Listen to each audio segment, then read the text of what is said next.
Okay, let's try it again. Good evening, Council. Good evening. All right. City Council meeting for June 2nd, 2020. It is 6:35 p.m. Calling the meeting to order. And would you take call, please? Mayor Karen Moran. Present. Deputy Mayor Christy Malchow. Present. Councilmember Ken Gamble. Present. Councilmember Jason Ritchie. Here. Councilmember Chris Ross. Present. Councilmember Pamela Stewart.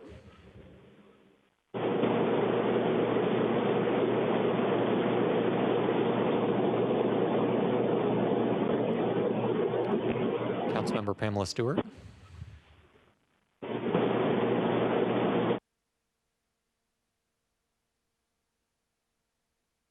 Pam, can you hear us?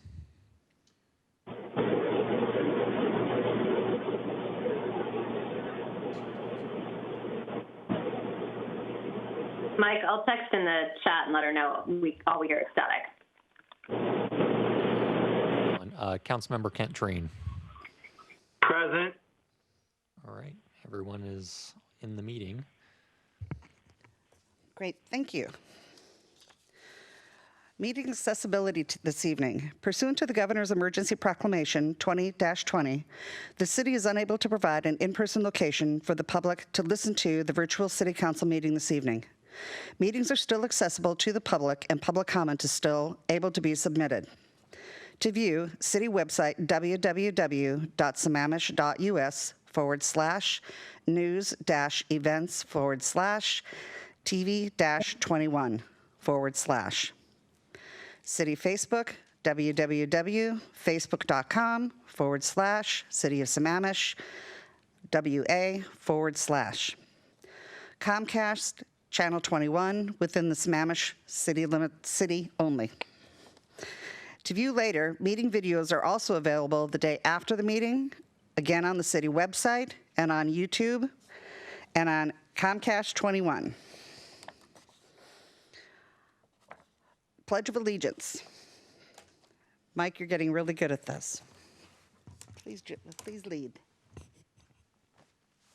I pledge allegiance to the flag of the United States of America and to the republic for which it stands, one nation, under God, indivisible, with liberty and justice for all.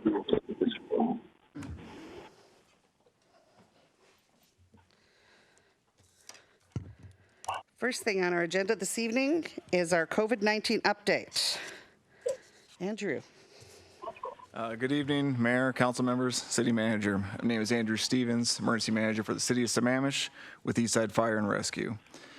Across the world, coronavirus numbers continue to increase. Globally, there are roughly 6.4 million positive cases and nearly 380,000 deaths due to COVID-19.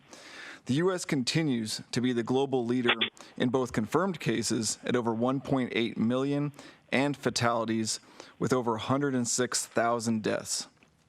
Now, this is a tragic milestone, and the speed in which this number was reached in just 3 short months is a stark reminder as to the severity of this crisis.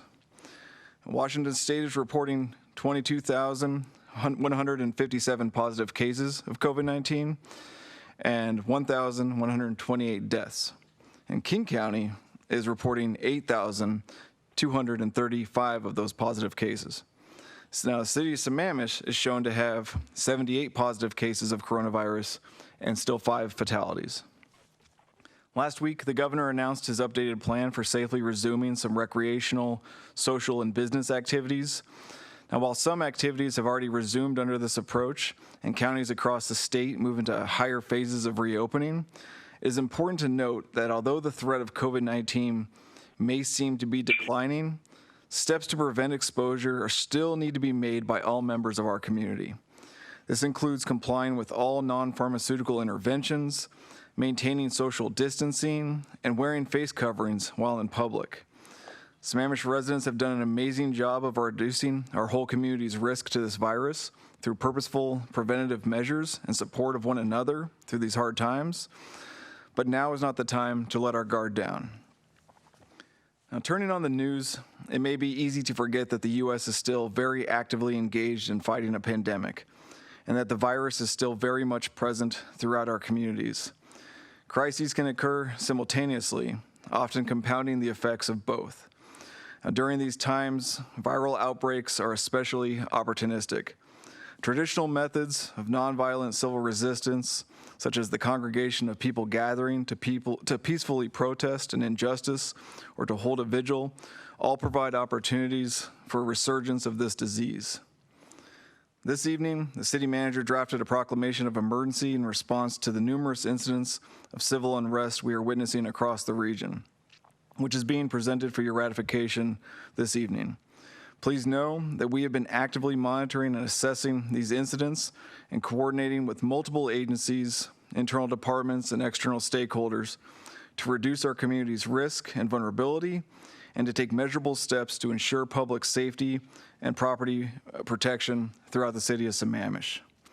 And with that, I'd be happy to answer any questions you may have. Thank you. Okay, first I want to verify, Pam, is your mic working?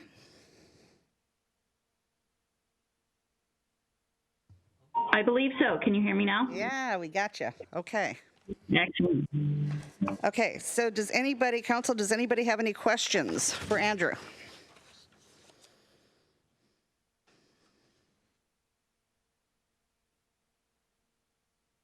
Excellent. Great report. Thank you. Next, we have the Human Services update. And Rita, do we have you online? Yes, you do. Good evening. There she is. Hey there. I'm here. So good evening, City Council. My name is Rita Bard, and I'm the Community Services Coordinator at the City. As you may recall, I've been providing regular human services updates, and at the May 5th Council meeting, there was a request for a monthly human services check-in. So I'm here today to provide information to supplement the human services update that was provided in your packet, and I'm also happy to answer any questions you may have. So firstly, I'm pleased to report the contracts have been completed for the 43,000 council allocated for emergency assistance. And the 4 providers benefiting from additional funds are, as you may recall, St. Vincent de Paul, HopeLink, Eastside Friends of Senior, and Issachar Food and Clothing Bank. So in many ways, what we're seeing in Sammamish is also reflected in other cities, the county, the state, the country, and worldwide.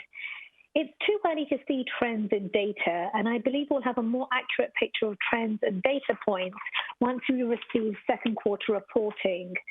So the providers that we currently fund from the Human Services Program provide quarterly funding, quarterly reporting rather, and second quarter reporting will be covering April, May, and June, and we should receive this reporting by mid-July. So I've been speaking with providers, and I just want to like to show you some insights that I've received. So as you can see from your report, St. Vincent de Paul's financial assistance is down 35% compared to the same time last year. This may seem puzzling, but they're not unique in this decline. Federal stimulus payments, enhanced unemployment benefits, and eviction moratoriums have all contributing in helping households avoid crisis. However, debt continues to mount during this time, and with experts both locally and nationally predicting an eviction tsunami once the moratorium is lifted. In a similar vein, LifeWire, which is the main Eastside domestic violence agency, showed a big decline in new clients in April as compared to the same time last year. However, the pandemic and economic fallout make it harder for those who experience domestic violence to escape their abusers. They simply don't have the freedom to reach out. But as social distancing is starting to loosen in King County, LifeWire expect to see a big increase in demand for their services. And then sort of talking to food banks. So as you know, we have food banks that we provide funding to, and the picture of the family that's needing help is changing from food banks. they're saying that the cars that are coming in to collect food look very differently from, a month ago or 2 months ago. The Lunch for Break program, hosted by Issachar Food and Clothing Bank last week, served 626 children, which is a 25% increase in numbers compared to last year. So this will hopefully mean that new clients in need will access food, as youth services is oftentimes the entry point for residents to access services at food banks. And then we've also spoken to mental health providers. Our teens are experiencing stress, isolation, and anxiety. This past week in particular has been particularly hard for youth, with online schooling being a difficult way of staying on top of work, and concern about the death of Mr. George Floyd, and seeing how racism is showing up in their communities. There's also been a lot of processing for communities of color and clients who are experiencing racism in the past and currently. I'm also pleased to report that the Sammamish Senior Center Group that was started in February, has found new and innovative ways of staying connected with seniors. Since they cannot meet in person, they pivoted to focusing on ways to deal with shelter in place and to reduce the feeling of isolation. This week, they have an online speaking series on gratitude. They've started an online book club and are working with local fitness leaders to offer an online Zumba class. So, we are all in this together, but our experiences of the pandemic are simply not the same. And I'd like to acknowledge that in times of crisis, communities of color experience deepening inequities of resources.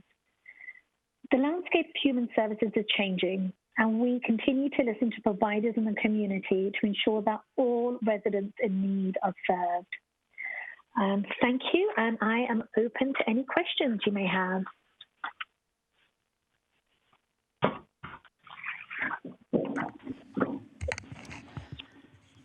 Okay, first in the queue, I have got Councilmember Stewart. Yes, Rita, thank you so much for that update. That's very helpful. A couple of questions. I know you reported some information from HopeLink. It's my understanding that HopeLink is not collecting information from the people that they're serving food to because they've had so many people. Can you confirm that? Yes, so HopeLink has actually decided to waive all collecting of data, any demographic data, just because they just have had so many people coming through, and then also just for interest of their staff and not sort of being in a position where they are able to safely collect that data. So yes, you're correct. Okay.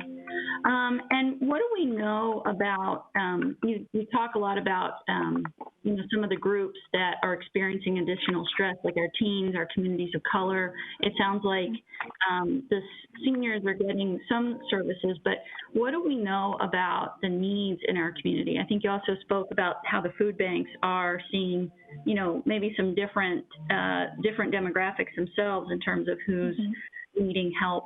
Do we have a good idea of what the community needs are? So, this is all anecdotal right now. If you want actual data points, I think we can kind of safely say that in the middle of July, when we have second quarter reporting, we really will be able to sort of paint a more accurate picture of how many more residents perhaps are using services. And as far as, it's changing. And I think the unique thing now is that when we talk about human services, there are going to be so many more people that are going to be accessing those services that haven't ordinarily. And so, yes, it's changing, and demand is obviously increasing for many, many services. Right.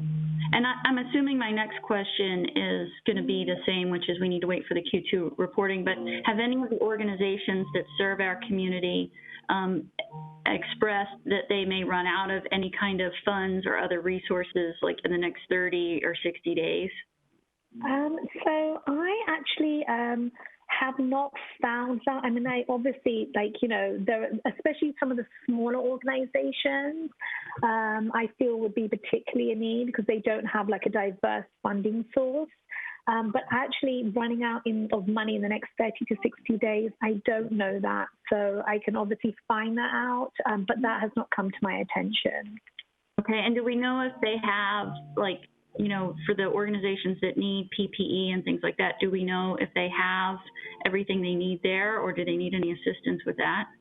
Right. So, myself, along with my peers in all the East Side cities, we have reached out collectively to all the organizations that we fund. And so, yeah, I think initially there was a scramble for PPE, but I think things have calmed down now, so everyone's good in that aspect. Okay, great. And I know you reported about King County Council approving some additional funds for the Office of Equity and Social Justice to expand the funding for Community Response Fund, and that applications are due by 5 p.m. on June 9. You said that you would message the opportunity providers. Is there a way to amplify that, or do we feel like everyone has been notified and they all know how to apply? So I think perhaps what we could do is maybe put it on our website, like maybe the city website. But I think people are pretty well kind of informed, yes. So my sense is that they know about it, and they've heard it not just from me, but from different sources as well. Okay, great. Thank you so much. I really appreciate all that you do for the community. Thanks. Thank you. Okay, next we have Deputy Mayor, followed by Councilmember Ross.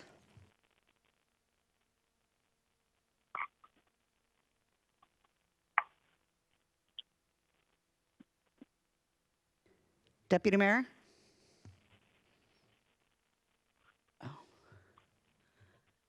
I'm here. Sorry, I was on mute and I didn't realize it. I was talking away.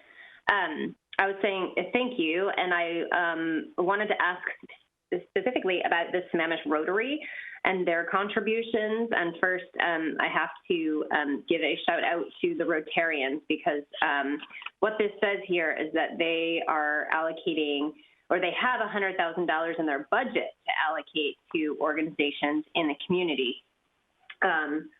As a Rotarian, I'm at least aware of where some of that money has been voted to go, but did you ascertain details from Rotary as to how much and where they're giving their funds? Right. So I believe, and I'm just looking back, okay, I believe that let me just quickly read through this. I don't know if I'm at liberty to divulge which organizations. I don't know if that's public knowledge yet. I can get an okay from them and email everyone out tomorrow. But my sense is that they weren't giving out the entire amount in one go. Yep. Yeah. They were being with their dollars. Yes. So they were definitely looking at other areas of potential funding. And I know that they have another round of grant applications that they were going to do. So they weren't going to give that all out in one go. They know that, needs are going to be continued for months and likely into next year. So they wanted to be very cognizant of not using all their funds at the beginning. Yeah, I think it might be a good follow-up just to find out if it is. I mean, I have the names and the dollars in front of me, but it would be good to have them okay that being disseminated to the city council, so that our council has an idea of the local impact that the Sammamish Rotarians are making. Of course. Yep, I'll get the okay from them and I'll send that out tomorrow. Wonderful. Thank you. Councilmember Ross? Thank you, Rita, for the report. Just a couple items.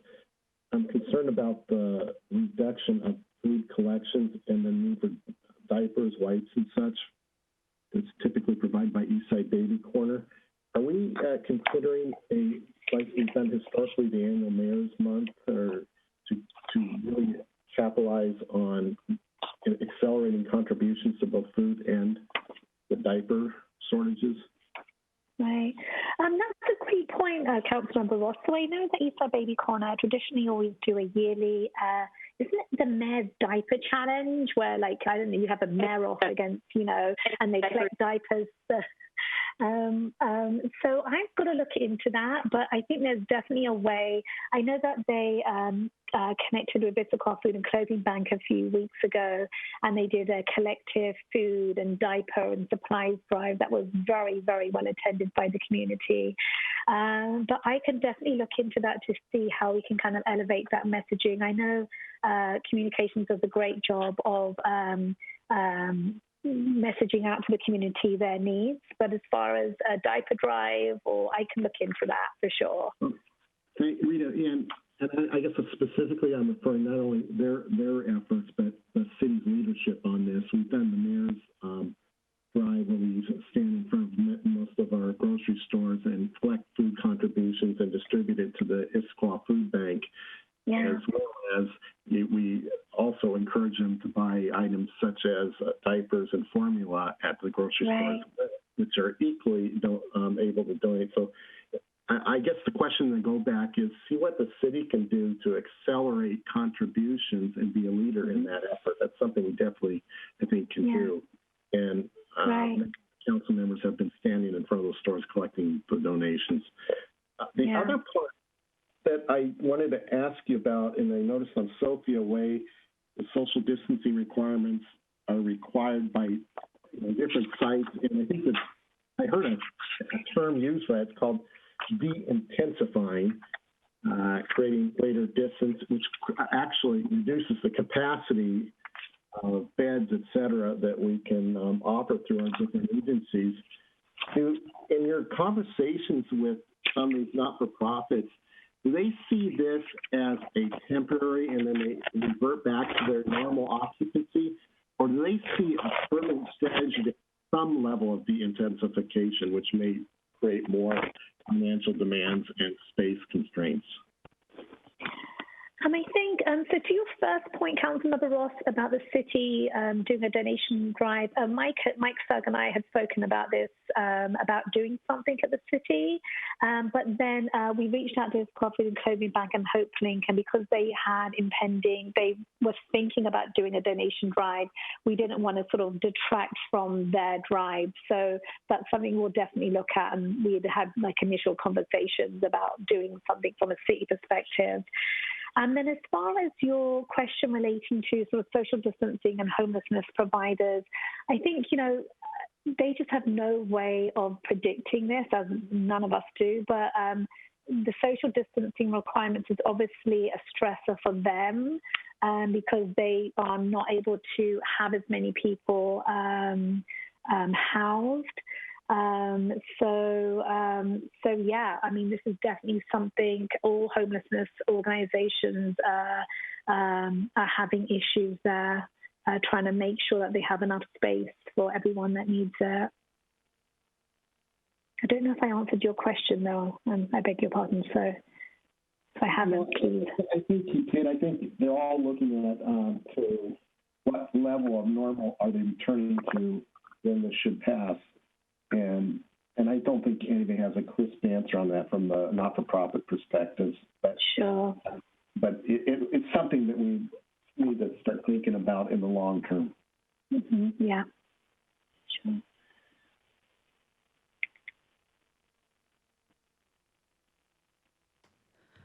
Okay, Council, do we have any other questions? Wonderful. Well, thank you, Rita. That was a fabulous update. Fabulous. Thank you so much. Have a lovely evening, everyone. Thank you. Next, we've got an update from the Parks and Rec, and I do believe, who do we have online? Anjali's online. Are you there? Yes. Good evening, Mayor. Good evening. This is Anjali Maya, Interim Director of the Parks and Recreation Department, and good evening to Mayor, members of the Council, and Mr. City Manager. I'm here tonight to present to City Council for review and approval with any changes the proposed phased reopening plan for parks as included in Exhibit A of your agenda bill, and rental facilities as included in Exhibit B of your agenda bill, and to also note that the city is unable to offer the 2020 lifeguard program at Pine Lake Park due to constraints as it relates to the current COVID-19 pandemic. And for this, there is a memo included also in your agenda bill. On March 10th, City Council passed a resolution ratifying the proclamation of emergency related to the COVID-19 virus. On March 20th, City closed park playgrounds and the Sammamish Commons skate park.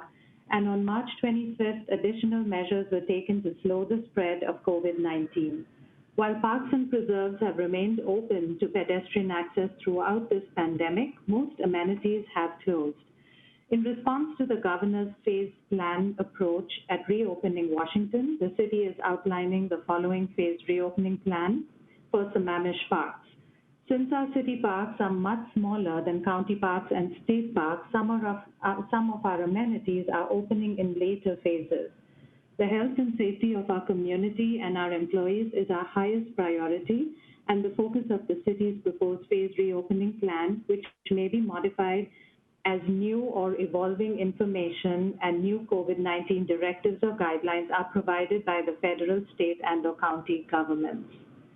So what you have open right now, we are in phase 1, and what we have open are trails at all city parks. They're all open for pedestrian use. We also have preserves open, Evans Creek Preserve and Beaver Lake Preserve, including their parking lots. Our lower Sammamish Commons is also open, as well as Sammamish Landing Park, with the exception of docks and beaches. We did open up the parking lot here due to safety concerns. And then parking lots to parks without gates are also open, and those include Klahani Park, Northeast Sammamish Park, Big Rock Park, and restrooms and sanitans have also remained open at all our parks and preserves. So we have not qualified, King County has not qualified to move into phase 2, but they will be applying for us to move into a modified phase 1. And one of the restrictions that will ease up is that, we're only supposed to be recreating with those within our household, and now we will be able to do so with up to 5 people outside our household. So with that, we are proposing to open up city-owned athletic fields, tennis courts and basketball courts, and the dog park with no water, and then associated parking lots for these amenities, which would include the gates to East Sammamish Park, Bright Creek Park, and Beaver Lake Park on the athletic field side, which is on 244th Avenue Southeast. Now, there's group restrictions. The size of groups are restricted, and so we will have to have signage that no organized athletic games practices or pickup games would be permitted for basketball courts as well as for athletic fields. I will say that, our soccer fields at East Sammamish Park and Klahani Park are already open to the community, as well as the athletic fields at Pine Lake Park.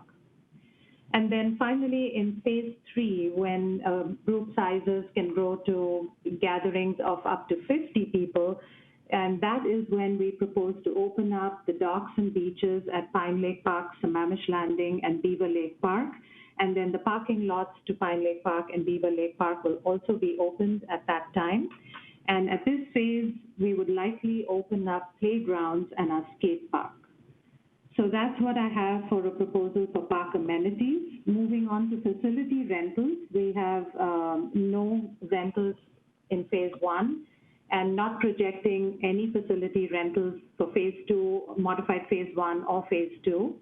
And as we move into phase 3, we plan to allow rentals with 50 people or less at athletic fields and rentals with 50 people or less at picnic shelters and a pavilion for 1 rental a day, because otherwise we'd have to come back and clean between every rental. So we're going to do 1 rental a day. And then when we move into phase 4, we would allow for normal rental use at athletic fields with no restrictions, and normal rental use at picnic shelters with no restrictions. And we hope to open up the Beaver Lake Lodge for rentals on September 1, 2020, if King County is in phase 4 by then. And for the lodge, we've picked a date because, people like to plan those events a couple of months ahead of time. And so, we've gone ahead and picked a date which is past all the summer events that have been canceled by the city. And so this is far enough where people can plan a little better.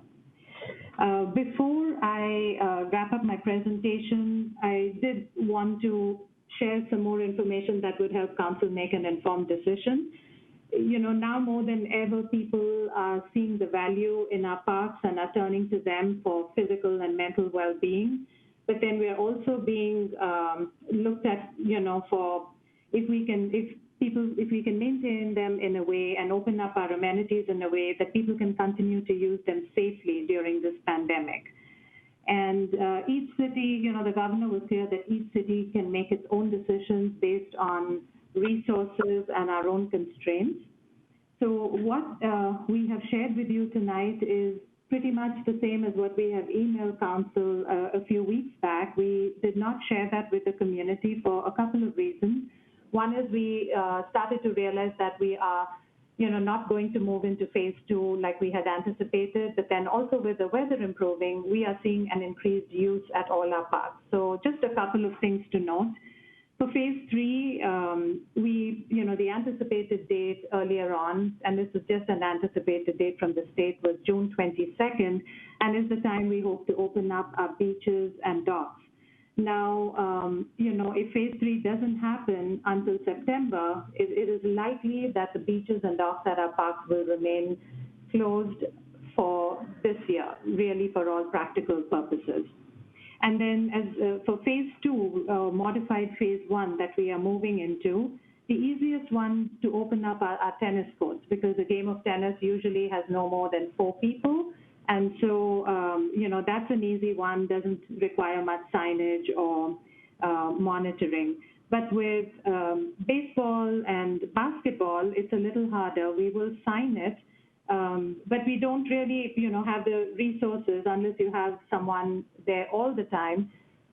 You're going to see people break the rules. With the improving weather, we had recent complaints that people aren't following social distancing, and the game of basketball is a little harder, so we did remove the hoops, and then we came back to find that someone else complained that they wanted the hoops back. So we don't really have the resources to keep changing our decisions, so we want to be sure that council is comfortable with moving forward with opening up these amenities. And then finally, the dog park. We've seen a lot of comments from the community. They would like to see this open, and 70% of dog parks have opened up nationally. But that said, we are reading some CDC guidelines. I don't know if Andrew Stevens is still on the call and would like to share some of his thoughts. If not, I'll try to do that. Andrew, are you on the call? Yes, thanks, Anjali. My concerns with the dog park, we were in discussions throughout this phased plan on facilities and what to reopen, and dog parks are meant by nature to socialize animals. And while there hasn't really been much in the way of scientific evidence to say that a dog could give a human COVID-19, it can certainly sit on its fur. It could certainly be on the human's hands that's petting the animals, and dogs by nature are going to go play with each other, pass along pathogens, and then pass these on to respective owners. CDC guidance specifically says in relation to animals to not socialize your animals and to keep them on leashes when they are out. So I was hesitant to say that it would be, I guess, warranted to open a dog park simply to socialize or exercise your dog when you can do that on a leash basically anywhere else.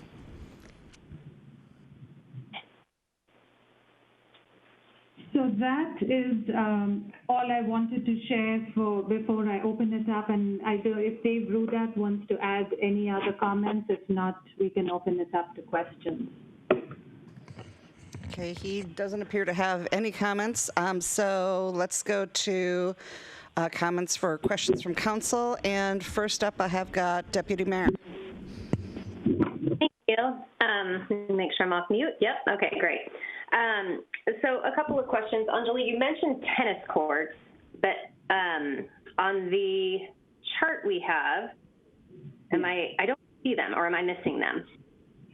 We say athletic field, city-owned, and then we say courts. And courts would include tennis courts and basketball courts. Okay. So a couple of things feedback-wise that I've heard from the community relative to fishing specifically is that's typically an activity that an individual partakes in, and that social distancing is very easy. It's easy to fish by yourself, and one could argue if you can stand on a dock or a beach and fish by yourself, that a tennis court and a tennis ball that two people are touching would probably be a higher risk than fishing. So I'm curious, maybe Andrew can comment on it, why maybe we're not allowing fishing. I mean, I can maybe understand on the docks because that could get, potentially crowded if people refuse to socially distance themselves there, but beaches may be certainly easier, but I guess I'm trying to understand. I understand people who want to fish and that sentiment that it's a very, a lot of people go and fish by themselves, and so they aren't 6 feet within another individual.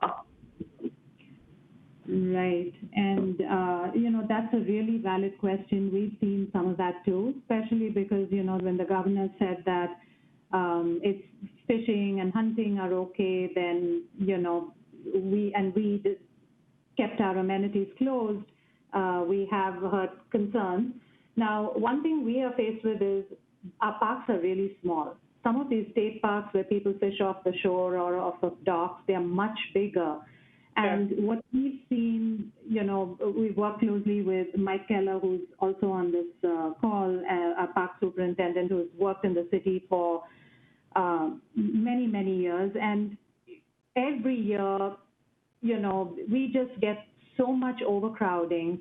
Yes, the fishermen will maintain their distance, but then you'll have someone, how do you stop someone who wants to just come and sunbathe, or someone who wants to come and access the beach for swimming? So when you have all these competing uses, they get really crowded.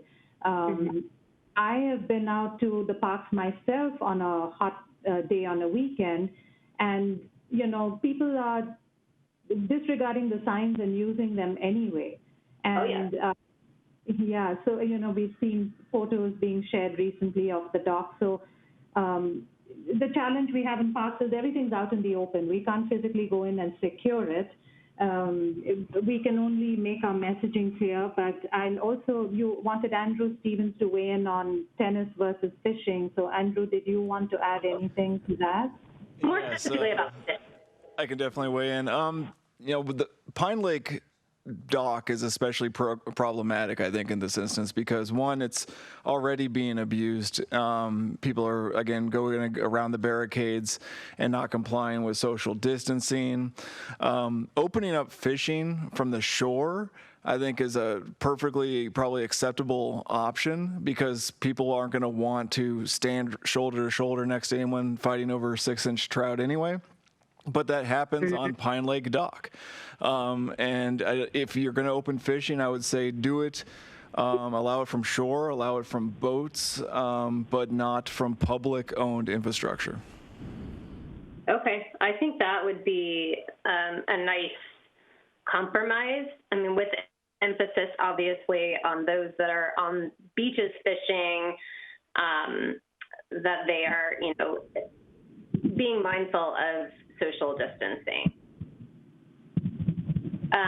A couple of other questions. I know at least it says, our modified phase 1, and it says estimated June 1, which of course was yesterday. And it looks like we're eyeing opening the Beaver Lake Park parking lot. Is that, it says associated parking lot for it. So that's a definitive. There's been some safety concerns out at Beaver Lake Park with people parking over the fog line. So technically they're parking illegally.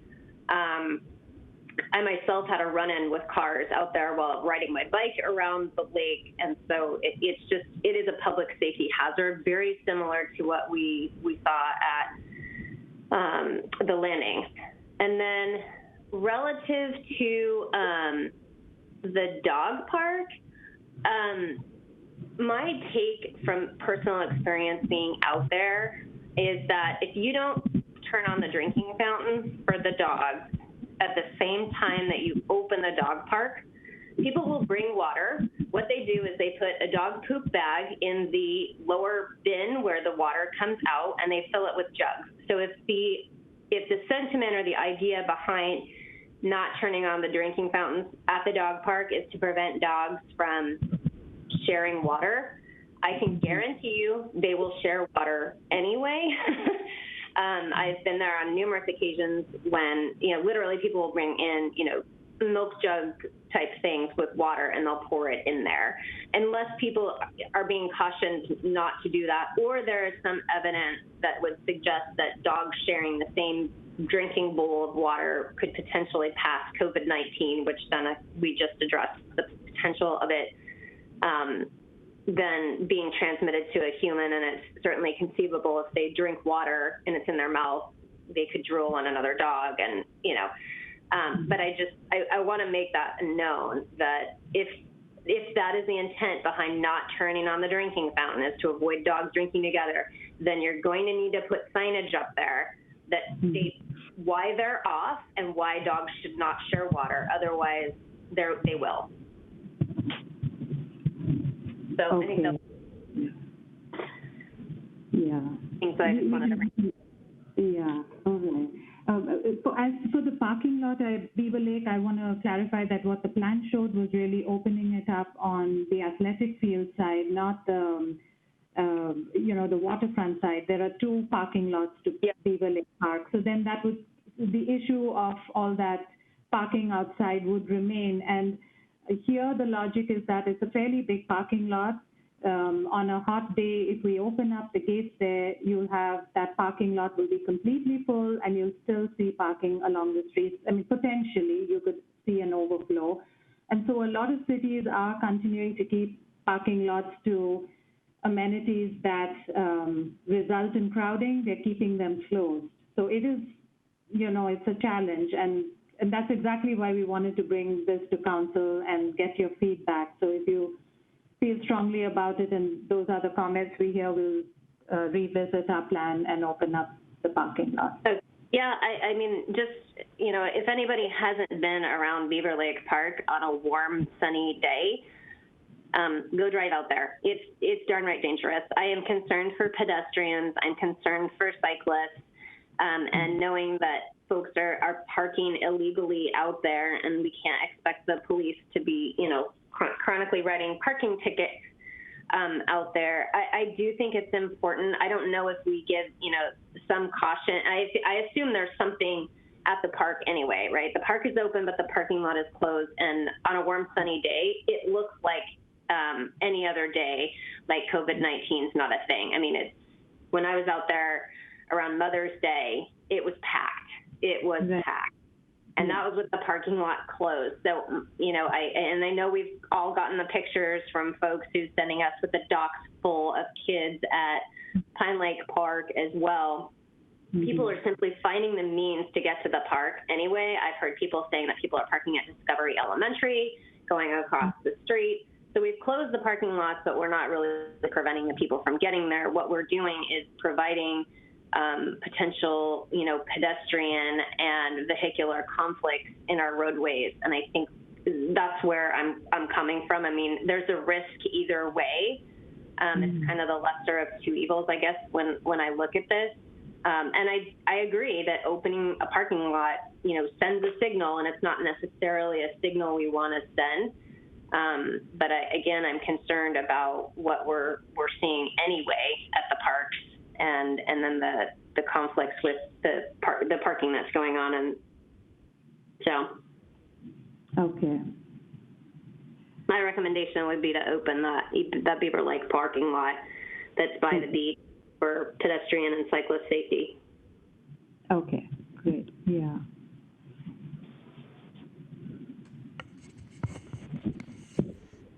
Okay, Christy, did you have anything else? That was it. Thanks. Okay. Councilmember Gamblin.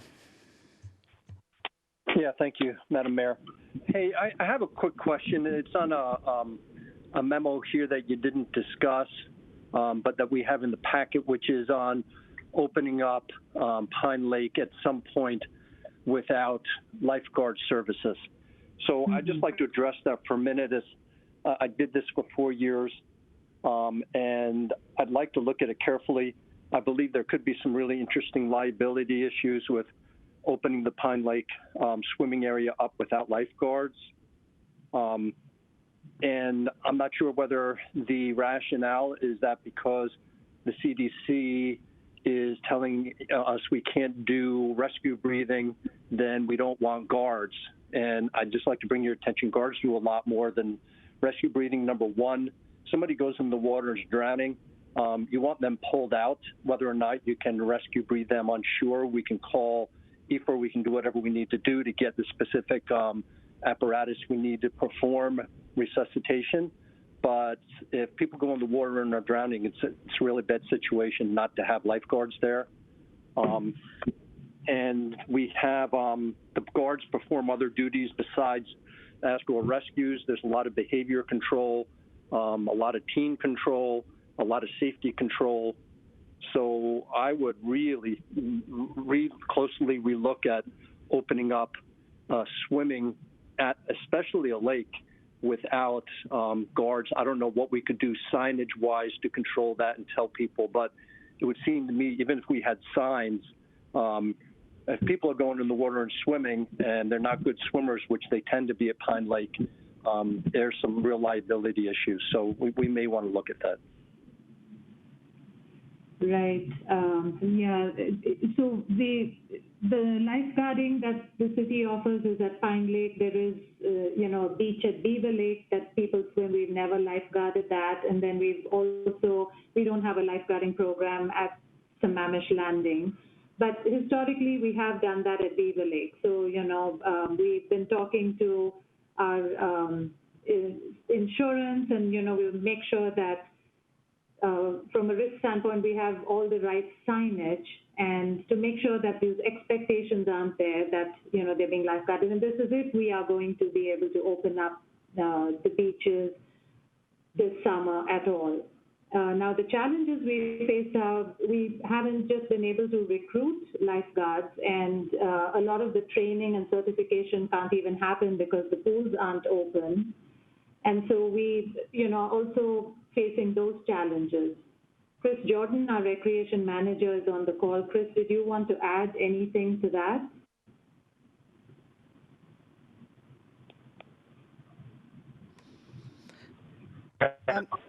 Yeah, sorry, this is Chris Jordan.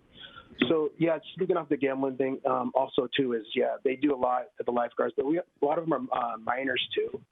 So we do a lot of recruiting where we do junior guards, too. So right now we only have 8 guards that are returning, but we typically need around 17 or 18 to last pretty much for a 10-week program. So, and the tough part, Lynn Hanlos, who does our lifeguarding, she's been talking to a lot of other cities, and Renton's not doing theirs, Kent's not doing theirs, Kirkland, Redmond, and Seattle are still on the fence. They're not for sure if they're doing it. The only city that I know for sure who's doing it, because they have all their guards returning that are experienced, is Maple Valley. We did talk to WCIA. They said more just signage and stuff, but this is more of the reason why I wanted to bring up in front of council, because it is a big decision. We know a lot of people use Pine Lake, but we also want to think of our guards that we also train who are also citizens here. But this is why we also want to do the lifeguard program where they're still on the park. They can still promote social distancing. They can still do the life jacket. They just wouldn't be official lifeguards to be kind of rec leaders, just helping out with different stuff instead of doing like life-saving stuff. So. Okay, understood. Just again, from my experience, if those lifeguards are on the lake and there's a rescue situation, they're most likely going in. They're not going to stand there and watch that occur without going in. So again, I realize it's a really interesting matrix that's happening here with this. And it sounds like you're looking at the liability issue, but we also need to look at the safety issue and how comfortable we are with people in the water not being guarded. I realize we have other parks without guards also, but people are used to going to Pine Lake and having it guarded. So again, I don't know what the ultimate answer is, and I think we have some time to look at it, but I just wanted to give some input. Thank you. Yeah, thank you. Yeah. Council, do we have any other questions?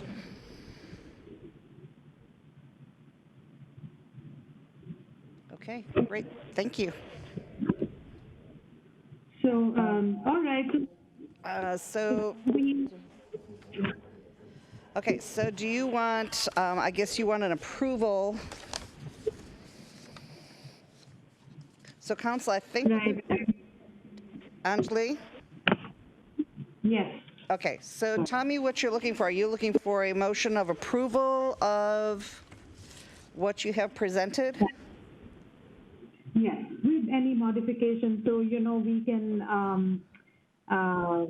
obviously the phasing is going to be the next phase, which, the modified phase 1 will be when gatherings of 5 or more are allowed. And then phase 3 will be when gatherings of 50 or more are allowed. So that's the dates that those would be tied to. In terms of the changes that I've heard tonight are a recommendation to open up the parking lot at Beaver Lake on the lake side as well in the modified phase 1.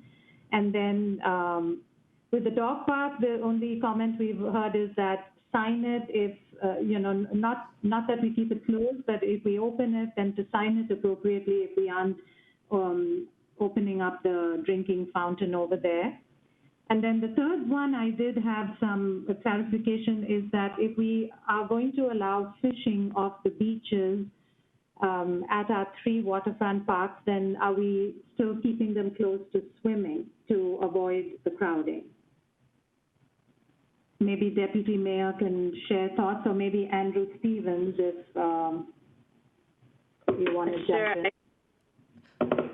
Well, it's a tough one. I mean, I think there are some people that genuinely want to go swimming that are like looking to just jump in and with a wetsuit and go for a swim for exercise. But I do fear the swimming and warm day and collection of, what's probably going to be young people that we're inviting by opening up swimming. And then, of course, if you have swimming and fishing, the numbers of people multiplies, right? So I guess I would default to Andrew and his thoughts on how we might prevent overcrowding if we do fishing and swimming. Okay, can I speak as somebody I fish at the lake over there. I fish at Pine Lake, and I've done it for years. And I don't want to go near the dock. I don't want to go near the dock. I don't want to go near the beach. There's no fish there. That's where all the people are.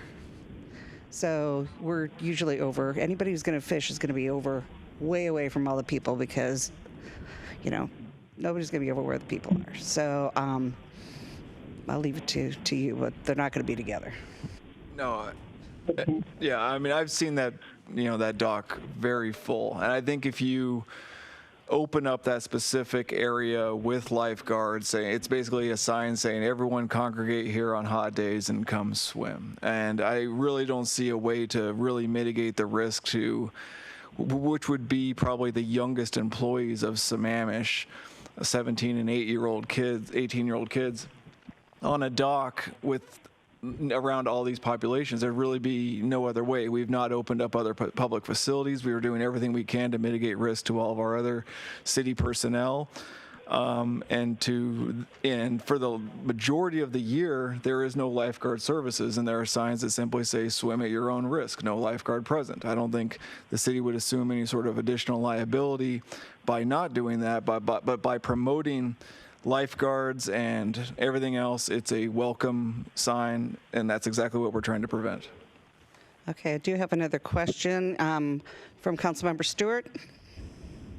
I think Andrew just addressed what I was going to ask, which is I worry that by asking the young people to be the lifeguards, that they're going to somehow have to not only deal with crowds of swimmers, but also what happens when people aren't social distancing and what happens when they can't keep people 6 feet away from them or whatever safety precautions they need. And I worry that that's a lot to put on them, given some of the challenges that I think, there are unfortunately people who have very differing views on how we should be approaching this. So I think Andrew addressed all that, though, that we want to send a consistent sign that says we don't want crowds, and having lifeguards there really sends the sign that it's back to normal and puts those young people in a very precarious situation. Okay, so Councilmember Ritchie, I see you there, but I'm going to have Deputy Mayor, you have a motion to make so we can open it up for question. Sure, thank you. I was just going to move that we adopt this scheduled phases as shown in our packet with the following changes: that we open up the Beaver Lake Park on both sides for public safety, and that we allow fishing from beaches only and not from public infrastructure, and sign the dog park drinking fountain. Second. Okay, we have a first and a second. Now, Councilmember Ritchie, you had a question. My question was related to Christie's motion that we move forward. We need direction on this. I've had my questions answered by everybody else. I'm ready to move forward, and I support the motion as presented by Deputy Mayor Malcha. Okay, excellent. We have one more question on the floor from Councilmember Stewart. Yeah, so again, I'm definitely not opposed to fishing, but if we say we're going to allow fishing from beaches but not infrastructure, again, what are we saying? Like at Pine Lake, people could fish from the beach, they just can't go out on the dock. Is that going to create, I know that that's been one of the places where we've had a lot of trouble with people tearing down or going around the barricade. Is that going to present, is staff concerned that that will present even more challenges for you in terms of, inviting people back? Should we, I guess what my question might really be is, instead of saying beaches versus infrastructure, that we give specific locations where it's okay, that maybe Pine Lake, we just say no fishing at Pine Lake Park because there are so many challenges there, and we allow fishing in other localities. I don't want to create more challenges and people who are going to be upset one way or the other with staff, and create some clarity for them. So I don't know if Anjali or someone wants to address that. Yeah, actually, that's also something that I had in mind to ask Mike Keller, who is on this call, and I was also leaning towards that maybe we, if we are opening up the parking lot at Beaver Lake on the waterfront side, and that has no dock there, we say that's okay for fishing off the beach, and not open it up at Pine Lake at all, because then we'll have to open up that gate, and I think that's also going to put a lot of load on our staff who wanted to open up the parks and gates in phases. Mike, did you want to chime in?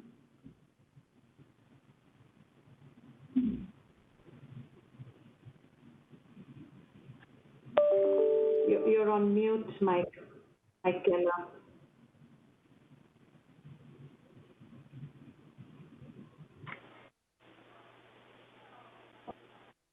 Okay, well, he might be having some audio issues. I'll just go ahead and offer an amendment then to amend the motion that we allow fishing at specific locations at Beaver Lake. Would it just be Beaver Lake and the landing, Anjali? That's right. Now, the landing docks, we were also not planning to open, but the parking lot is open and there are beaches there. So we could allow fishing off the beaches at Sammamish Landing and at Beaver Lake Park. Okay, so I offer an amendment that says we would allow fishing at Beaver Lake Park and the beaches at the landing, but not the dock at the landing, and still not allow it at Pine Lake Park. I'll second that.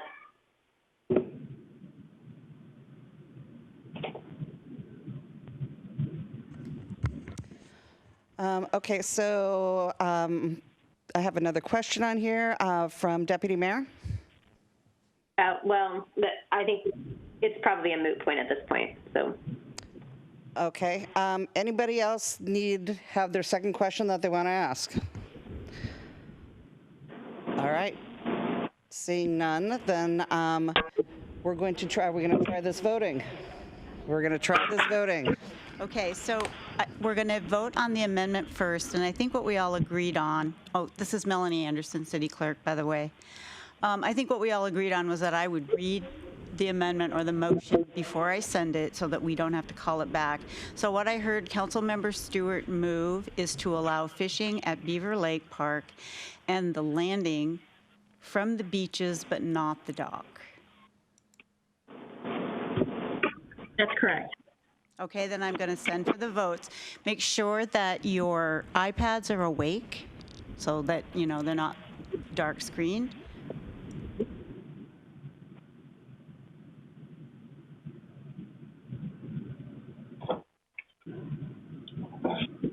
No?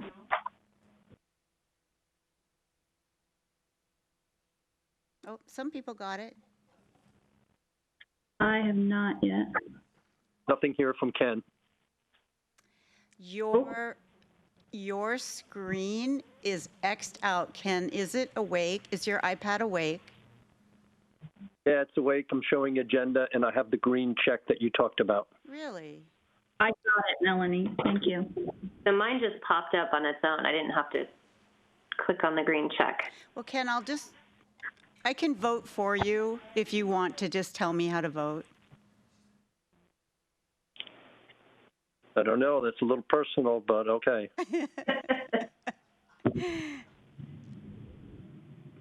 Karen, did you not get it either? My vote is aye.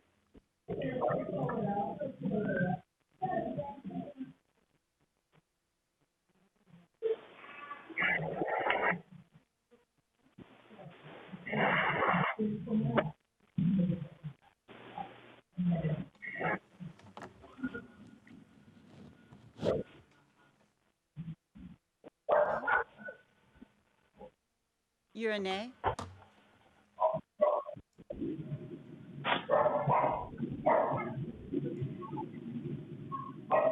Do you see the results?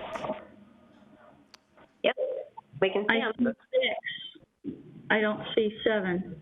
No. I see it. The amendment carried 6-1 with Mayor Karen Moran voting against. Got it.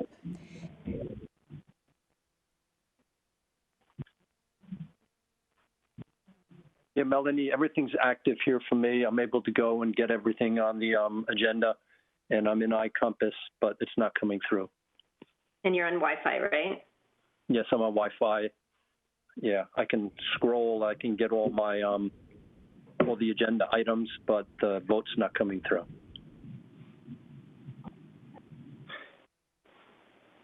Mayor, I have a question.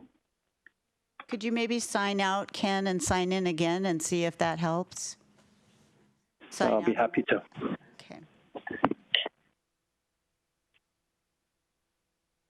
So the fishing, if someone wanted to fish from a non-city property, like if someone lives on Pine Lake, they can certainly go and fish, correct? This is only addressing city parks, is that correct? That is correct. Okay. So I think, Madam Mayor, you would still be able to fish at Pine Lake, just not from the park.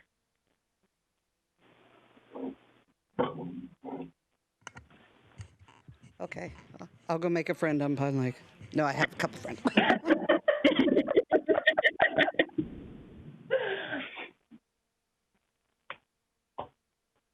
What?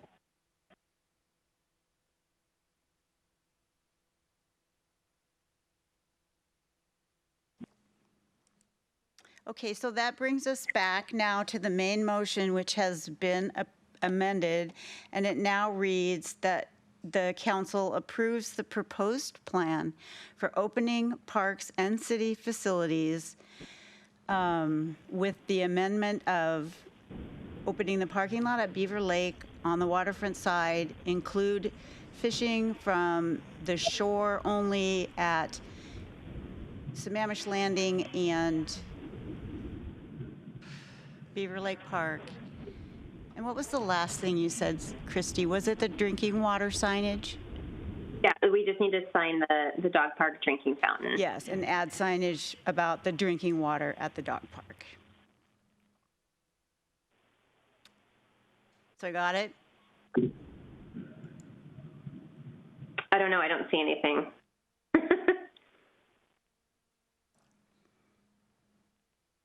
It's coming. I got it. Okay, Melanie, I signed out, signed back in, and I do have the vote appearing on my screen. Oh, good.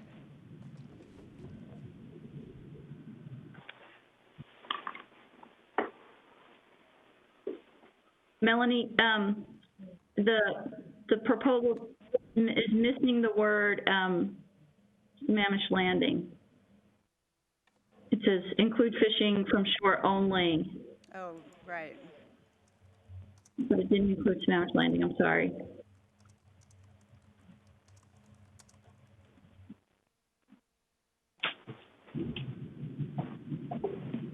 Oh, now I'm going to have to bring it back. What? Oh, did? Oh, good, okay. So let me clear the votes here. And let me make sure I have it right. Okay, I'll send it again.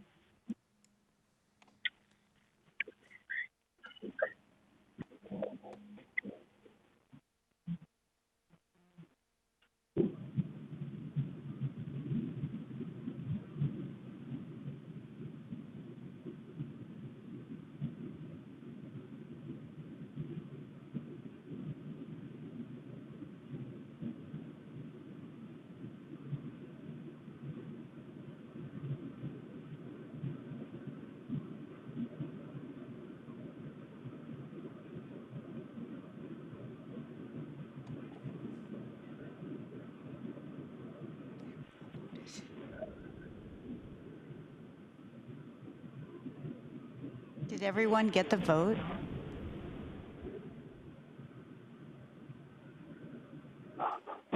Not yet. Is that Kent? Huh. That was Kent, yeah.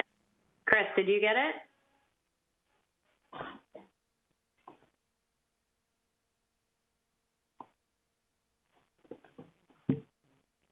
Chris? Oh, Kent must have gone.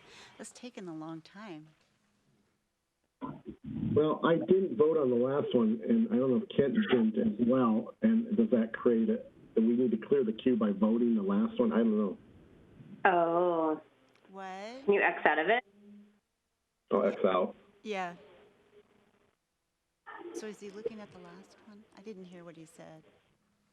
Yeah, I think he didn't click us, so he hadn't voted on it, is what he said.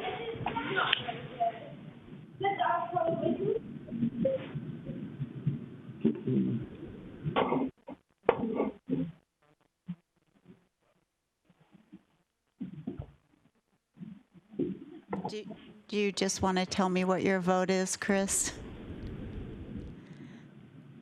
Aye. Aye. Motion carried 7-0.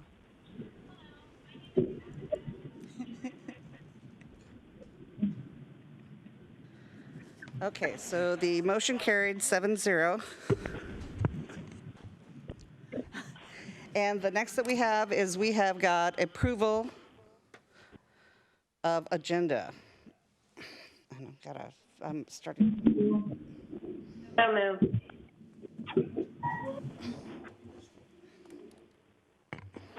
Second. Okay, we have an. I'd like to add.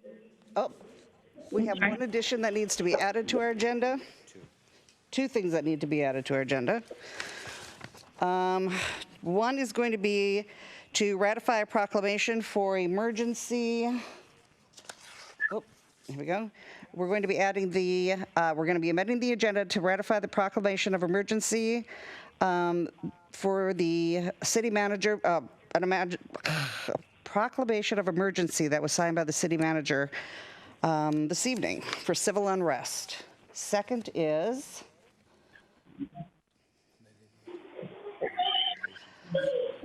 the second is to amend the agenda to entertain a motion from the City Council for authorization of designation of Chief Pingree as acting city manager between Wednesday and the city manager's return into the city on Sunday night. So we will put those under new business. I think we still have to vote on Karen. Okay. Back on agenda. Anybody else have comments on agenda? I do. Okay. I'd like to add to the agenda an item to discuss how the city is addressing diversity, inclusion, anti-harassment, and social justice.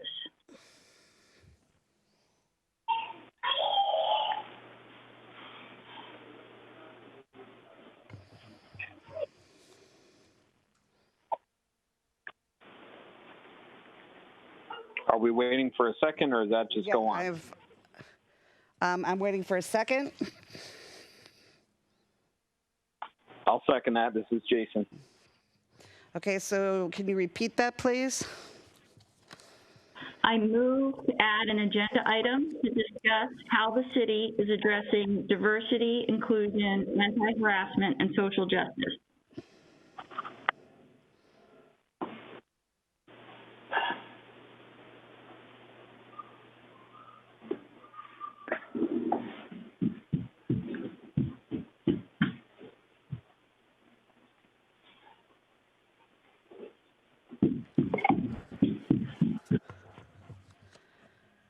Okay, any other changes to the agenda?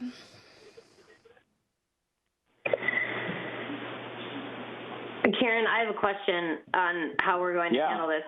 Nothing was moved as an amendment. It was just kind of thrown out, these things. So I think there's two separate amendments going on here. Karen, you made an amendment first, and then Pam made another amendment. I think we need to separate those amendments out and not repeal them. All right. All right, so would you like to vote on each amendment? I think we need to, so that we can discuss them too and ask questions. All right, so the first amendment was the amendment to, let me pull them all out. Yes, the first is the amendment to ratify the proclamation of emergency regarding civil unrest. And that was one, and with that comes the amendment to entertain a motion from the council with the authorization of having Chief Pingree as acting city manager between Wednesday and the city manager's return on Sunday evening. So that is my motion. I'll second your. Okay. Is there discussion? I have a quick question. After we're going to get more information on the civil unrest, but I'm just not really sure what's encompassed in that. Is there like information that we're going to get later when we discuss it, or? Okay. Well, we're talking about this motion, these two motions at the moment. We're Yep, and I'm just asking if we get additional information. I'm assuming that yes, well later when we discuss it, but I don't know if there's something that can be sent to us. If there's an emergency proclamation, I think you said. He can read it. It's about 2 pages long. He can read it if you'd like. Oh, don't need him to read it, but emailing it would be wonderful. No, I did. Excuse me, Mayor, Council. I did mail it. I received it very late this afternoon from Lisa, and with everything we were juggling around, I went through it, signed it, and then sent the council 2 different memos, one on the emergency proclamation, and then the other one on the, that one was at 5:59, so I apologize, right at 6 o'clock. So you'll have it in your emails, but I can read it. And then the other one was at 6:05, and that was one on advice of the city attorney's office. There is particular language in RCW 35A.13.150 regarding acting city managers, and it states in part, the city manager substitute, the city council may designate a qualified administrative officer of the city or town to perform the duties of manager. And while one could argue, these are my words now, not the attorney's, that the contracted chief by contract is an administrative officer, the city attorney advises that she would not have any problem with Chief Pingree serving as acting, particularly if there is a motion on the record by the council. So we just wanted to be clear so that there wasn't any dispute about that. And I think the appointment of Chief Pingree in my absence is the most appropriate selection given the current circumstance. So. Okay, that they're in our inbox. I can go and look at those when we tackle that. I appreciate that. Thank you. Hey, this is Jason. I have a question, if that's okay. Sure. Thanks, Karen. So I'm confused by, we're adding an agenda item. So this would be number 11. No, that's on the consent agenda. So are we adding to the consent agenda these things? Or are we adding agenda items to the bottom? Are we talking consent? Or are we talking, I guess that'd be under new business. It's under new business, so it's going to be number 16. Cool, thank you.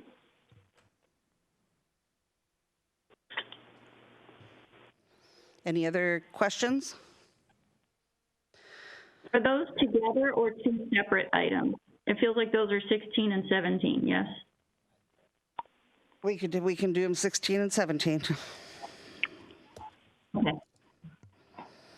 Okay, so we'll call a vote on, why don't you give me the ratification first to add. A vote on the ratification to add to the agenda. And Melanie, do you want to? I think the amendments together. Okay. Yeah, those two can be together and amending the agenda. They should just be separate agenda items, I think. Okay, so we can put it out together, but there will be separate items on the agenda.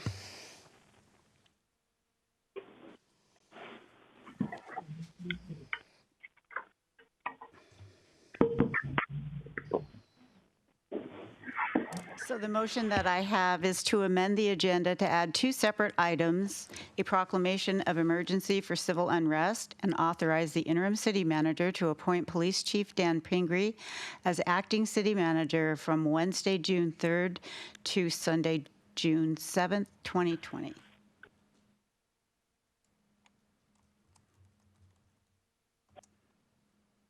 Good. Correct? Aye. That's correct. I think Send to us, Kent.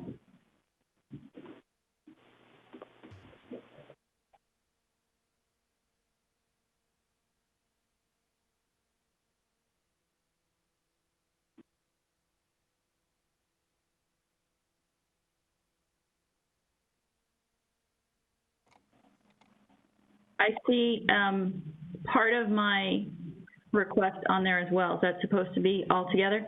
That, is it showing together? it is. Part of it. Only part of it, though. Oh, interesting.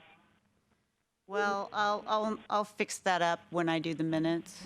It shouldn't be showing. I don't know why it is. Okay.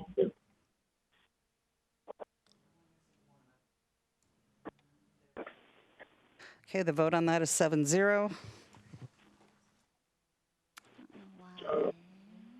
Okay, then the next is, Pam, I'm going to let you give the wording for that. You bet. I move that we add an agenda item to discuss how the city is addressing diversity, inclusion, anti-harassment, and social justice. Second, if it's needed. Okay, I know we had questions on that.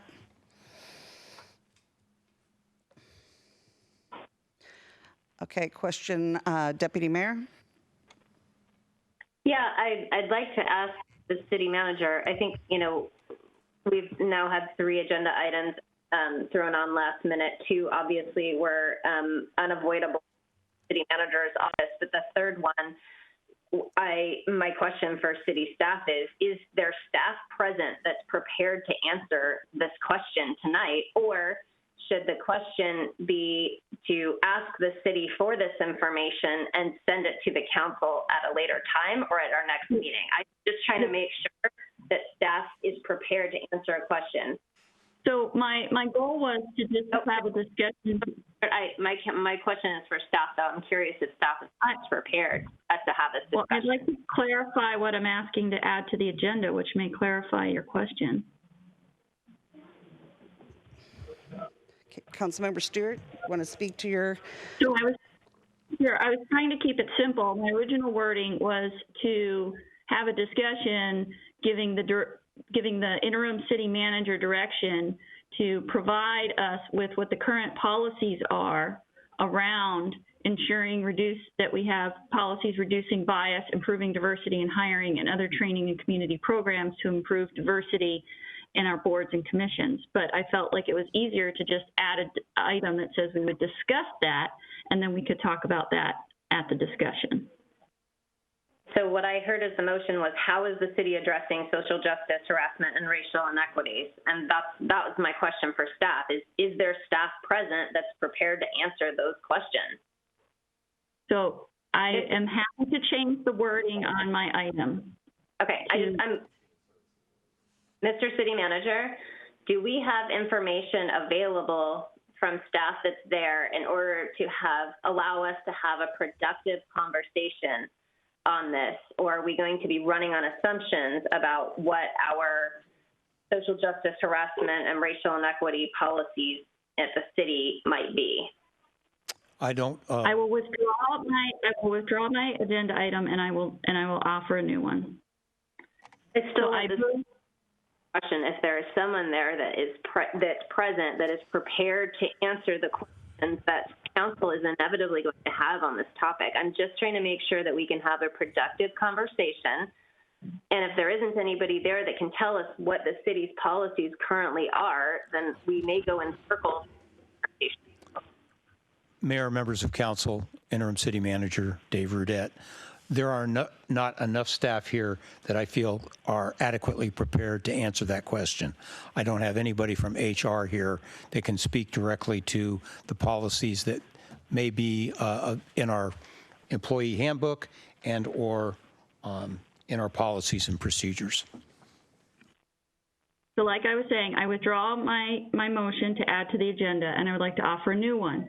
I move that we add an agenda item to give direction to the interim city manager to come back with current policies and recommendations on how we can ensure that we are reducing bias, improving diversity in hiring, and other training and community programs to improve diversity and inclusion and improve social justice. Is that a motion or? It's an agenda item because we have to vote on it to give that direction to the city manager. It's an amendment to the agenda, Chris. So it's an amendment that's being offered. Okay, I'm just curious what the agenda would be after you made the motion that is the conclusion. But anyway, that's what. You can add it to the agenda or not, and then you can vote it down later or not. Melanie, would you like me to send this to you? Is that easier? I have it written down.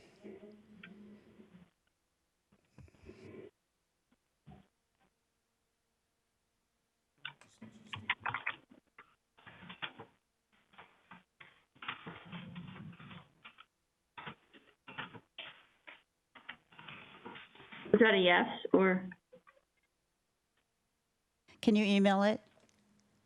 Yes.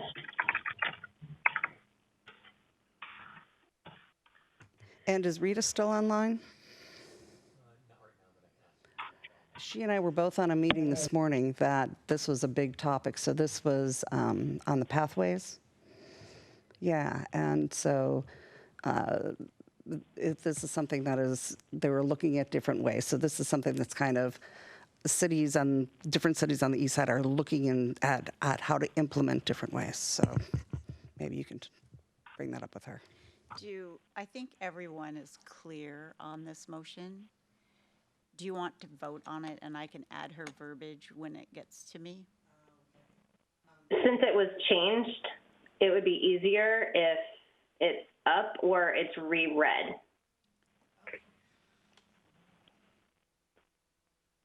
I'm happy to do either. I emailed it to you. Yeah, I have it Okay. now.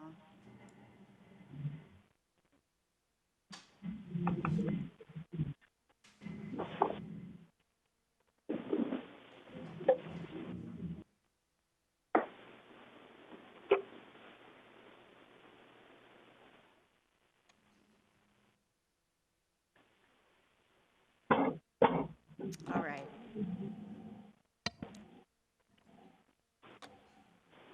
So since she sent it to me, I'll just send for the votes.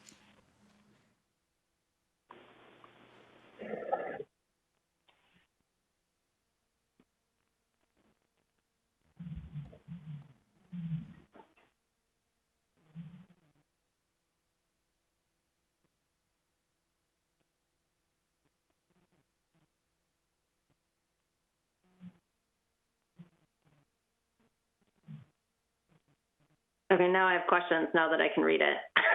Can we ask more questions? Oh, go ahead, Deputy Mayor. Well, so now the back end of this, hold on, I'm sorry, I'm just trying to read it.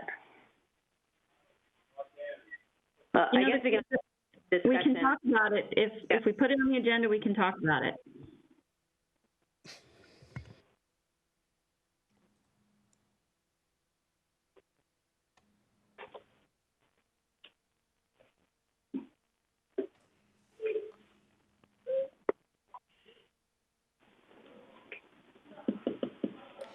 Chris, are you able to vote on it?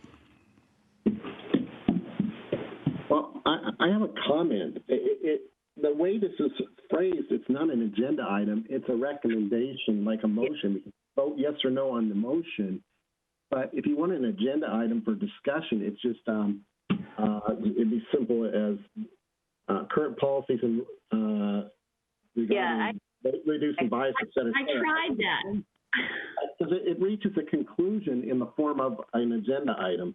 Well, I tried to propose one that we discussed this, and that, so. I think it's just that we discuss directing. Oh my God.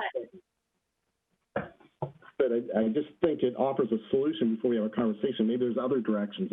I just think it's got too many, this is what we're doing, rather than let's talk about this issue. And I think we should talk about this issue, and I think the council can come up with good recommendations to the city manager that are thought out and crisp. Can we just put it on the agenda and we can modify it however you want when we get to it?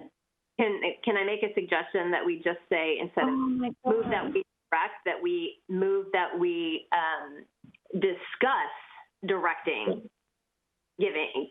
That way we have the discussion and it's not a foregone conclusion, which is, I think, what Councilmember Ross. Fine. I'm sorry that the word discuss wasn't there. That I tried that before, but we didn't like that either. So. I can't. I have to call it back. Okay, she can add discuss later, but she can't do it right now. Correct? So I have to clear it? Can you correct it in the minutes? I can. Okay, so the word discuss, imagine, is there. She's going to correct it in the minutes, but otherwise she's got to completely take this away and we would have to start over. Hey, Karen, it's Jason. Hi, Jason. How are you? I'm okay. Maybe time for another glass of wine, right? Hey, can I just read this out loud for my own edification, just so I'm saying it the right way? And if there's, because we're, with the whole voting procedure, thank you, Melanie, for everything you're doing. As I read it right now, it is an agenda item that we will discuss giving, so there's 2 words. We're striking the first 3 or 4 words. Discuss giving direction to the interim city manager to come back with current policies and recommendations to ensure reducing bias, improving diversity in hiring, and other training community programs to improve diversity inclusion in staff, commissions, boards, and other contractors, et cetera, thus improving social justice. Is that an accurate statement? I believe that's it. I believe so too. Thank you. So Councilmember Ross has not voted. So Councilmember Ross, Okay. Motion carries 5-2.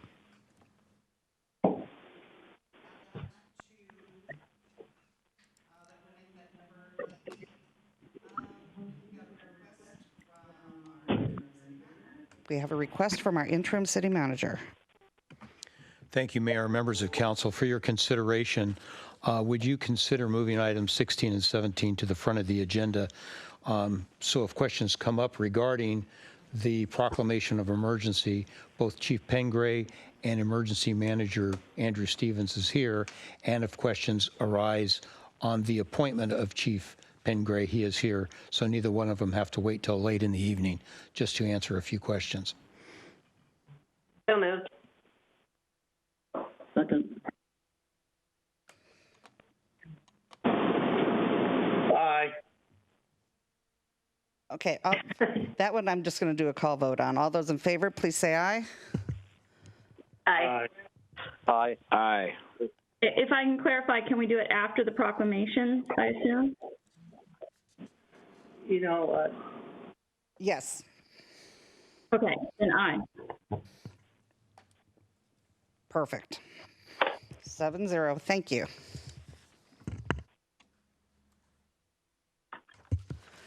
Okay, Council. Now, we have to go back and have we got the approval of the entire agenda? Are we done with that? We do not? Okay, we need to approve the agenda as changed, as modified. And do you have that typed in? Yes, but All we right. don't, did we have a first and second on that? And do I hear a motion to approve? You already So had one. moved. Gave you a motion. Second.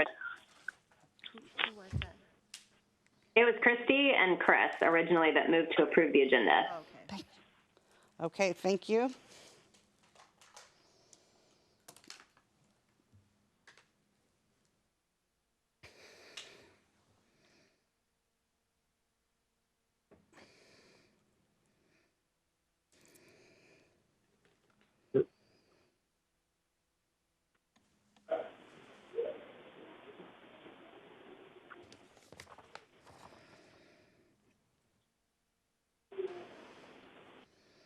For those, we have 2 that are waiting for public comment.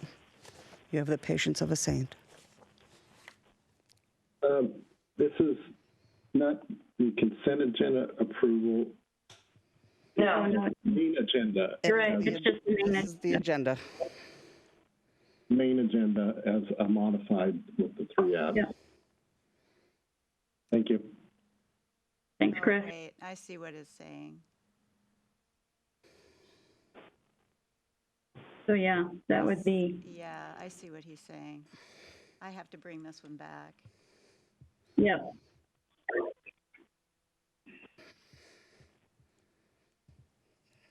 Can we fix it later? So it's the approval of the agenda, right? Yes. I think it would be confusing, Mayor, because we still have to approve the consent agenda, so then she'd have to, and it would be confusing. Sorry, Melanie. That was a good catch. Yes, thank you.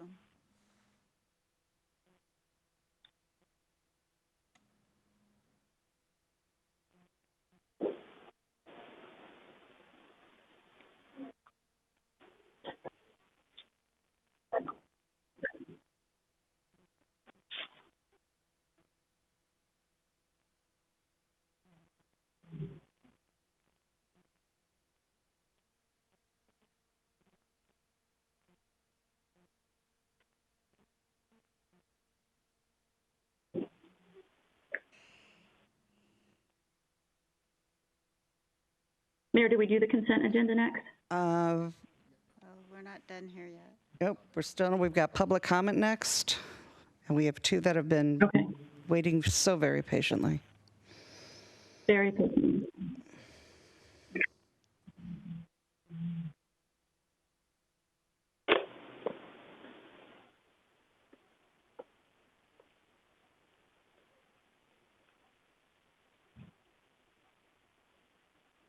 And who are we missing? Councilmember Ross?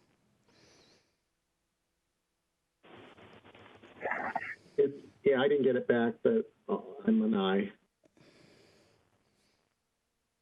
Is that Councilmember Ross? Yes, and he said aye.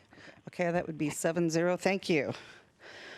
Okay, moving to public comment. Did you bring it, Mary? Pursuant to the Governor's Emergency Proclamation 20-25, the city is unable to provide an in-person location for the public to listen to the virtual city council meeting this evening. Meetings are still accessible to the public, and public comment is able to be submitted. Written comment. Written public comment will be accepted until 5 p.m. on the day of the meeting. Submit your written comments by email to the city clerk at manderson@sammamish.us and citycouncil@sammamish.us. Verbal comment. Up to 3 minutes of verbal comment may be provided per person live during the meeting. Call the following number and input the access code when prompted by 6:30 p.m. the day of the meeting. Phone number 1-571-317-3122. The access code 929-348-197. Once you've been joined, you will be placed on mute. The meeting operator will unmute you when it is your turn to comment. You will hear an automated voice say unmuted when that occurs, and the operator will ask you to begin your comment. Again, this evening, I want to say in advance, thank you for your patience.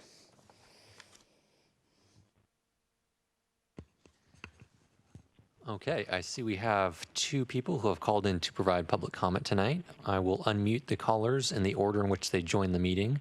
When it is your turn, as the mayor mentioned, you will hear an automated voice say unmuted, and then you'll have 3 minutes to provide comment. Please start your comment by stating your name and the city you live in for the record, and I will now go ahead and unmute the first caller. All right, you have 3 minutes. Please go ahead.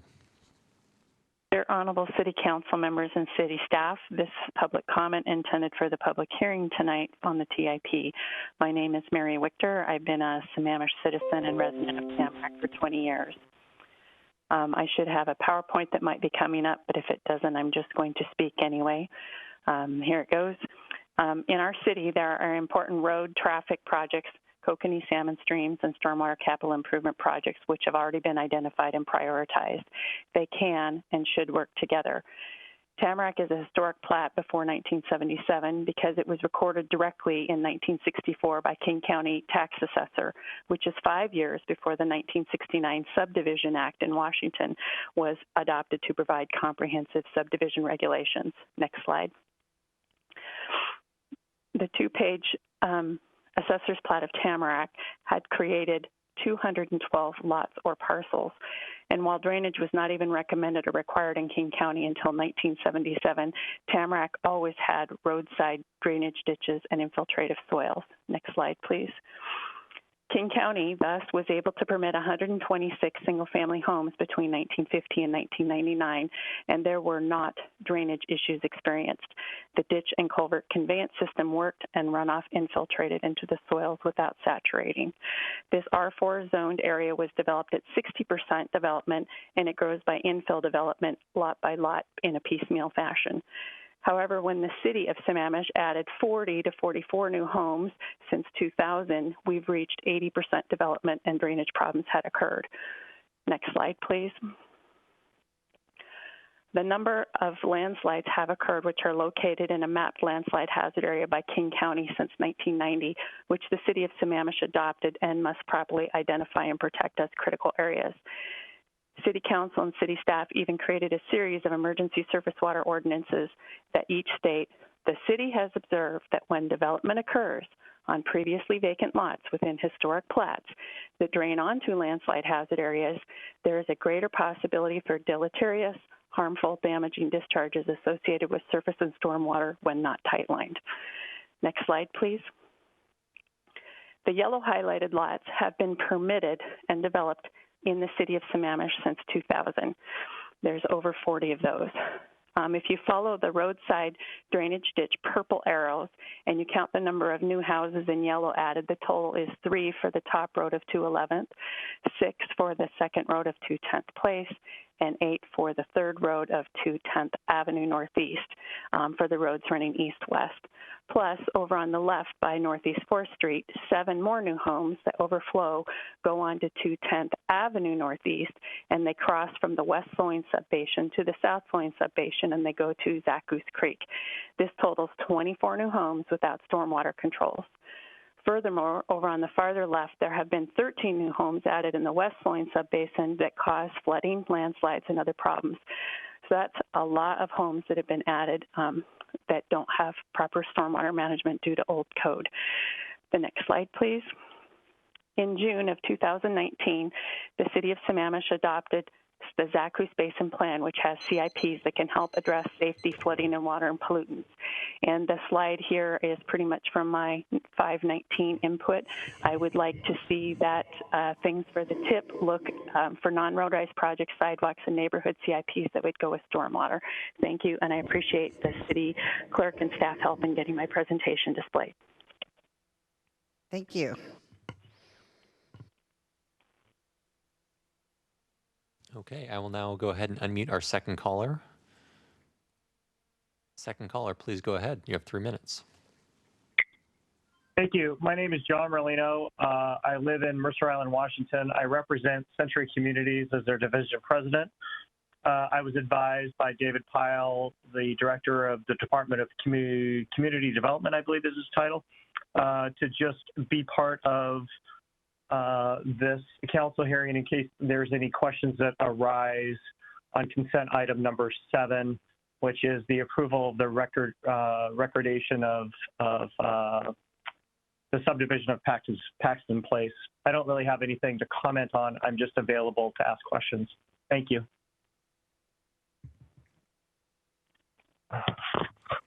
Thank you. Okay, thank you to our callers. Okay, next we've got consent calendar. Do I hear a motion?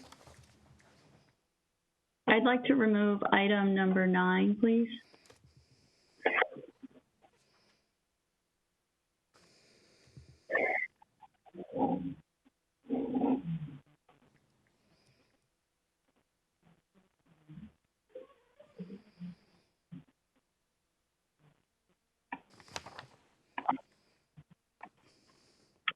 Anything else? Move to adopt with the change. Hey, Karen, sorry, I was talking and I didn't realize I was muted. For item number 10, I had communicated with the city clerk's office on a change on the minutes. I don't know if my packet is outdated or if they made the change, because what I see is still the same thing, which is under a motion. I'm sorry. I know that Lita made the change. I thought that she had updated the packet, but I can make sure that we send a copy of those minutes out to you tomorrow morning. Okay. And for the council's edification, it was just relative to who moved and seconded an item on there. So nothing earth-shattering. Okay. All right. So we had who was our first and who was our second? Jason was the first, I second. Okay. Send them. Any discussion? All right.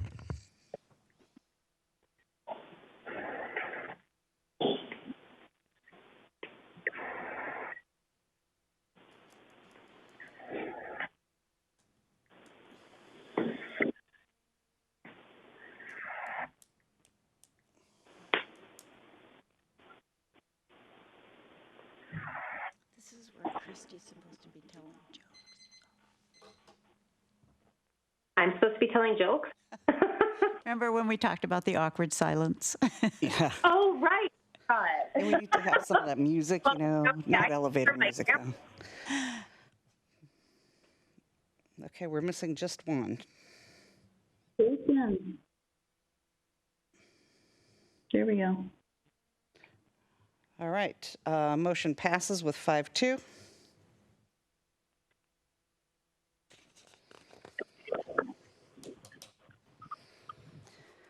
Okay, then coming back to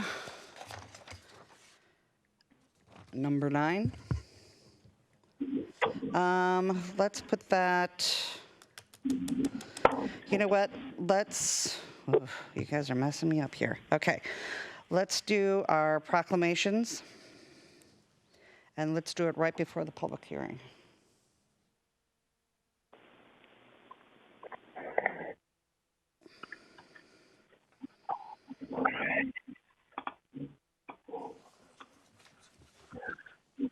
Which one's first? Okay, so we've got 2 proclamations. The first we've got is our proclamation Together Against Discrimination. I believe that is Deputy Mayor. Is that correct? No. Yes. Oh. Who is? It's the proclamation declaring the city of Sammamish stands together against all discrimination, including racial violence and harassment.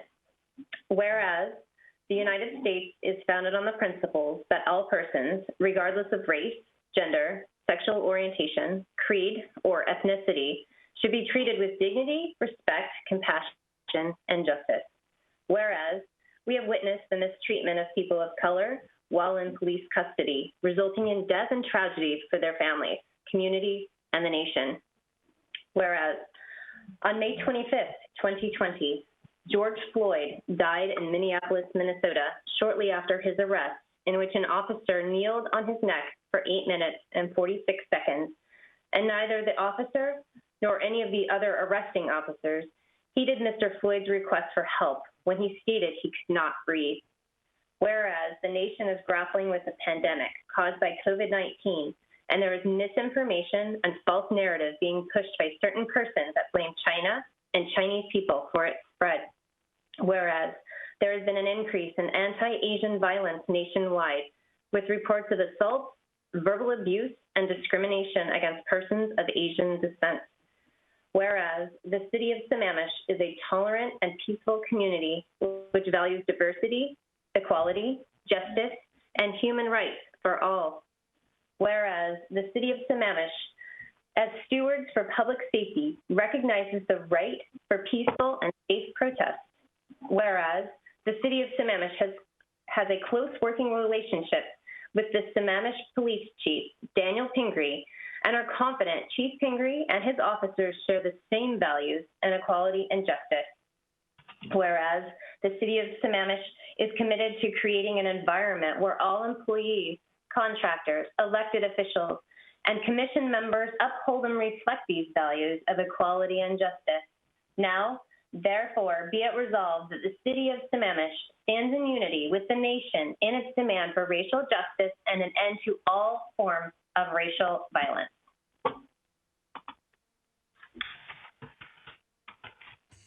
Thank you, Deputy Mayor. Next, we have got Councilmember Stewart. Yes. I'd like to read that the Sammamish City Council declares a day of mourning for residents lost to COVID-19. Whereas our nation has passed a grim point in history. 100,000 Americans have died from COVID-19. And whereas the rapid spread of the virus, the scope of its impact, and its mitigation through social distancing, we have not been given the time or space to mourn, lament, and remember those whose lives have been taken by the virus. And whereas it has been impossible to bury our dead as people have for thousands of years, communally and intimately with friends, family, and neighbors. And whereas, as individuals, residents of our city, and collectively as a nation, we need time to stop, reflect, pray, mourn, and honor the dead. And whereas to meet this need, religious communities across faiths are acting in unity, gathering together safely to mourn, memorialize, and remember the lives of those we have lost, both in our diverse faith traditions and in our public squares, and to pray for the healing of our nation. And whereas June 1st, 2020 was a national day of mourning and lament, to pause, reflect, pray, mourn, and honor all those who have lost, and looking forward to focus on repairing the injustices the pandemic has so painfully revealed. Now, therefore, be it proclaimed that the Mayor of the City of Sammamish, on behalf of the City Council, at the June 2nd, 2020 City Council regular meeting, there will be 1 minute of silence to pause, reflect, pray, mourn, and honor all those who we have lost in the City of Sammamish, and to consider how we may comfort all those they have left behind.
Thank you, Councilmember Stewart.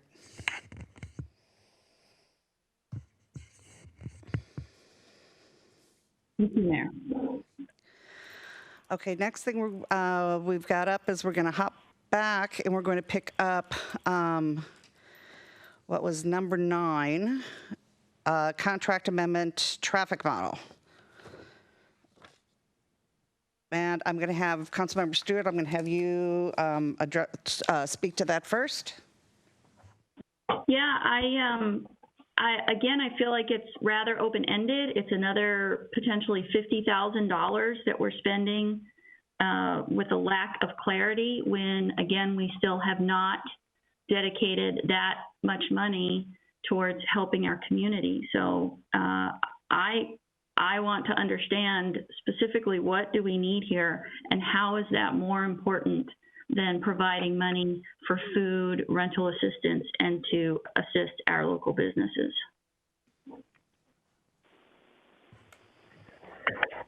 Interim City Manager.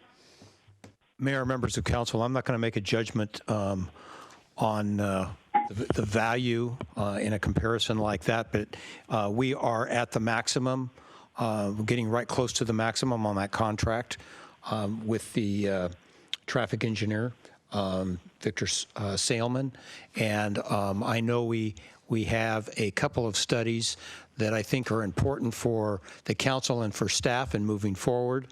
One is to test some of the data and the results of the traffic audit. And that's to do, I think it was 5 concurrency studies to validate his findings. That's about $10,000. We had a price from him on reviewing the VISM portion of the study on Sahali. And I think that was about $7,800. And then there will be some other consulting that I think will be necessary for the benefit as we move forward on our environmental study and for our attorney, Peter Eglett, and as necessary for our Public Works Department regarding traffic issues, and I have a number of other pursuits in the way of concurrency. So if I may, since I raised the question initially, is this is, though, just to be clear, we have traffic consultants for all of that. This particular contract was to do a specific study that was commissioned back in August around the traffic model, and that has been completed. So all of these items that you raise, we already have traffic engineers and contracts to cover that. This is, again, above and beyond and expanding the scope of what we're asking this particular company to dig into. It's not clear to me that anything that was discovered in those in the other study, while there were things that can be improved upon, there was nothing there that indicated to me that we need to spend another $50,000 digging deeper. Mayor, members of the council, can I go ahead and answer? Well, I will disagree on the importance of some of the items that were discovered. It's a matter of opinion. And Pertite are traffic modeling specialists. They are not traffic engineers. David Evans and Associates is. And we are auditing their work. And I just as soon have an independent person do some validation work on that so that the council has the benefit of it. So that's my recommendation. Okay, again, I think in terms of priorities and what we need to focus on right now, I don't see this as landing in that bucket. And again, I don't see this as being COVID related, ordinary, or necessary. So.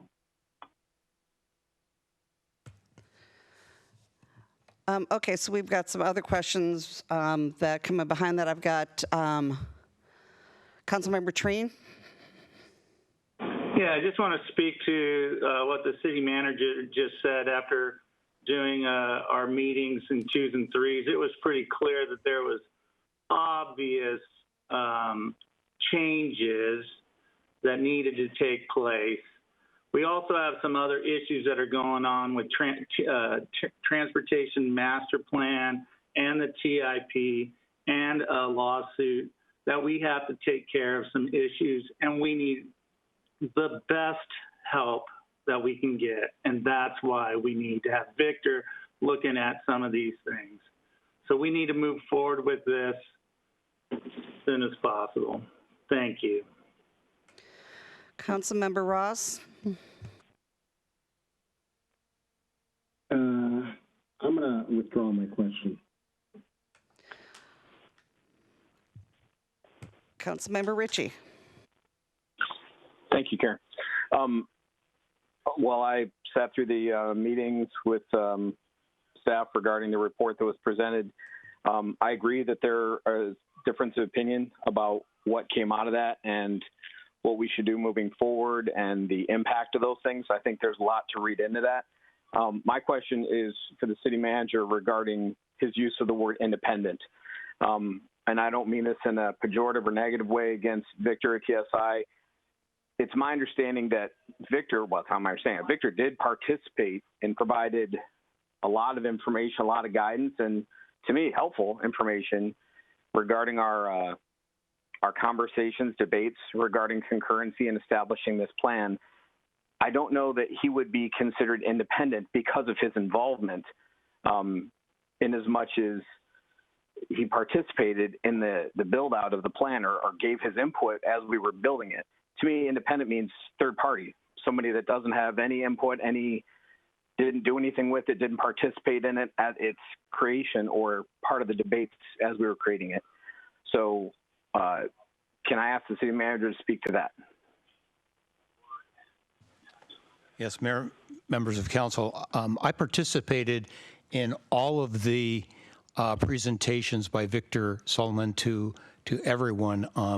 And if you were able to make up a class that I was unaware of or presentation, I'm glad you were able to do that. But to me, new to the city, he is independent from what I've gathered. So if you don't like the word, I'll take independent out of it. He's a separate person conducting an audit.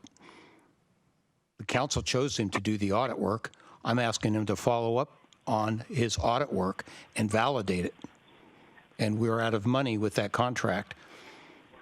It was David Evans and Associates who, working with Public Works, were ones that made recommendations on concurrency that I still have to look at, because some of those decisions were made without coming back to council. So, I mean, I'm beginning to have a number of questions come up just regarding David Evans and Associates contract and their leadership and involvement in doing the concurrency study. So I'm just trying to do something for the benefit of the council and get as much transparency on these issues as possible.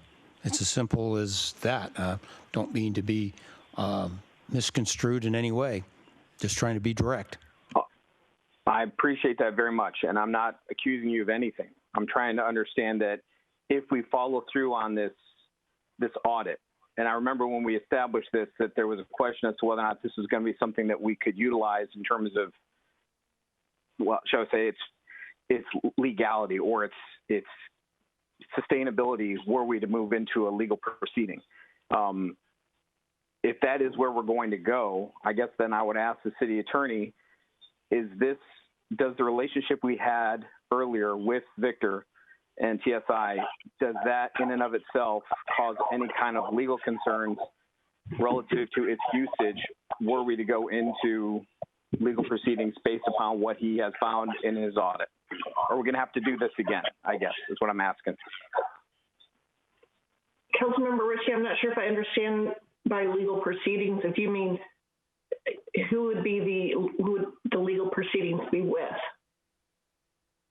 Well, I don't know. I guess my question is if the information that has been found in the audit is such that the council decides it wants to challenge a concurrency certificate or wants to fight against or pursue legal action against David Evans, or to discuss how we can unwind what has been done based upon the findings of the audit, does Victor or TSI's involvement cause, early on in the concurrency process, does that cause a problem? I mean, it's basically people reevaluating what they've done. David Evans was involved, Victor was involved. If the goal here is to have a third-party audit, you bring in, a third party to review it, is that a cleaner, more specific, or more legally clean way of doing this if we were to move forward with legal proceedings in the future in one shape, form, or another? I mean, I'm trying to figure out what the goal is here, right? Are we just kind of perseverating on the issue? Or are we trying to have somebody come in and figure out what happened that wasn't involved originally and take it apart rather than people that were involved haggling over the details? There's a couple of different questions sort of bundled up in what you've just said. I don't have any legal problem with Victor Salmon conducting an audit of a prior model. I have no legal issue with that. If you're going to discuss possible legal action against DEA, then that's a discussion that we should have in executive session, not in public.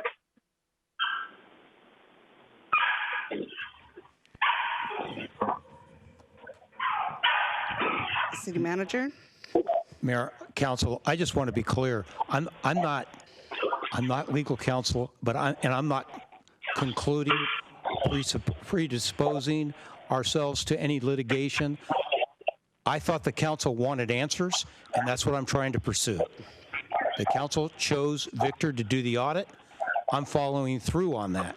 If the council chooses to call it a day and doesn't want to allocate the money to do any other analysis, that is what council can choose to do. Okay, Councilmember Gamblin, followed by Deputy Mayor. Yeah, thank you, Mayor Moran. I feel we assigned the TSI the job of doing the audit. They have done it. They have communicated to us the results. I feel that we need to continue with them until we get all the answers that we need. I agree 100% with the interim city manager that we need to go ahead and fund this until we are totally satisfied that we have all the answers we need going forward. I support the item. Deputy Mayor. Thank you. Since we've all sat through the presentation that Victor did with us on his findings, I think it's really critical to continue with this for this mere fact that if you take a quick look at our transportation improvement plan, which is later on our agenda today, there are hundreds of millions of dollars worth of projects on that tip. And to quote Victor, it's unreliable to predict the future, which means things like capacity constraints that are not correct and vehicles per hour per lane are 200 cars different than what they should be in our model, means we are either misappropriating where we're going to spend the money based on bad information. And I think we need to correct that so we know exactly where to spend our funds to remedy the problems that are existing. So I think this is critical. Okay, before I go on to round two, is there anybody who did not speak in round one that has a question or a comment? Going to two. Councilmember, Councilmember Ross? I think that to somewhat sum up what Deputy Mayor just said is it's really you pay a little now to avoid a lot of money later to properly direct our transportation and infrastructure strategy.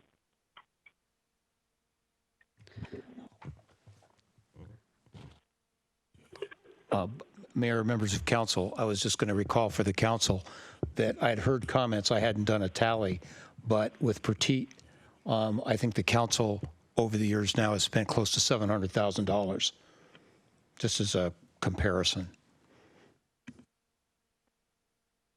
Thank you. Okay, Councilmember Stewart. Yeah, a couple of questions. First of all, so how much have we spent on this audit so far?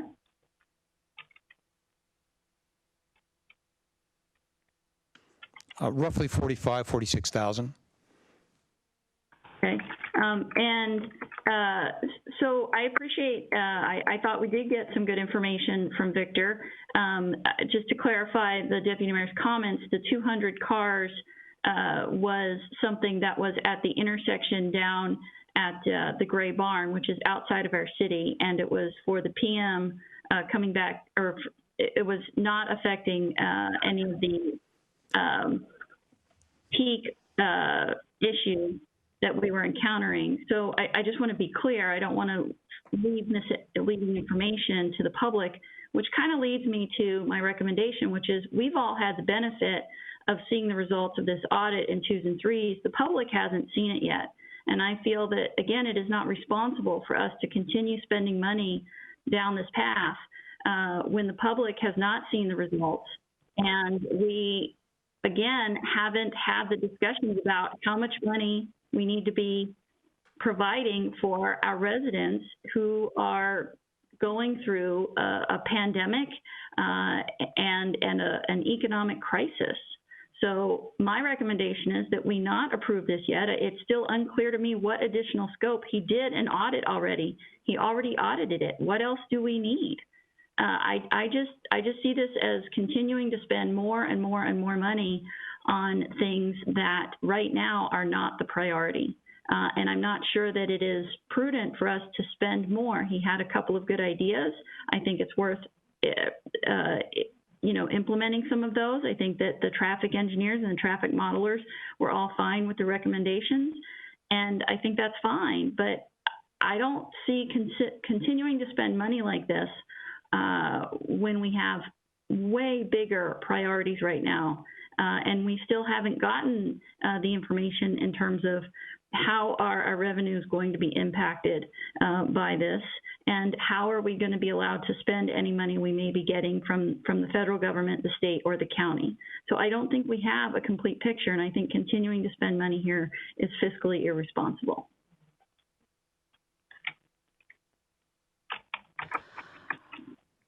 Deputy Mayor?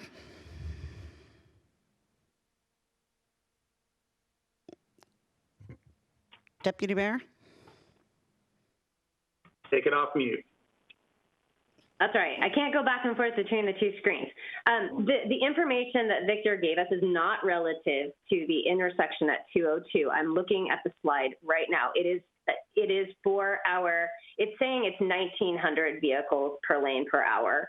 So at any rate, I think we're splitting hairs. There is a lot in this, in the findings that is worthwhile implementing that we would otherwise not be able to implement. Thank you. Okay, so I'm gonna, because I think I know what Councilmember Gamlin's gonna do, so I'm just gonna put in my opinion before I get told I can't. And sitting through the whole presentation that we had, we asked for an audit. It came back. They found a lot of things that were broken, a lot of things that need to be looked at, a lot of things that frankly have a big effect on what we do with our TIP. What we're going to do in the next 6 years, what we're going to do in the next 20 years. So to not have him finish his work would be, to me, would be half-baked. I just don't understand. So I will be supporting this. And now, Councilmember Gamblin. Yeah, thank you, Member Moran. So I just want to concur with Councilmember Ross. What we're talking about here is spending thousands of dollars to get to the bottom of some very important traffic information. Again, spending tens of millions of dollars on actual road improvements. We need to be very, very, very sure what our information is before we do that. So it's money well spent. Also, this is not an either-or spending comparison. This item to other human services spending, it's not correct. They are independent of each other and are separate. And if we choose, we can do both. Thanks.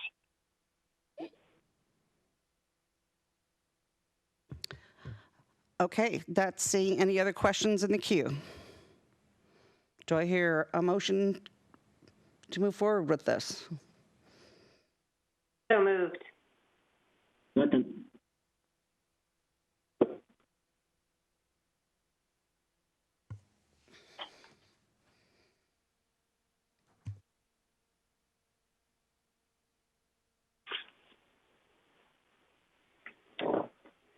So the current motion on the table is to approve the contract amendment for the traffic model audit with Transportation Solutions, Inc.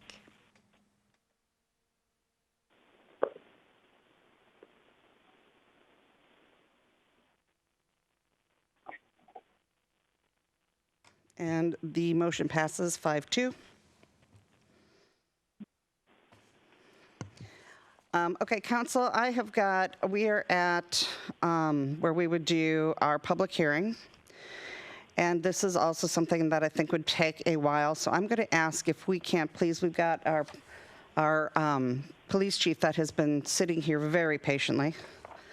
If we couldn't please move number 17 and 18 up so we can get him moving out of here.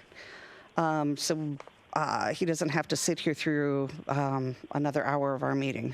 Does anybody have a big problem with doing so? I think No.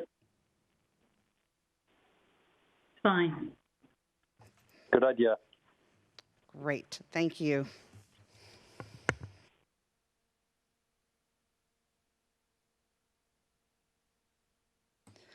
Okay, so we're going to go to which would be number 16, which would be the new, the ratification proclamation of emergency. And would you like to read that for us? Thank you, Mayor and Council. In an abundance of caution, I've requested the city attorney to draft a suitable proclamation of emergency in the unfortunate case we are required to take extreme measures over the next few days to protect the community and the citizens of the city of Sammamish from individuals who may turn to violence and mayhem, hijacking those that would desire to express their views peacefully about the recent injustices they have witnessed. The proclamation will allow us to establish a curfew should it become necessary in an effort to protect and defend this community. I have the proclamation that was drafted. I'll quickly read it for the benefit of those listening and for the meeting.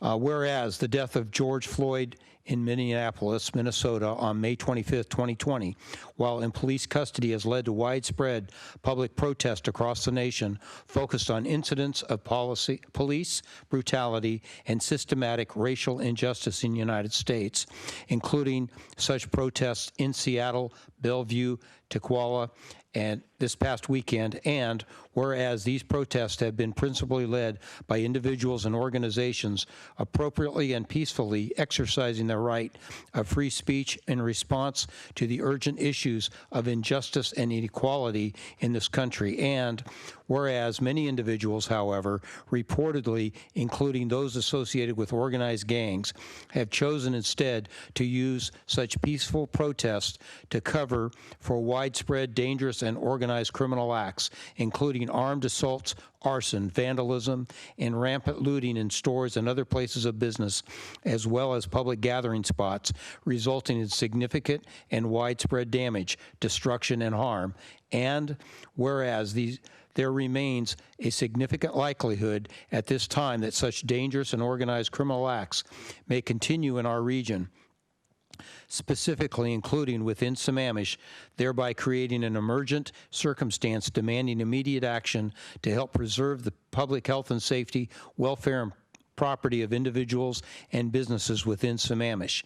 And whereas other cities in our region, including Seattle, Bellevue, and Tukwila, have declared emergencies and in some instances also imposed curfews in response to these threats. And whereas the facts and circumstances set forth constitute an emergency as defined by Chapter 2.70.020 of the Sammamish Municipal Code and the City of Sammamish Comprehensive Emergency Management Plan, and necessitates the utilization of emergency powers granted by applicable state and local law, including but not limited to Chapter 2.70 SMC and Revised Code of Washington, Sections 35.33.081 and RCW 38.52070, parens 2, and whereas the Sammamish Municipal Code, Section 2.70.050, provides that the city manager shall have the broadest authority and greatest discretion consistent with state law and respect to emergency response and operation. And whereas the Sammamish Municipal Code, Section 2.7.050, grants to the city manager the authority to take action on behalf of the city in the event of an emergency or disaster, subject to ratification by the city council as soon as practicable. And whereas the city manager wishes to exercise such authority to proclaim an emergency in order for the city to timely respond to such emergency, subject to the ratification of the city council as soon as practicable. Now, therefore, be it proclaimed that the city manager that an emergency exists in Sammamish, and the city departments and relevant staff are hereby authorized and directed to respond to such an emergency as follows. In Section 1, undertake measures in response thereto without regard to time-consuming procedures and formalities generally applicable under state or local law, subject only to any mandatory constitutional requirements in connection with one or more of the following: budget law limitations, requirements of competitive bidding and publication of notices, provisions pertaining to the performance of public works, entering into contracts, incurring obligations, empowerment of temporary workers, the rental of equipment, the purchase of supplies and materials, the reduction or waiver of fees and charges, such as those related to permits and other city approvals related to an emergency or disaster, and the appropriation and expenditure of funds. Section 2, enter into agreements to incur obligations necessary to recall city employees from vacation, cancel days off, authorize overtime, recall selected retired employees in order to help protect the health and safety of persons and property.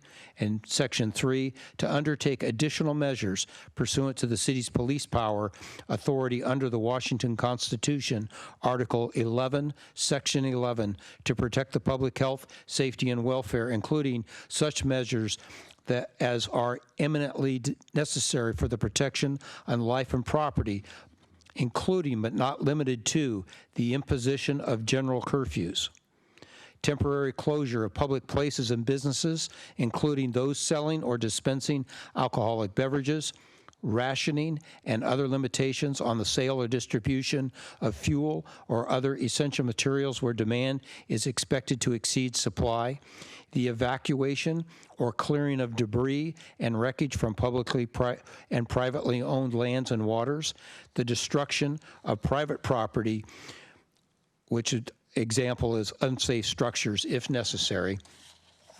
And number 6, temporarily suspend or deferral of otherwise applicable city requirements other than those directly related to public health and life and safety issues, including such requirement as those related to parking enforcement, unclaimed property, timely payment of taxes and fees, business and animal control license requirements, public nuisances, abandoned and unauthorized vehicles, nuisances, and debris related to waters and surface craft, stormwater, sewer, garbage, tree removal, outdoor burning, obstruction of streets or sidewalks, and building and construction and land use permitting and approval application requirements, and the use of volunteer workers, provided they are afforded the privileges, benefits, immunities provided by state law and state or federal regulations for registered emergency workers, so long as they remain under the direction and control of authorized officials.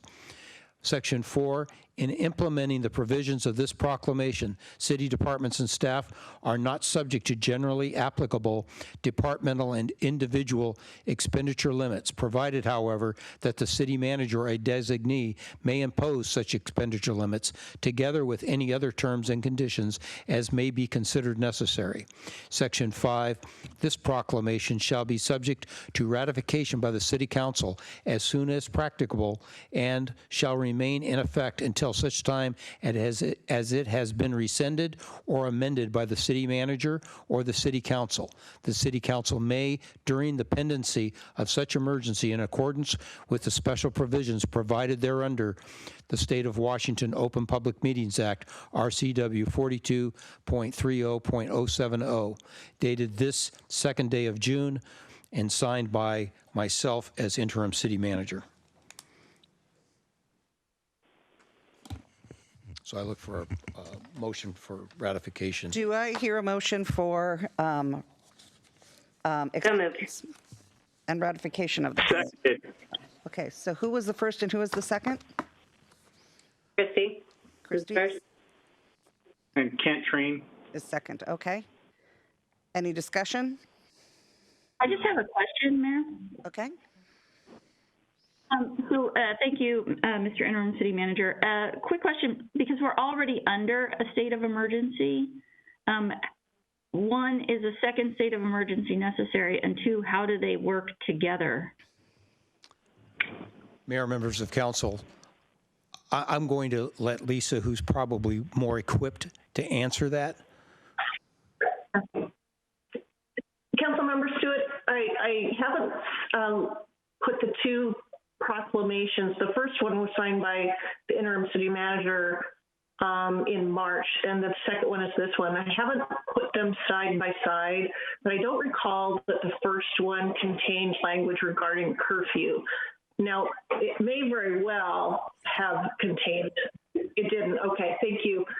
And so that certainly is one major difference, and that is one of the tools that many cities are using now to address, particularly Tukwila most recently is a victim of some of the violence that's occurring in that community. So that's a main difference. An additional difference is that we have a lot of whereas clauses that address the violent death of George Floyd, and those are embedded into this latter proclamation.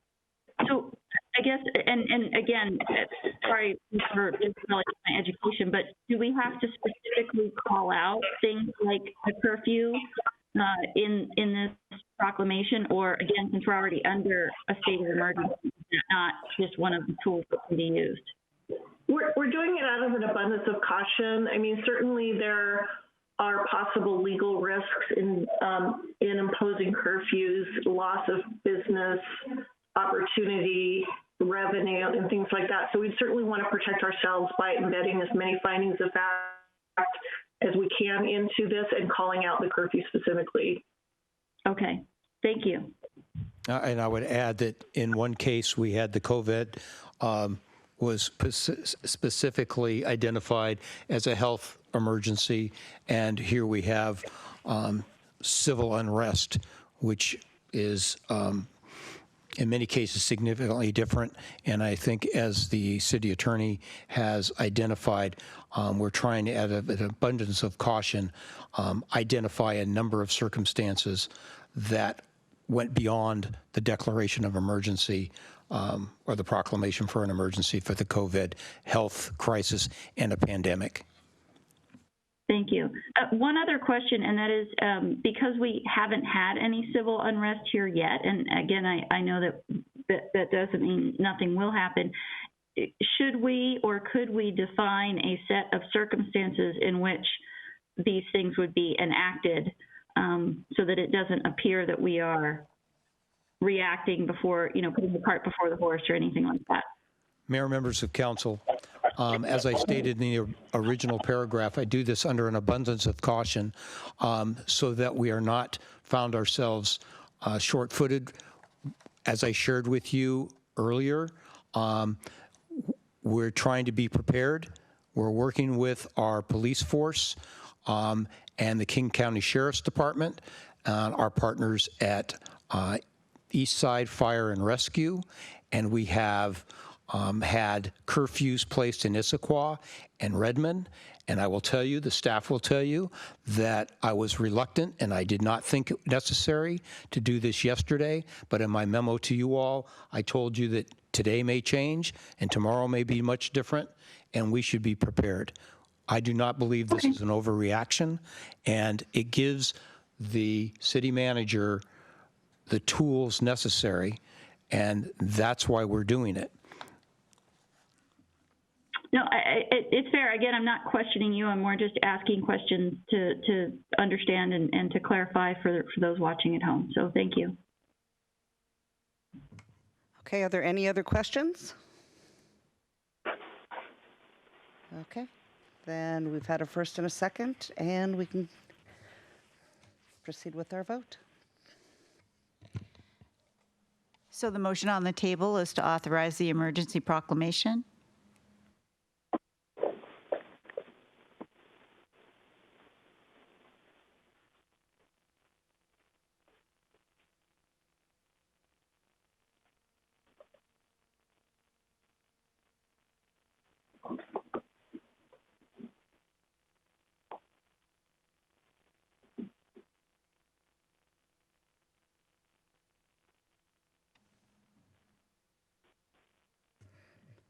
Motion carries 5-2.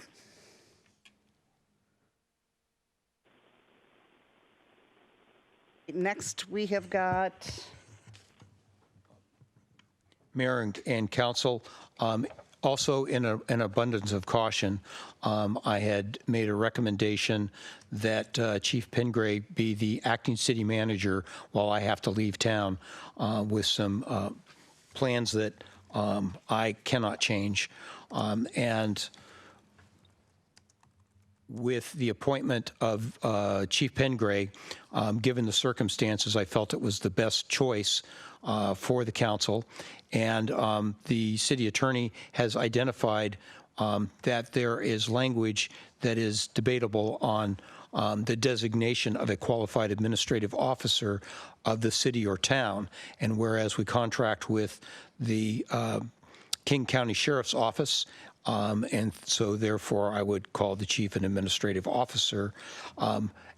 As I said, in an abundance of caution, the city attorney recommends there be a motion from the city council authorizing the designation of Chief Pengrave as acting city manager between Wednesday, tomorrow, June 3rd, and my approximate date of return, Sunday, June 7th. and the Attorney's Office has no concerns about Chief Ben Gray serving as acting, particularly if there is a motion on record by the council. So that's why we made a recommendation for adding that to the agenda tonight. Thank you. So moved. Who was that? Who was, Jason? Who made that motion? So moved. Who was that? So moved. Kent. Kent. Oh, okay. Yeah. Do we have a second? Second. Thank you, Christy. Okay, then I have, see, 2 names up here for questions. Councilmember Treen, did you have a question? No. Okay, Councilmember Stewart. Yeah, Chief, thank you for being here and for sticking around. I want to thank you and all of the officers here in Sammamish. I think we have exceptional officers here, and I think you guys do a great job of serving our community. One question that I have, though, I understand, if potential issues break out, we certainly need you front and center at helping to deal with anything that may come about. I wonder, though, by making you the city manager, does that put additional responsibilities on you that could detract from your ability to focus on any emergency situation at hand and dealing with being the chief of police, which is already a full-time job? So just know that I'm not questioning your capabilities or your dedication or any of that. I just am wondering if it really does make the most sense to appoint the police chief, who will already be, if something happens, more than busy as the acting city manager. And also, do you have any experience in certainly you have experience in running a police force, but have you ever been a city manager before, and some of the other issues that may come up around that?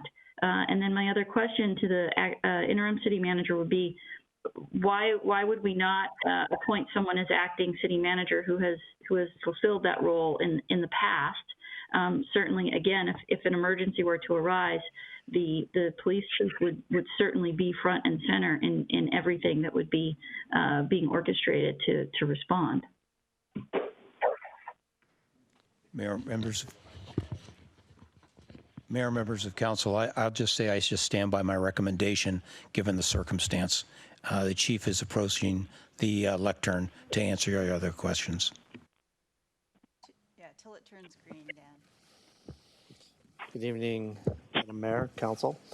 Thank you. And to answer your question, yes, I actually have been acting city manager at the city of Shoreline when I was there as chief, and so I'm familiar with that role. I understand your concerns and appreciate that. I guess what I would say is I am comfortable working with Andrew Stevens, our emergency management coordinator here in the city, as well as the mayor, to communicate with council, as well as taking full advantage of the expertise of all of the directors that are here. So I have absolutely no issue depending on them, leaning on them, working with them, and making sure that I'm communicating with Mayor Moran so that we are, stay on top of things, address things that need to be addressed, and at the same time, still be able to address my role as chief, again, on that end, working with people that can support me and making sure that everyone has their roles to ensure that we're doing the best we can for the safety of the citizens and the community members here in the city and any of the people that may be involved with future protests here in the city. Thank you. Okay, so the next I have is Councilmember Ritchie. Thank you. Regarding the term in the proposed language under the RCW 35A13150, the council may designate a qualified administrative officer of the city or town to perform the duties of manager. My question is the qualifying, what makes a person a qualified administrative officer? And While I have no issues with Chief Pingree serving in this role just because I've gotten to know him, and given in light of the situation, just in terms of the legal ramifications of this and the actions we're taking, is it about, the two things jump to my mind just in terms of who pays Chief Pingree. Is he paid from the city? Does the city pay for him or pay his payroll directly, or is he paid from King County and then we pay King County a fee or our police services fees out of our general fund, then they pay him? Does he have standing? And I don't know what the situation was in Shoreline. I'm not familiar. Nice community, but I'm not familiar if you were a police chief there directly or as like the service we have here where you're contracted with King County. So I'm just trying to understand the nature of the relationship as to what qualifies somebody as an administrative officer and if payroll has anything to do with it. Thank you. Interim city manager, I can probably address that. I think it's timing. So I'm going to date myself here, but the unincorporated King County municipal incorporations that started in the 90s faced a challenge about whether to start their own police forces or to contract with King County. So one of the first contracts with municipality with King County and a municipality was in the city of Maple Valley, and I was the city attorney that incorporated that city in 1997. And Sheriff Reichert at the time developed the contractual model that we now use today. So my guess is that when RCW 35A 13150 was drafted, we didn't have contracted city chiefs and law enforcement.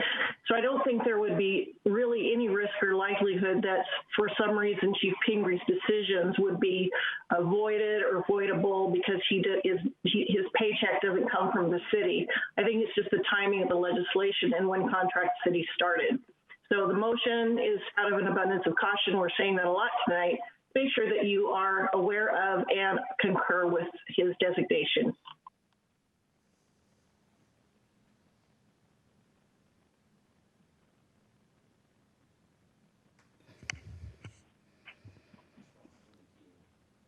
Oh, Councilmember Ritchie, did you have any more questions?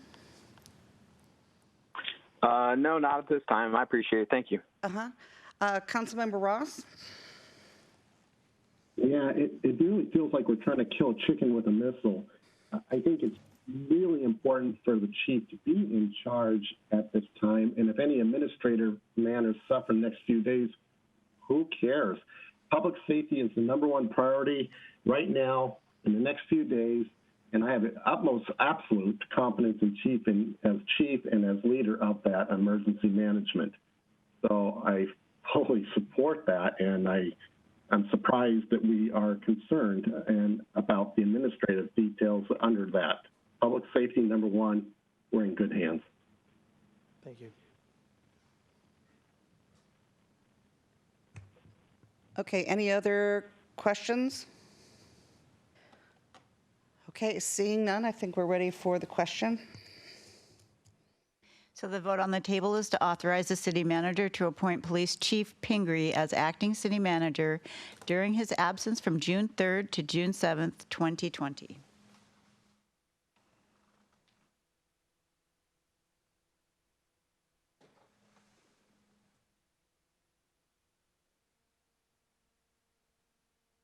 Did you vote?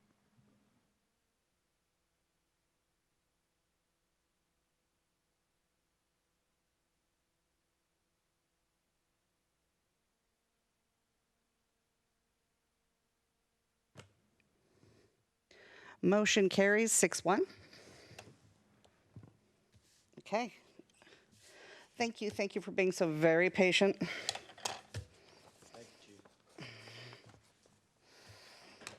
Okay, so now, okay, before we get into public hearings, I don't know about anybody else, but I need a health and safety break.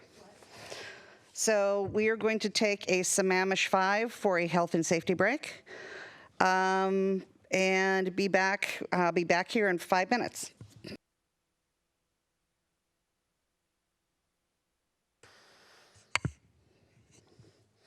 Okay, Council, are we back? Everybody back on?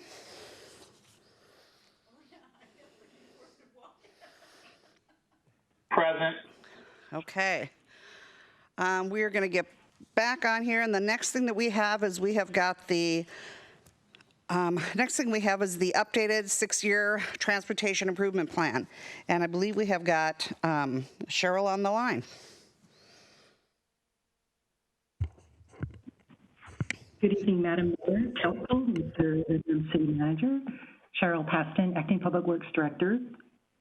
So we're here back again to actually present the draft resolution to adopt the 6-year TIP. As this is an annual decision and approval process that's requested of the council to adopt a 6-year TIP, or the Transportation Improvement Plan, that must be adopted by July 1st of each year. We presented the draft to council at your May 19th meeting, and staff did not hear any edits made to the TIP. So the TIP in front of you in the packet is the same one that we presented on May 19th.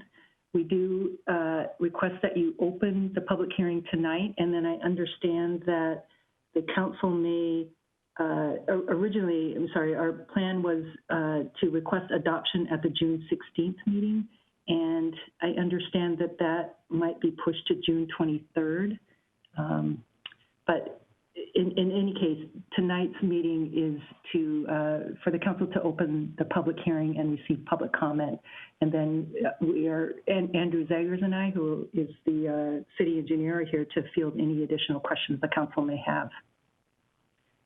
So with that, I will hand it back to you, Madam Mayor.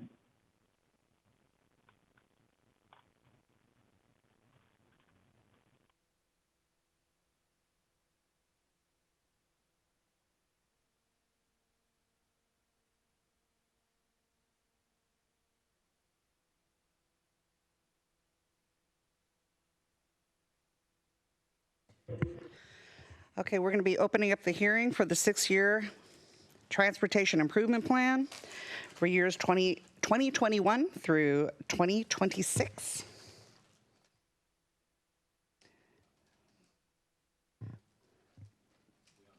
We don't have anybody on the line, but we did have one person who gave us some input earlier, which will be added to the record. And this will stay open then until June 24th? Okay. June 23rd. Mayor Moran, for some reason I'm not able to get my question in. Could I ask a quick question? Okay, hold on.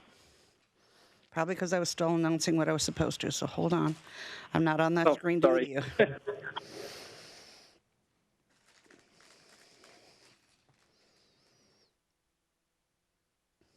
Okay.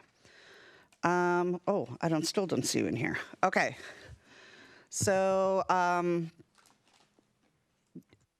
okay, Councilmember Gamblin. Yeah, so I just got a quick question. So during last year's debate on the TIP and adoption of the TIP, there were some questions on whether to include Sahalee on that TIP and how that worked with the issuance of concurrency certificates. There ended up being quite a bit of confusion on that question. A certificate was issued when, again, there was still confusion on how the TIP and that concurrency run were interacting.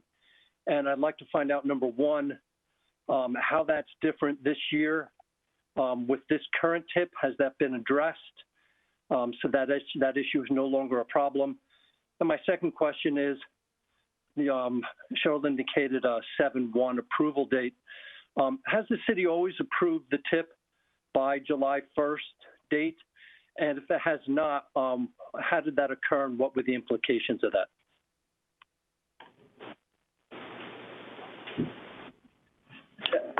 So what's different this year from last year? So last year, the sequence was that the TIP was adopted. the Sahali project, in its what I'll say it's the roughly $58 million scope, was part of that TIP. The city's traffic model, it's what we call the pipeline model, which covers the 6 years of the TIP. It does assume that all of the projects that show funding for completing construction of that project, it is assumed in the traffic model that the project actually is built within that 6 years and completed. So for a project that just is in design, it shows that there's just enough funding for design only. The traffic model would not include that project in the model. This version of the TIP does not include the Sahali project, and the Sahali, again, the Sahali project is not in the city's current traffic model. So that's what's different. And then in terms of, has the city always adopted its TIP by July 1st? As far as I understand, yes, it has. That is a state law. Okay, and so again, back to the TIP, the balance of the projects listed on the TIP are all assumed that we will fund and they will be completed within this 6-year time frame? Well, so only the projects, so for example, if you look at, let's see, where's the study?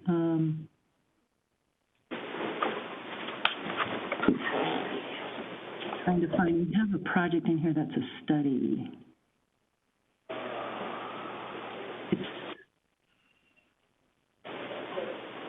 For example, 26, which is a new project. Okay. There's no money that's shown in the TIP. It's just there to take advantage of any grants that might be promising for that project. So this project is not in the traffic model. Okay, so could we see some indication possibly on the chart, the comparison between between adopted chart that we're looking at here with the numbers on it? Mm-hmm. Would it be possible to see on that exactly what is included in what would be included in a concurrency certificate run of these, however many, 34 that we're showing here? Is there some way we could asterisk those or indicate which ones are and which ones aren't? Sure. We will, what I can do, I can send it tomorrow, and then it'll certainly be in your next packet.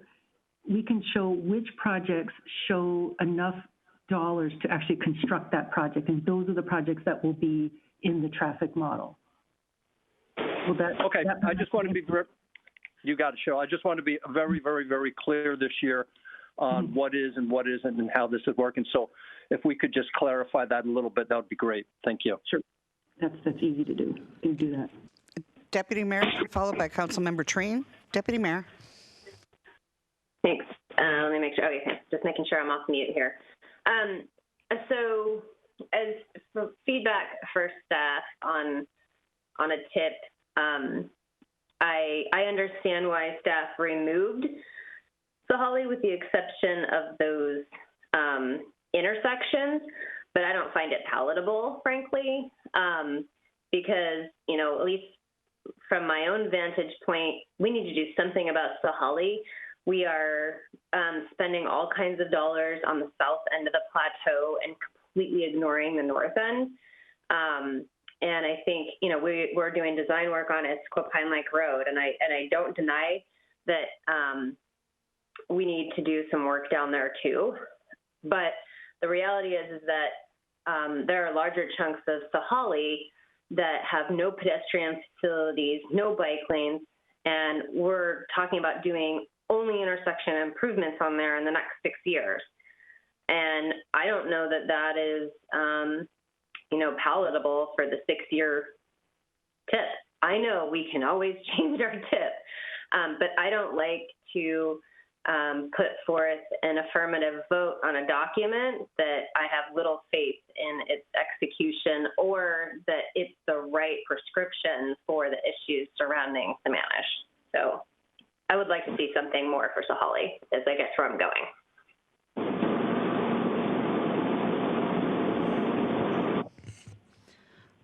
Okay, Councilmember Treen? Hey, Cheryl, quick question is are you thinking about doing more on East Lake Sammamish Parkway than just at Southeast 24th? At the May 19th meeting, the council did direct the staff to do the analysis to add the whole, I assume it was the entire parkway back into the concurrency program. So as an outcome of that analysis, which we haven't yet started yet, partly because of the council's continued deliberation about the traffic model audit and the next steps, but the outcome of that analysis will produce more projects. Yeah, because that leads me into my next question, which would be on the traffic model. If we get that straightened out, are you also seeking? Who else are we looking to for advice on this TIP? Who are you using as a consultant? I guess is the question. So David Evans is our current traffic engineering modeling company consultant. So we are using their model and the results of it. And then who are we using as far as helping design the actual TIP? You mean in terms of what goes on the TIP, or? Yeah, maybe we're not using any consultant at all. I don't know. So are you using for the TIP? I understand we're the transportation master plan. So is that consultant firm still working with you to form this TIP? So the TMP consultant, Fair and Peers, their focus was really on the 20-year list of projects. The TIP, the only change to the TIP, this year's TIP from last year's TIP in terms of new projects or projects that were removed. Let me see, I have to pull up my agenda bill. Of course, the Sahalee corridor is removed, and we added line 26, which is 212th and Southeast 16th Street replacement. That's the one I gave as an example of being on the TIP, but there's no money on it, and therefore it's not in the traffic model. You'll see that TR 56 on line 25, we took that one off because the elementary school, the reconfiguration of their driveway solved the concurrency issue.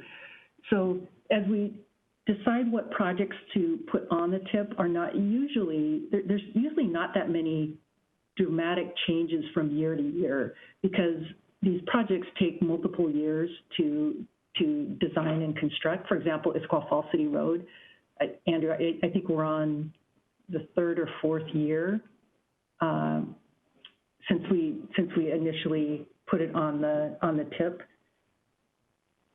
So I'm not sure if I'm answering your question, but we do take, as far as the concurrency project, those come from the traffic model, and EA is our traffic modeling consultant. And then we did do extensive outreach as part of the TMP that informed our long-range list of capital projects. I'm not sure if I'm answering your question. Thank you very much. Oh, you did good. Thank you. Councilmember Ross?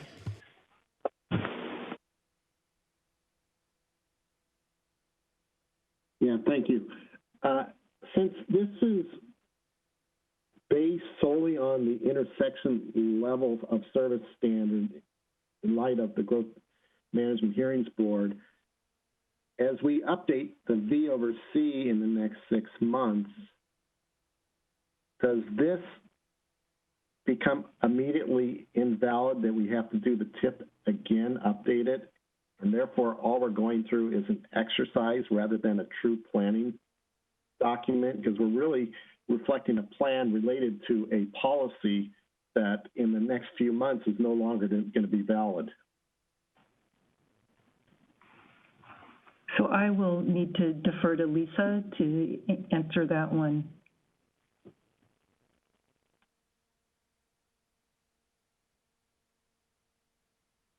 Sorry, Councilmember Ross, I couldn't find my unmute. So I think we're going to have some conversations later tonight about some strategies going forward. And so I'd like to reserve most of my remarks for executive session. But I think that there is, because of the board's decision in gerund, we're having to tread very carefully in how we approach the TIP as well as the TMP and how we go about getting ready for our compliance hearing. I hope that's adequate for now. Well, that's been. Thank you. Councilmember Stewart. Yes, thank you. A couple of things. One, just to clarify, last year when we approved the TIP, we had spent extensive time prior to that discussing what criteria would be used to include projects from the TIP in the traffic model. And as Cheryl described, if a project was fully funded to be completed at the end of the 6 years, it was included in the traffic model. And if it wasn't, and when we say fully funded, it's marked as having dollars associated with it through that 6-year period that would complete it. And we did go through quite an exercise on what we allocated money to and what we didn't. So I think that was very clear prior to that. The other clarification I want to make is when Cheryl said that the council voted to add East Lake Sammamish Parkway back into the concurrency program. East Lake Sammamish Parkway has never been out of the concurrency program. East Lake Sammamish Parkway has always had concurrency for intersections on it. It is my understanding that it is illegal to exempt a roadway from concurrency, so we have never exempted any roadways from concurrency. It was only that we had decided not to apply the additional level of the V over C to the parkway. In terms of Sahalee, I would actually concur with the Deputy Mayor that I do think we should have projects on here. I've always felt that the TIP should not be limited to concurrency failures.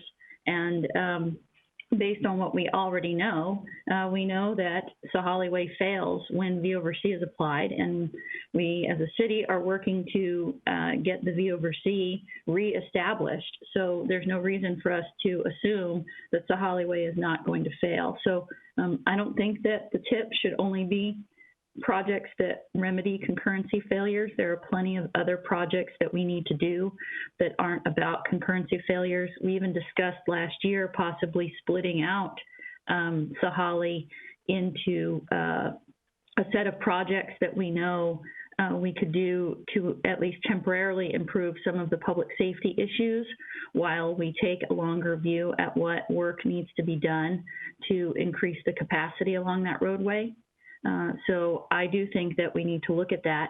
To Councilmember Ross's point, though, however, we may need to come back and revisit the TIP at some point in the very near future. But I think that not putting Sahalee on there, first of all, again, I think it's irresponsible.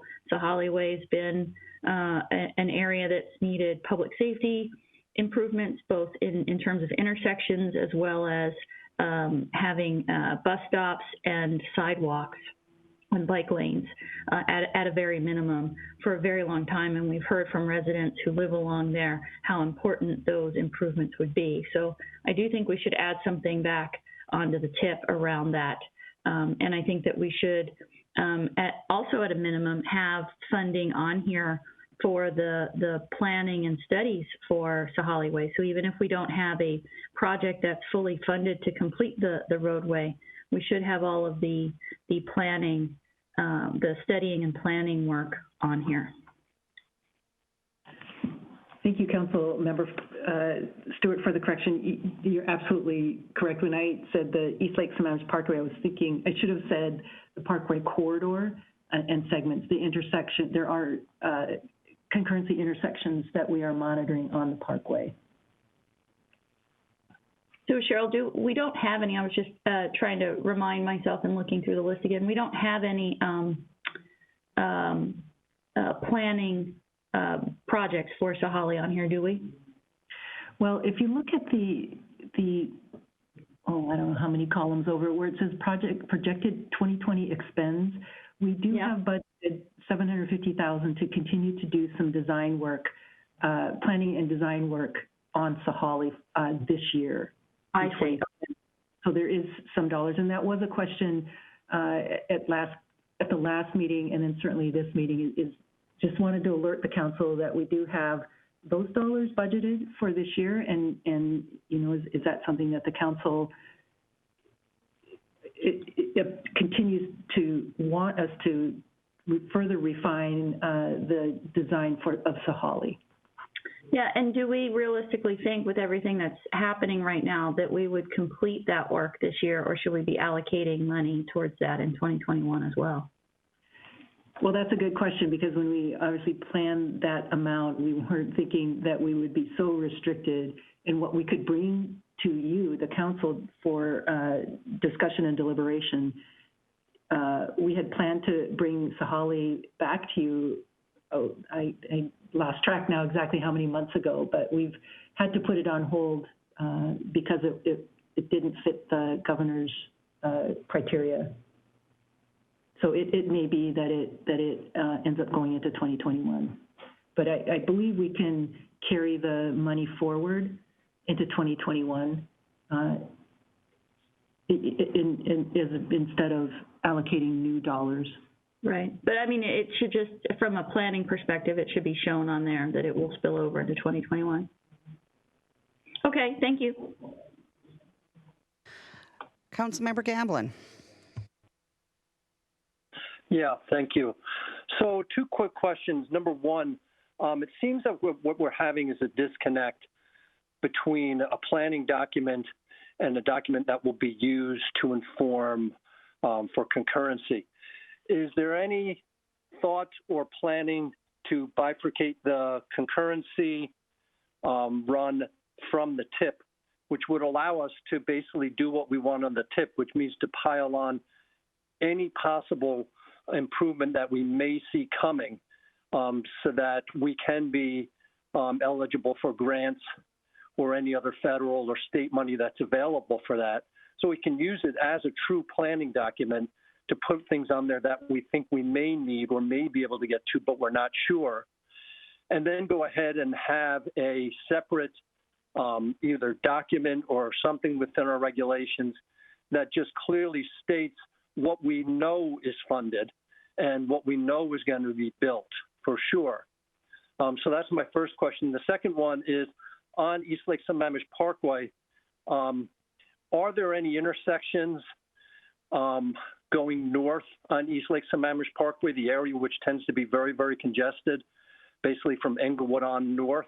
Are there any intersections there that are being tested at all?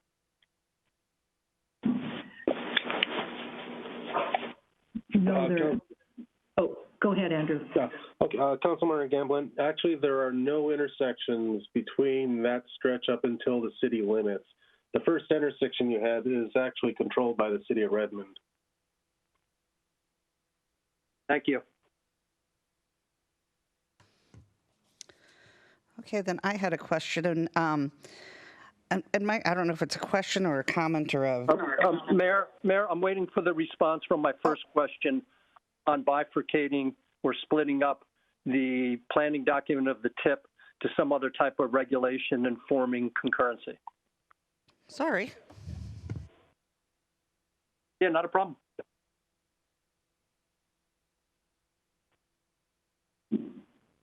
I'm not sure that I know the answer to that.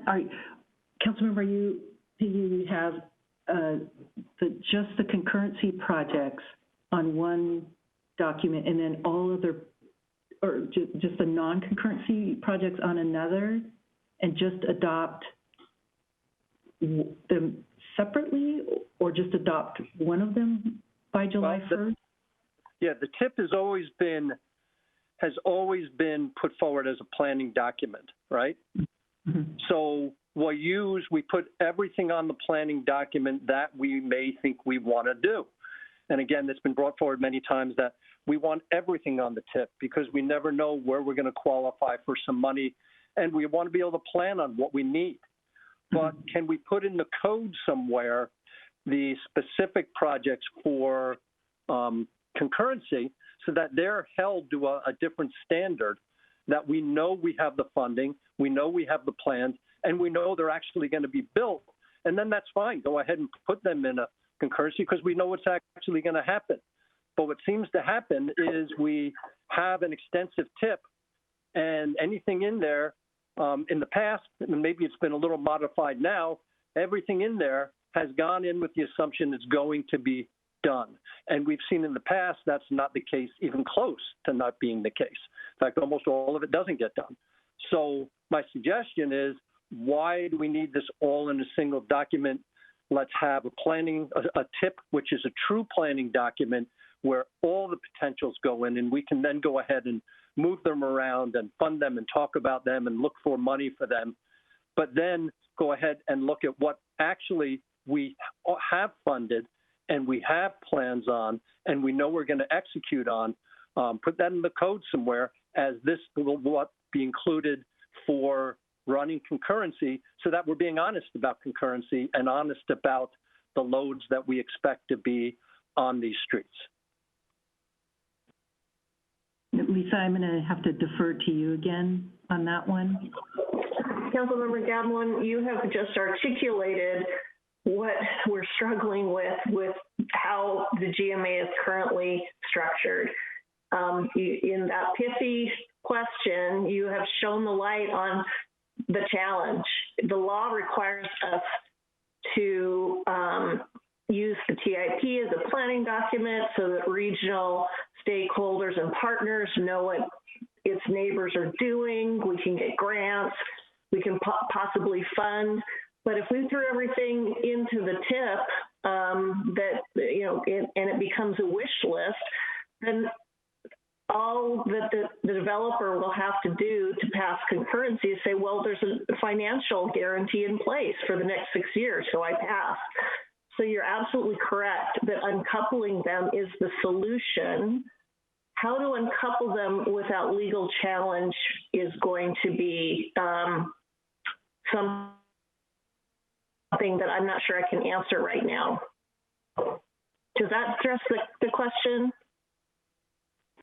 Yeah, that's exactly it. And before I vote for a TIP, I'd like an answer to that question.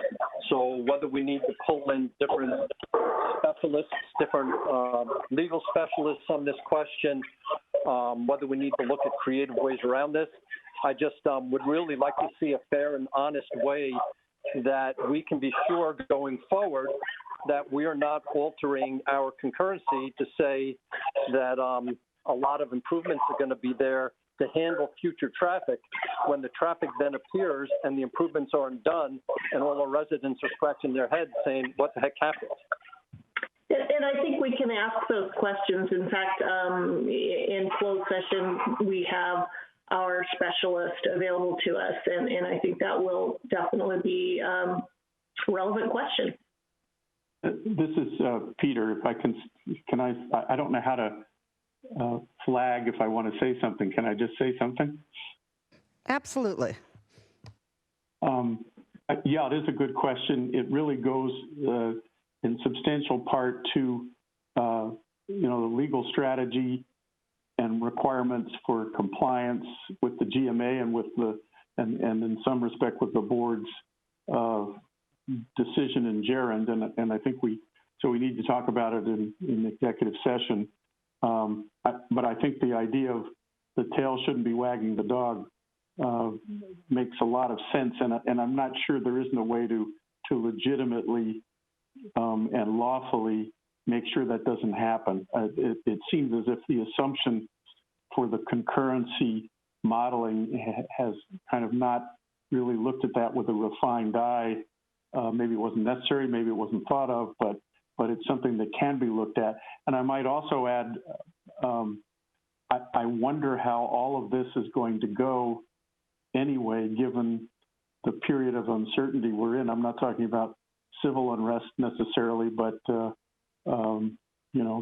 all sorts of issues about funding and revenue and that sort of thing. So we can talk about it more in executive session to get into the kind of potential legal issues.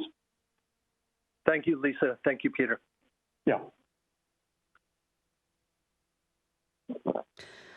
Okay, before we start round two, I have a question, maybe a comment, I don't know what it is. But I'm struggling here with the fact that we appear to be having the very company.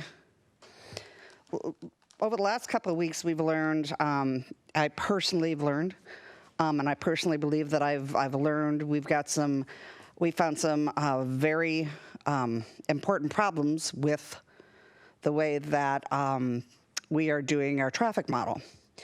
And yet, we are having that very same company do the tip. And I'm struggling here on how then we are to make that work here and pass that, knowing that it's probably not correct. So I don't know if you have any sort of answer for that, or if it's reviewed by somebody, or I mean, I don't know.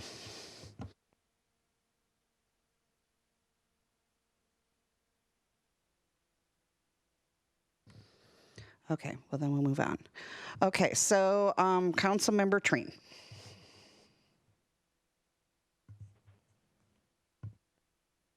Hey, I would just like to concur with Councilmember Gamblin.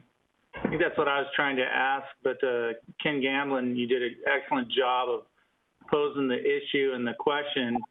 And what we saw last year sitting in the audience and why we ran, Ken, was definitely for this very reason right here. So I just think what you said was dead on and exactly where we need to go with the tip. So thank you. Okay, I have to back up because I did this. Sorry, Pam. I'm backing up. Councilmember Stewart. No problem. I think Councilmember Treen needed to have his first round turn, so it was perfect. I just wanted to say that in my mind, Councilmember Gamblin, to your point, the Transportation Master Plan is that master planning document where we have everything and the kitchen sink in there over a 20-year period. And there's a laundry list of everything that we need to do, and it's prioritized, and it can show the benefits that we have. And that is in my mind, the master list from which we pluck the things that we need to go do in a shorter period of time. And so that's where the tip comes in. If we were to try to create another doc outside of the tip that says, here's the projects we really think we're going to do, then we're not going to qualify for grants anyway, because it's going to be obvious to anyone who's going to want to give us money that the things on our tip we don't necessarily plan to do. It's only the stuff in this other document that we really plan to do. So in my mind, I don't necessarily see the need to have a document outside of the tip. We have a transportation master plan, or hopefully one day we will, that will give us our master list of all the projects we need to do. We then have a tip where we have projects that we identify dollars associated with them to complete those projects within the 6-year period.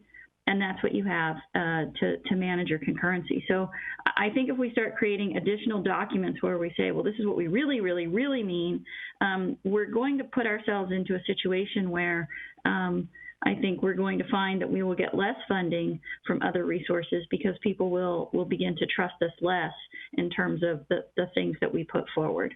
So that's just my 2 cents on kind of how this works. We have a planning document, we have the tip, and the things that we really intend to do in the next 6 years, we should put funding dollars towards and go get them done.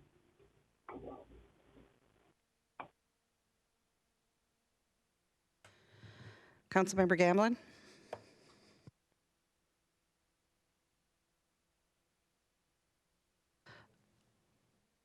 Mike. Yeah, sorry, I'm working on it. I was on the wrong screen. So, in speaking to a separate document, let's be real on what happens and what's been happening with the TIP and who believes us and who doesn't believe us. There's some projects been on the TIP for 5, 10, 15, I believe one on there for 18 years, or somewhere in that area, that have been on the TIP and been used for concurrency runs. So in other words, we've said we were going to build the improvement. We've taken the credit for the additional load being placed on the roads, and then the improvement was never done, and thus we have traffic issues. So I'm not super concerned with people believing us or not, because anybody who looks closely at what's happened with the TIP over the last years, any look at it would be very quickly clear that we don't follow it. So there would be nothing different with not following it now. Let's be honest about what's happening with it, and let's be honest about what's happened with concurrency. And possibly, maybe we should look at changing the TIP from a 6-year to a 3-year. I believe there's municipalities in Washington State that have dropped that threshold down so that we can be more realistic on what is actually going to get built. And then I'd be more willing to look at putting those type of things on the TIP. Thank you. I believe that's Bellingham. Councilmember Ritchie?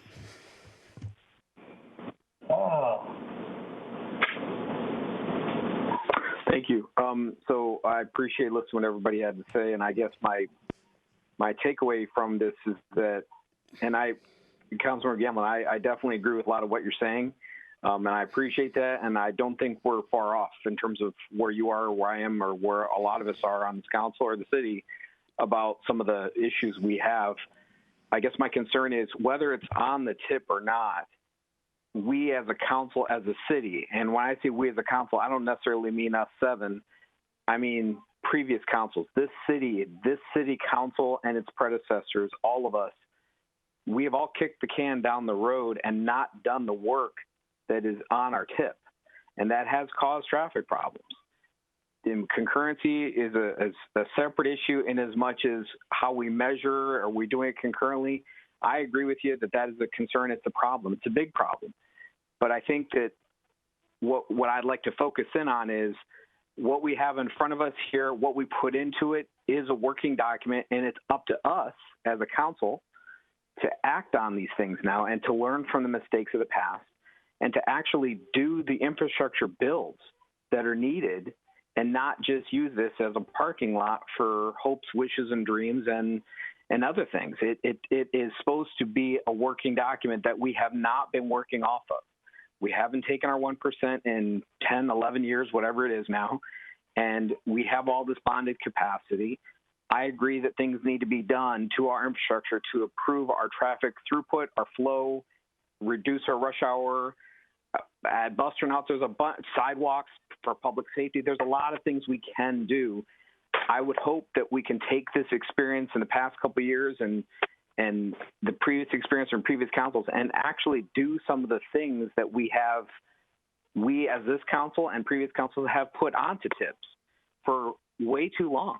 Let's actually do something. Let's change the dynamic, and let's actually put something actually from this paper and actually build it, or this document, this planning document. Let's actually build something that's worthwhile and that actually helps people. That's the disconnect that I'm feeling. Whether we measure it in a TIP or we build a second measurement process, the legality of it concerns me. And I don't necessarily know if we should be talking about whether or not we're trying to split hairs here. What we can do is we can learn from this document, and we can actually produce something. And I say produce, I mean actually build something infrastructure-wise in our city that helps our city. I would hope that we focus on that going forward. So that's my comment. Thank you. Thank you. Councilmember Trina, I'll let you speak as soon as I get a motion from you to extend. Maybe we extend to 11 p.m. I'll second that. Perfect. All those in favor say aye. Aye. Aye. Aye. Opposed? Motion carries. Then we go back to Councilmember Tree. I haven't had a round two. I don't know if Ken's Okay. on round two already or not. But Okay. So we are on round two. Councilmember Malchaw, I don't believe you've spoken in round two. I have not. Thank you. So I've kind of sat quietly here and just kind of listened to the conversation. I've spent years harping on our transportation improvement plan. And, a lot of the reasons that I've been harping on it have already been discussed, but it is, I can't sit quiet when I hear comments like, let's build something and let's, we've kicked the can down the road. The reason the can got kicked and the reason projects weren't built is because of concurrency. Projects didn't have to be built because concurrency was never triggered. There was never a failure. So while Issaquah Pine Lake Road sat on our TIP for 13 years, it was never failing. And that's why it never rose to the level of, well, hey, we need to do it because now it's failing. It wasn't even projected to fail within the next 6 years, which is why it was never done. And then Table T8 came along, which for most people sitting on the council, they know exactly what that is. The audience may as well, but it was an avoidance mechanism. It was a way to avoid dealing with East Lake Sammamish Parkway. They added 580 vehicle trips per day, per foot of the trail, of sidewalk, bike lane, shoulders. It was clearly an avoidance mechanism to pay for a project that was incredibly expensive. So the can got kicked down the road quite intentionally by way of concurrency. And we have finally found the mechanism to go back to where councils should have been a long time ago, which was to have a realistic concurrency methodology in place that didn't give artificial capacity to our roadways to allow basically an unfettered growth to occur and untold numbers of cars to go down a road that it simply couldn't fit because we were allowing for 580 times 12 feet, which is the width of the East Lake Sammamish Parkway Trail, plus the 4 feet worth of shoulders to go down the road and never trigger a failure. So I think I was one of two council members last year that refused to vote affirmatively on the transportation improvement plan, and it was for one of two reasons, basically. The financing isn't there. Just because we have, capacity for bonded debt, it's not like we can go take it tomorrow. There's been, and I know this council has asked previously, I don't know where it stands, but we're not even rated. Like, we don't have a bond rating. We need to go out and physically do something to get that. So it's not like we can turn around and take the $200 and some odd million of bonding capacity we have to go pay for some of these projects. So, I think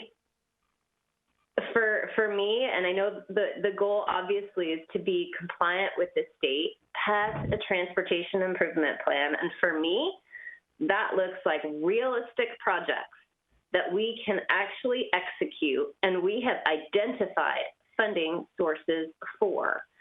So I think that is the key for finding success and based on what I'm hearing from fellow council members, a palatable transportation improvement plan that we can pass.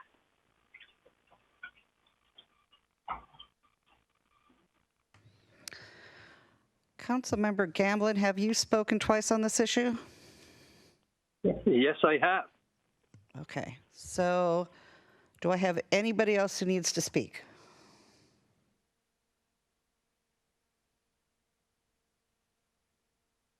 Okay. Mayor, can I speak one more time? Or are we done? Not unless you're going to bribe me. Okay. How about I just go 10 seconds? Number one, we keep saying we have a working plan, or I've heard working plan and a planning document. They're two different things. I would propose that we have a 3-year working document for allowing development to go forward as improvements are built within 3 years. The TIP can still go for 6 years as a planning document, but projects must be done in the 3 years to go into the working document. So anyway, just know their idea. Let's shorten things up a little bit, and maybe we can be more realistic with things. Okay. Thank you, Mayor. That move's going to cost you. Councilmember Malchow. Yes, it'll cost you another comment. While I, generally am supportive of, what Councilmember Gamblin is attempting to do here, the reality is that no project's getting done in 3 years. I've been, since the inception of being on the council, it took, I don't know how many years just to get to the point where we're turning dirt on Issaquah Falls City Road. So it is, just be mindful, it is a very lengthy process which requires public input and several of those public meetings, especially when you're talking about doing a big project like Issaquah Falls City Road or Issaquah Pine Lake or Sahalee. And then you've got to go get the bids. And then the council has to weigh in on what that project looks like. And by the time you're turning dirt, you've blinked and there's 4 years have gone by. So just be mindful of timing, of how long it actually takes to execute.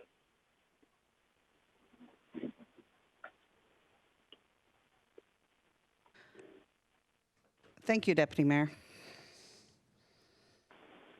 Okay, that is, I've seen no more comments, so that is going to be the end of our comments. Cheryl, what direction was it that you needed from us this evening, outside of keeping the hearing open?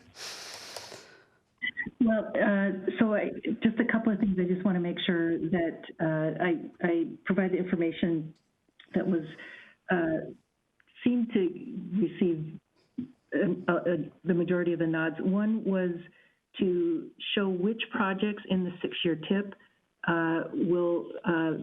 that shows enough dollars to complete construction, and which of those will be part of the traffic model.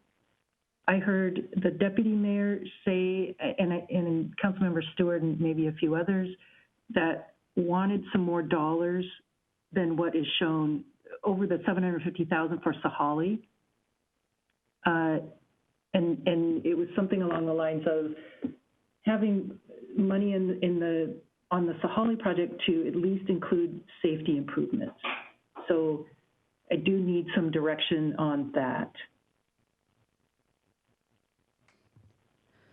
Okay, well, I believe when they were talking safety improvements, and maybe I can ask Deputy Mayor and then Councilmember Stewart to chime in on this, because I believe it was you two in particular. When you were talking safety improvements, you were looking for, I believe, curb gutter, sidewalks, and bike lanes.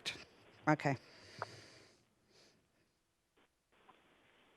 And I personally, we already know Sahalee's going to fail, so there's no point in not funding the planning to complete that so that we can have a project ready to go.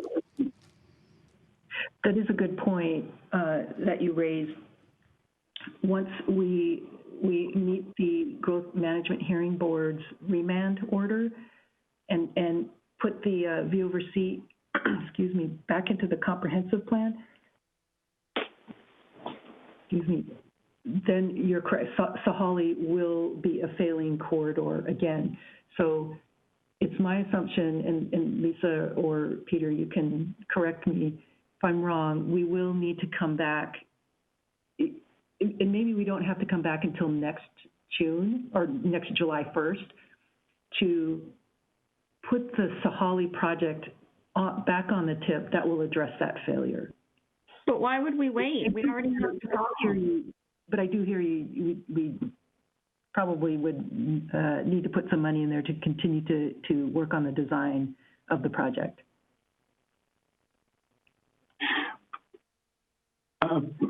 Can I speak? Absolutely. It's not absolutely and necessarily the case that the solution to a failure is, as was described, that is one of the solutions. There may be others. That's something we can talk about. But I think that really goes to kind of interpretation of a legal strategy for the compliance with the board's decision, which is obviously, from the way the petitioner has approached it, even after the original board decision, is a matter of litigation and controversy in the petitioner's eyes. So I don't want to say more outside of an executive session. Okay, thank you. Does anybody have any other questions? Okay, we're going to move on.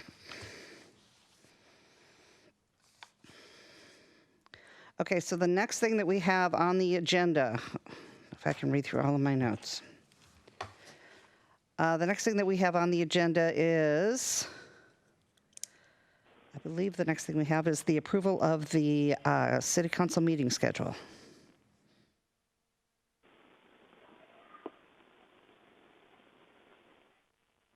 Mr. Sugg.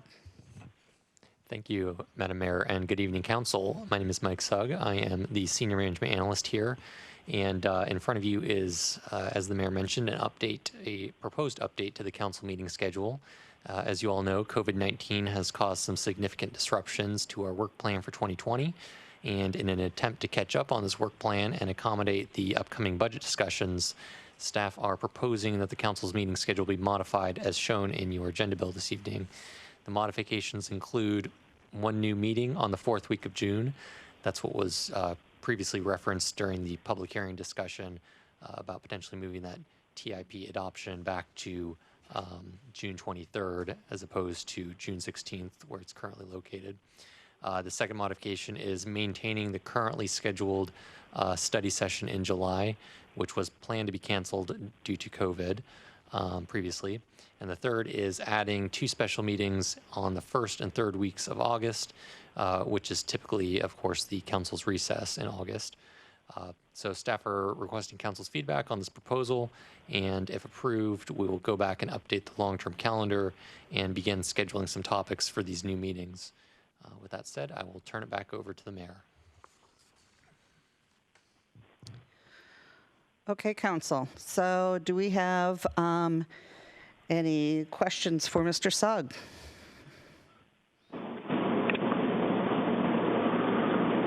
Councilmember Stewart. Yeah, so I had asked the interim city manager if we could get more information about what would be planned for these meetings. I'm supportive of making sure council is available to help staff get done what needs to get done. I'm not supportive of approving meetings without knowing exactly what we're going to be doing. And then my question would be, why are we moving the meeting from next week to the 4th week of June?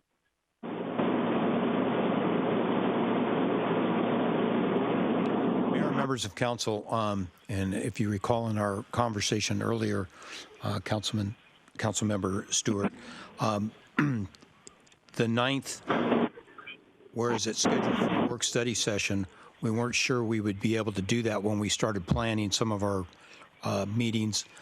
We decided to cancel that to give staff enough time to prepare for the 16th, but in between, do a series of 2s and 3s with council so we could brief them on CIP projects with finance and with the project directors from each department so that you could get more familiar, ask questions, so that when we returned on the 16th and did a presentation in council session, it might be more informative and you might all be prepared for more answers. And then we can only put so much on the 16th.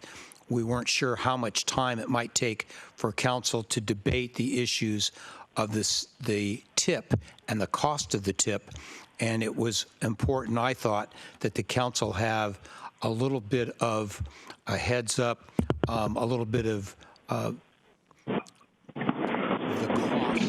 a little bit of information regarding the cost of some of the capital improvements before you decided to spend more money than you might otherwise on the tip. So just an opportunity to get full visibility, because if you hadn't been exposed to the CIP portion of the budget, the capital improvement programs that might be in parks, in facilities, that you would predetermine the amount of what you would spend on the capital improvement program projects, because you may have already allocated that money and pledged it to the tip. So it was just an opportunity to have some more intimate settings in regards to those projects. So we moved the final approval to the 27th, or the 23rd, I think it is, for the tip. And then as to the meeting schedule for July and August, adding the meetings into August, staff was providing me information that it was going to take some meetings in August to get the Planning Commission up to speed. We've lost some of our momentum and our ability to meet on normal, beyond normal and routine meetings because of COVID.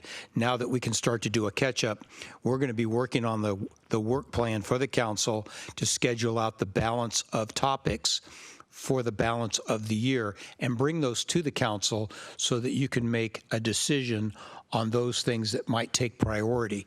And we felt we might need those meetings. We would need those meetings to be able to help you catch up.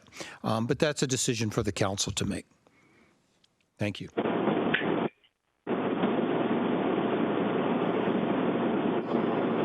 Councilmember Trine? I make a motion that the council meeting schedule be updated to catch up on the work plan and accommodate budget discussions. Second. Second. Okay, is there any other questions? Okay, seeing none, then we will await the question.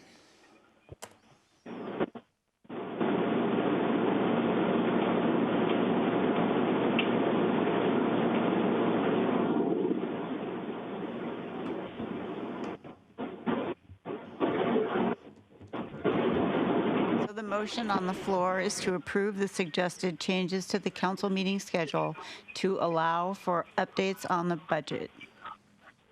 I think that's too restrictive. I think to accomplish our work plan, there's several items that need to be reprioritized as we discuss it. So I don't. Update, catch up on the work plan and accommodate.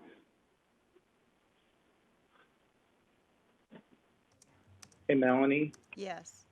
So the motion catch up on the work plan and go ahead. And accommodate budget discussion.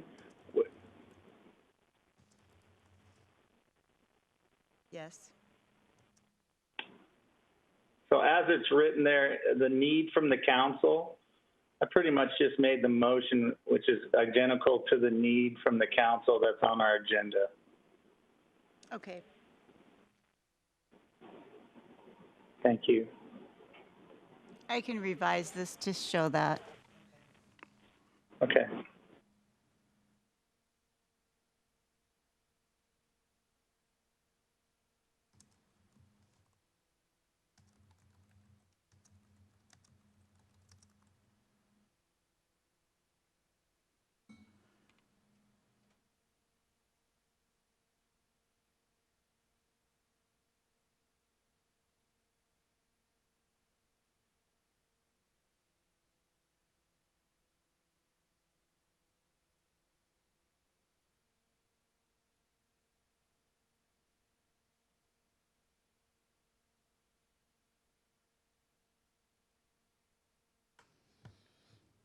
I think we're waiting for two more. Do we have them? Two more? Two more? Who are we missing? Chris and Pam? Okay, we're missing Chris and Pam. I don't see it. Do you want to just tell me? To catch up on the work plan, is that how it reads? Something to that effect? What am I voting on? I don't, if I'm not looking at anything. So what you're voting on is to approve the suggested changes to the council meeting schedule to be able to catch up on the work plan and accommodate discussions for budget. Aye.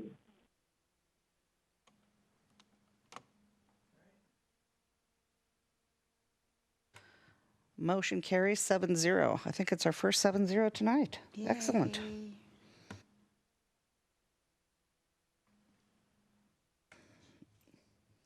Okay, 7-0, moving forward. Okay, next up is discussion on the Business Recovery Task Force. This I'm going to Councilmember Ross. Thank you, Mayor. This agenda item is considering whether the City Council should form a Business Recovery Task Force for the purpose of distributing any county, state, or federal funds for businesses affected by COVID-19. This is largely to prepare for anticipated CARES Act funding. This will be a short-term business recovery task force to assist businesses as they begin to reopen and/or expand current operations with less restrictions in the phased approach as outlined by the governor.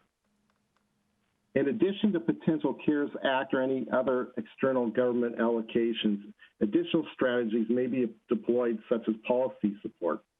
For example, allowing restaurants and retailers to temporarily expand onto sidewalks or parking lots may allow them to achieve closer to regular business volume while still recognizing levels of social distancing. The financial impact is nominal since we're leveraging external funding. The task force will develop strategies and recommendations and report back to the full council to review and implement. We are seeking feedback from the council tonight so we can start working actions to develop a task force. At the same time, uncertain funding amounts and timing become more clearly defined. Mayor Moran, do you have anything further to share before we begin discussing?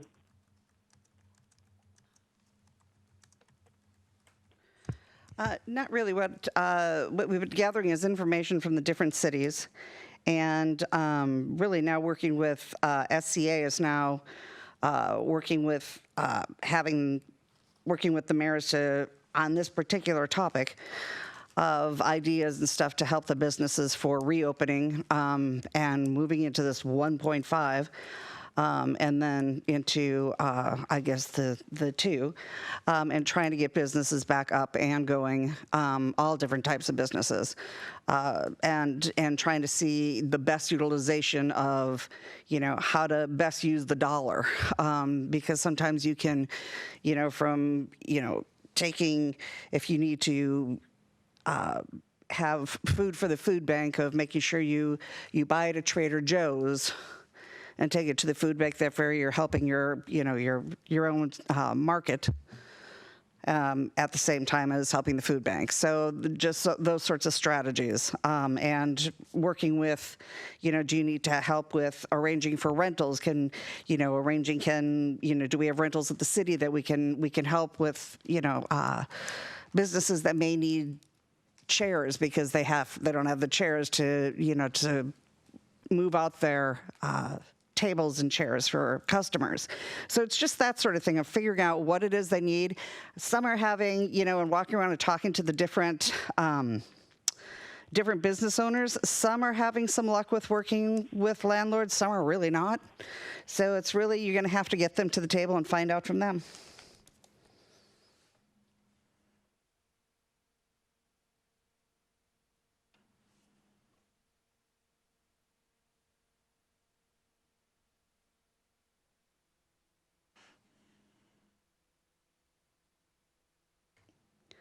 Councilmember Ritchie. Thank you. Chris, I don't know if you intended to make this a motion or not, but if you do, I second it. I think it's a really good idea. I think it's definitely needed. The only thing I'd like to add is that before we just talk about distributing resources, should they come, and I'm a let the check clear first kind of guy rather than counting on it and God knows what happens. I think we should ask some questions first. I mean, I think that the idea you've put together here is great. I support it 100%. I would just encourage us or the members of this task force or this ad hoc committee to provide some level of report. Just what is the current status of need right now? And when we start talking about how do people apply to the city, or I mean, if 1.9 or whatever $1 million drops into the city's lap from the federal government or via block grant to the state, how do we go about making sure that there's accountability? Where is the need, and how do we, create accountability, transparency before the money comes in or before it's distributed, or unless we're picking winners and losers and favorites and things like that. But other than that, I think it's a great idea. I support it 100%. I just hope we can do some legwork beforehand, before monies arrive, so that we're not. I'll also add, just for what it's worth, that it's always good to do this sooner rather than later. So I would hope that we can act on this now and get things going now, because as I understand it, the monies need to be spent by October or the end of October, whenever it is. And frankly, there's a need right now for people to have support from the federal government and via their local municipalities like us. And in as much as we can gauge need now and act now, as soon as that check comes in, as soon as it clears, as soon as the money's in hand, I just hope we're prepared to really get it out the door. There's no reason for us to hang on to it or screw around with it or start asking questions then. So, but yeah, thank you for putting the effort in to get this together, and I support it completely. Councilmember Stewart.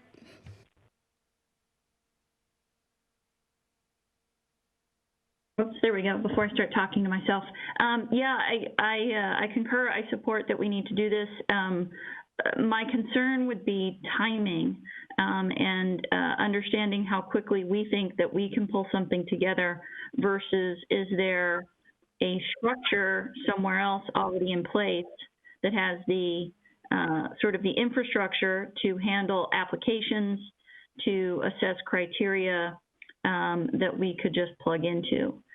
Because as we know, it is no small feat to be able to put together such infrastructure. We need to be able to establish criteria.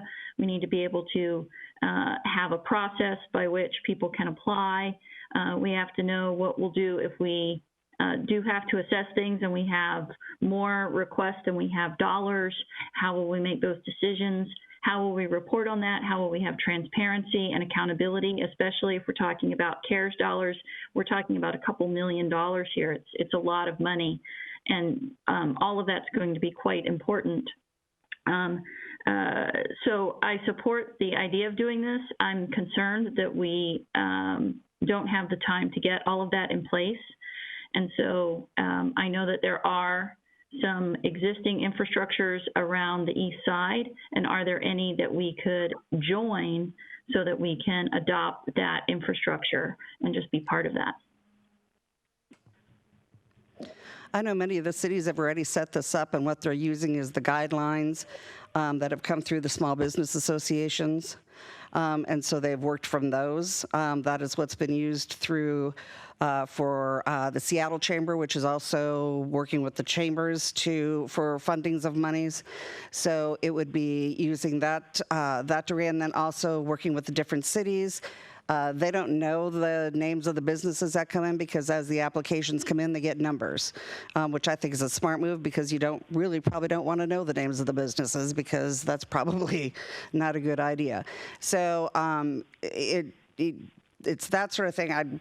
That's the sort of thing that we would want to look at the different cities, because there's many of them that have got that part already set up, and they've got it set up through working with, in particular, the small business associations, and it's worked very well for them.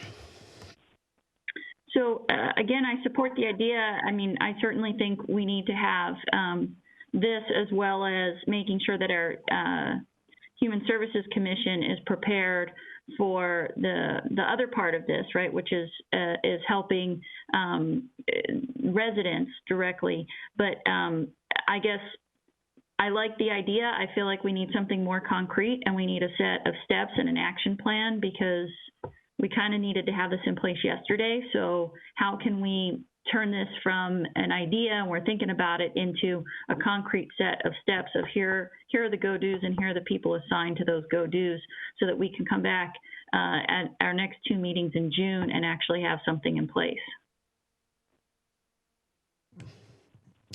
Well, we were kind of hoping that we were going to be able to present it that way, and it just didn't work out quite that way. So what we were hoping to do was sit down and be able to present the best of what we found from the different cities, and present that to the council, and then present the different ways to the council, and then have the council, yay or nay it. So I feel like this is something that we probably don't want. I mean, I think there's a lot of background here that we all need to know, and I think this is very much one of those concepts that we probably prefer the committee of the whole to really be informed on. So my recommendation would be that we assign some action items to staff and or council members to gather that information, share it over email, and bring it back for us to all have it available to us at the next council meeting.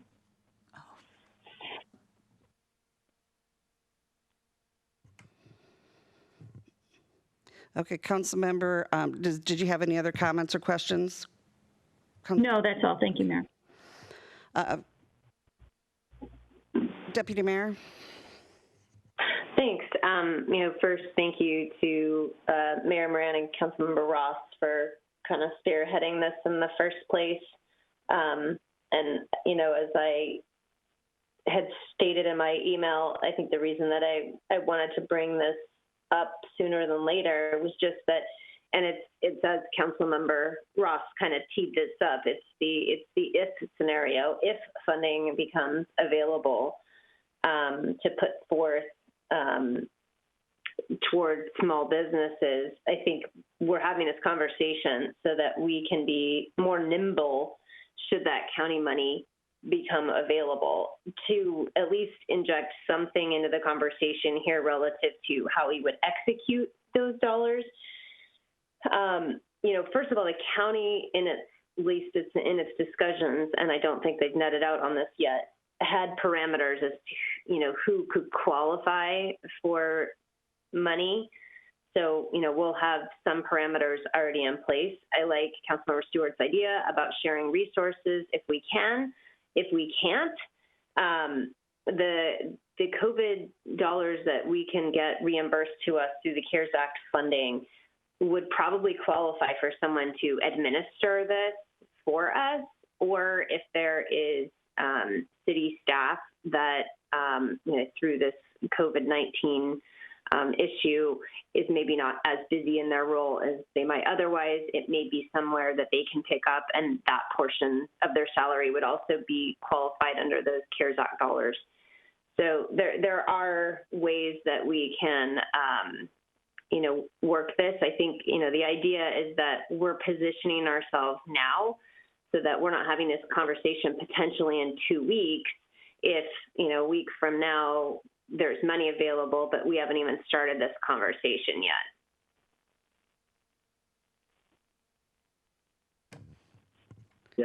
This is Chris. I'd just like to add that Councilmember Ritchie and Councilmember Stewart are spot on in their comments, and both Mayor Moran and I knew we were short of answers on those questions, but we didn't, as Deputy Mayor Malchow mentioned, we didn't want to wait till the 16th to introduce this. We want to have everybody thinking about this, everybody coming up with those ideas.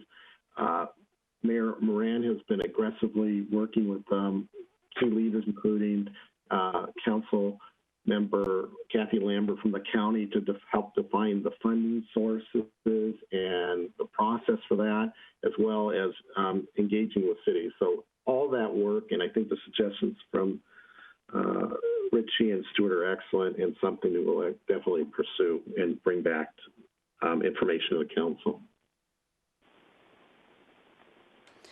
Councilmember Trine?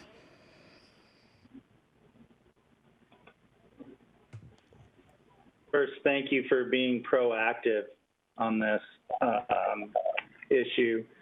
Second is the very bottom of the agenda item is talking about in particular, seeking feedback on the types of businesses to recruit as members and criteria for distributing any funds received. Deputy Mayor Mountchow spoke to that some of the distribution criteria may be actually told to you as to what you can do or what we can do or what this task force can do. So the other, though, I would think that I would recruit a business person or a member who is from an accounting firm. That would be probably a smart thing if you're distributing money. The second was one of the other council members mentioned small businesses. And so I think there's a lot of small businesses here in Sammamish, and maybe some of them actually are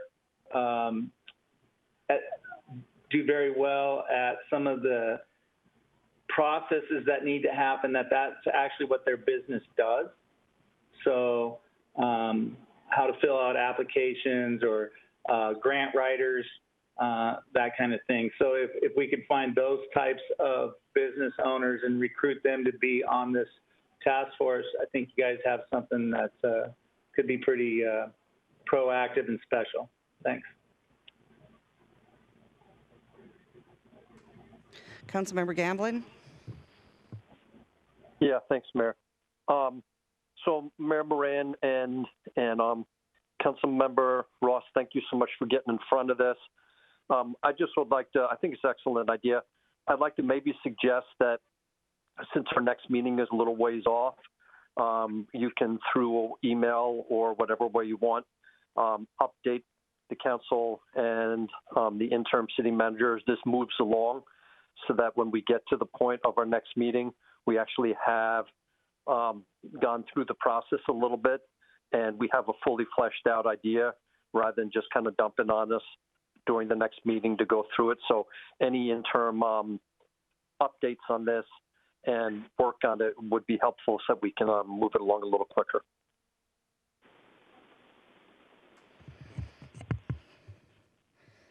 Okay, thank you. That's good feedback.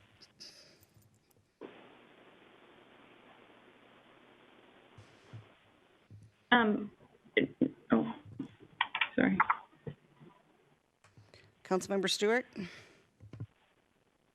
Yeah, I'm assuming that we would include the chamber. I know that the chamber has been working with the business community. They've also conducted at least one survey to find out what the needs of our local businesses are. So I'd be happy to connect with them and bring information back to you guys, but I would assume, especially based on all the efforts from the county and working with the local chambers, that we would have our chamber be a critical partner in this effort. Well, considering they're all businesses, I would be assuming that the chamber is going to, the chamber is represented.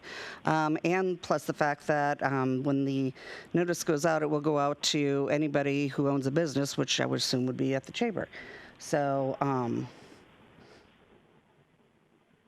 I mean, they're more than welcome to apply. I mean, there's... No, I didn't mean for assistance. I meant as part of the task force.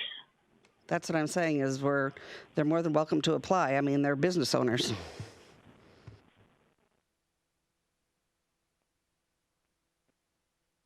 I think we're kind of talking past each other. The Chamber of Commerce should be a partner in us figuring out what businesses need to be represented and what the needs of the businesses are in terms of determining if there are options for us to determine criteria. And even on some of the suggestions like the sidewalk stuff, those were things we talked about back in March, where there were businesses that wanted to be able to put signage up to direct people for being able to do takeout and drive-by pickups and things that landlords weren't necessarily being supportive of, that we may need to apply some policies for. So I think the chamber has some of that critical information that would be important for us to apply in creating such a task force and figuring out what businesses need and what kinds of criteria to use and what kinds of policy decisions we may be able to implement to help our local businesses. Again, I'm not against anybody from the chamber applying. It's everybody, everybody who owns a business can apply.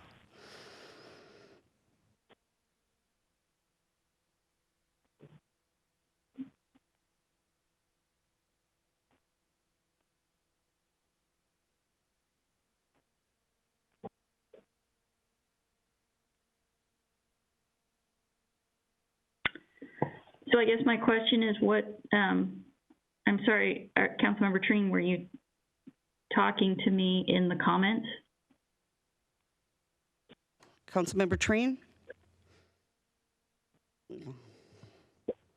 How can we move on? Okay. Create. So yeah, we've discussed it. I mean, if you got another question, Pam, fine, no problem. But you know, we're on we have an agenda and a schedule, so feedback has been delivered. Mayor, point of order. Okay, so what's your point of order? What is your point?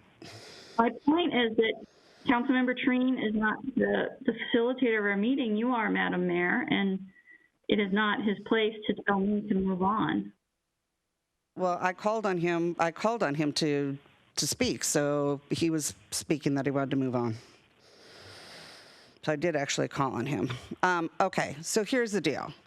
That was the presentation. That was all this was to do the presentation tonight, to give everybody an update. I think that's what Councilmember Ross stated up front. We will work on this over the next, because I don't think we meet for 2 weeks, which is what everybody's fear was. And in between there, we will do an update out with anything that we come across. And as far as we are, we'll try to do an update in about a week. And then if anybody has questions, I can certainly throw questions our way. And there's nothing that's going to happen until this comes back to the council anyway. So you don't miss anything. You haven't missed anything.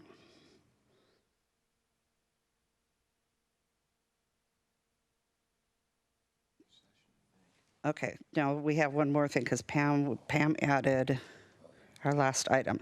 So Pam, I'm going to have you speak to the last item that was added. Thank you, Madam Mayor. My goal of adding this to the agenda was to ask the city manager, to ask the council to support requesting that the city manager gather up information on all of the trainings and policies that we have in place at the city in terms of training for employees, contractors, including anything that's contracted out, that which would include, I would think, not limited to, but including our King County Sheriff's Department, as well as Eastside Fire and Rescue, to understand, do we have bias or, training on unconscious bias? Do we have, what kinds of hiring practices do we have to ensure that we are hiring diversity and those types of trainings and inclusion? I had presented, I think it was about a year ago, maybe a year and a half ago, on a pre-pick meeting that was held by Renton, where they talked about things that they did so that anyone who was submitting to apply for a job or even for a commission or board would, the names would be obfuscated so that no one could see what their names were.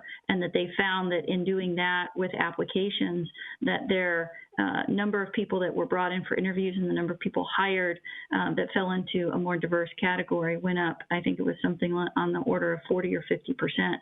So there are a number of practices that we can have in place to ensure that we are looking for diversity. And then also what kinds of anti-harassment policies do we have in place, And are there any gaps, and are there any additional things we can do to ensure that we are being inclusive, to ensure that we don't have any places where discrimination and bias can exist, and to ensure that we are doing everything we can to make sure we have socially just policies in place in every respect in our city.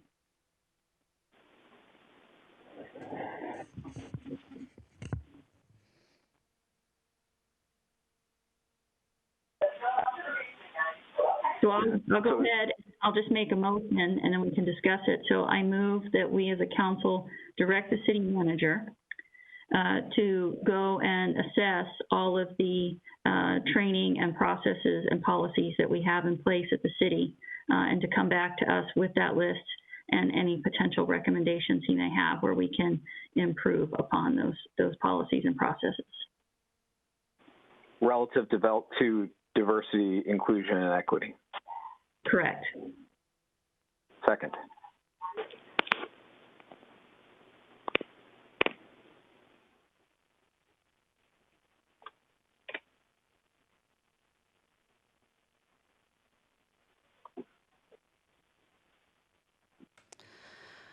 Deputy Mayor?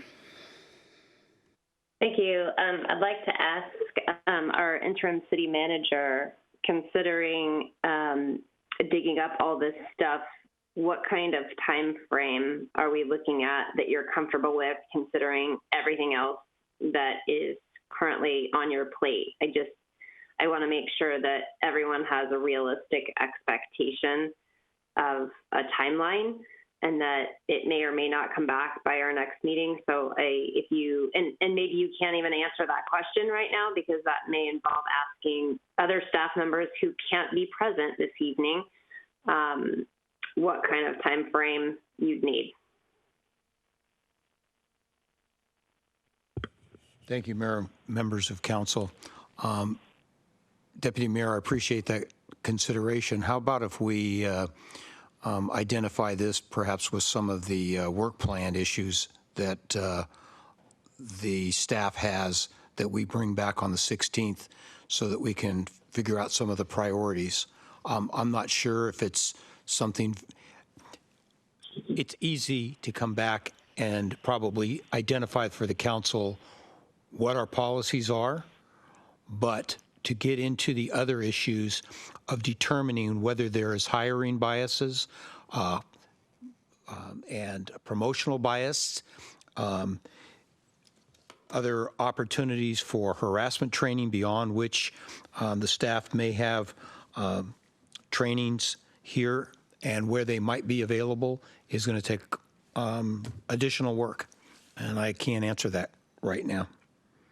But to do an analysis is perhaps hiring somebody to come in and provide those sort of assessments of where you would go from here, because you're asking for more than just what we have on the books. Excellent. Sure, and I think that's a pretty fair ask of us, is that if we're asking not just to dig up existing policy and documentation, but then we're, part of the motion was asking for your recommendation. I might pose this question to the council, is that, do we want the city manager making those recommendations, maybe some overarching ones? But my guess is that the council as a whole would, go to town with anything that came our way. And that does impact the prioritization of projects that we have on our work plan. And so I think it's fair to then bring that back as part of all of those priorities that council has, which I know on my one-on-one with our interim city manager last week, I said, hey, you know what? In the wake of COVID-19, we really do need to give our interim city manager some better marching orders on our priorities, especially now that we can entertain more subject matter during our council meetings. So it's only fair for the council as a whole to sit down and to tell him these are our priorities and in this order. And I'm not trying to diminish the priority of Councilmember Stewart's particular ask here, but I'm just saying the council needs to have priorities. It was Councilmember Hornish that always said you can only have one priority, right? You have to work through one at a time. And I know our staff is talented, and oftentimes, multiple priorities can be worked by different departments within our organization. But it's not fair to throw this into the city manager's lap without first the council saying, okay, here's the marching order. So I think I would offer an amendment, and that is, let's first find out what we have. And then council can take a look at it and decide whether or not it's sufficient or if there's room for improvement, along with those priorities that are going to come to us. So, Mr. City Manager, if it's fair to bring us what they have by what you have by the 16th without the addition of recommendations, is that something that you think staff might be able to meet that timeline? Yes, I do. We can find out what so then I would offer that. What we have and what we've done in, say, the past 2 years, because in California, you've got a harassment policy under state law that is dropping down to lower and lower levels in the organizations. You have to have anti-harassment training every 2 years. So I'm not sure if the state of Washington has the same standards, but that's what we'd look to see, what kind of training we've done in the past 2 years, in addition to whatever policies and procedures we have on the books. Okay. So my amendment formally then would just be to alter the language of Councilmember Stewart, and instead of bringing back recommendation, it's just to simply drop that language. And I do think that the addition of, what is already required by the state that might not be in our own regulations because the state already requires it would be an important layer so that we can understand the full picture. So that's my amendment. I'll second that.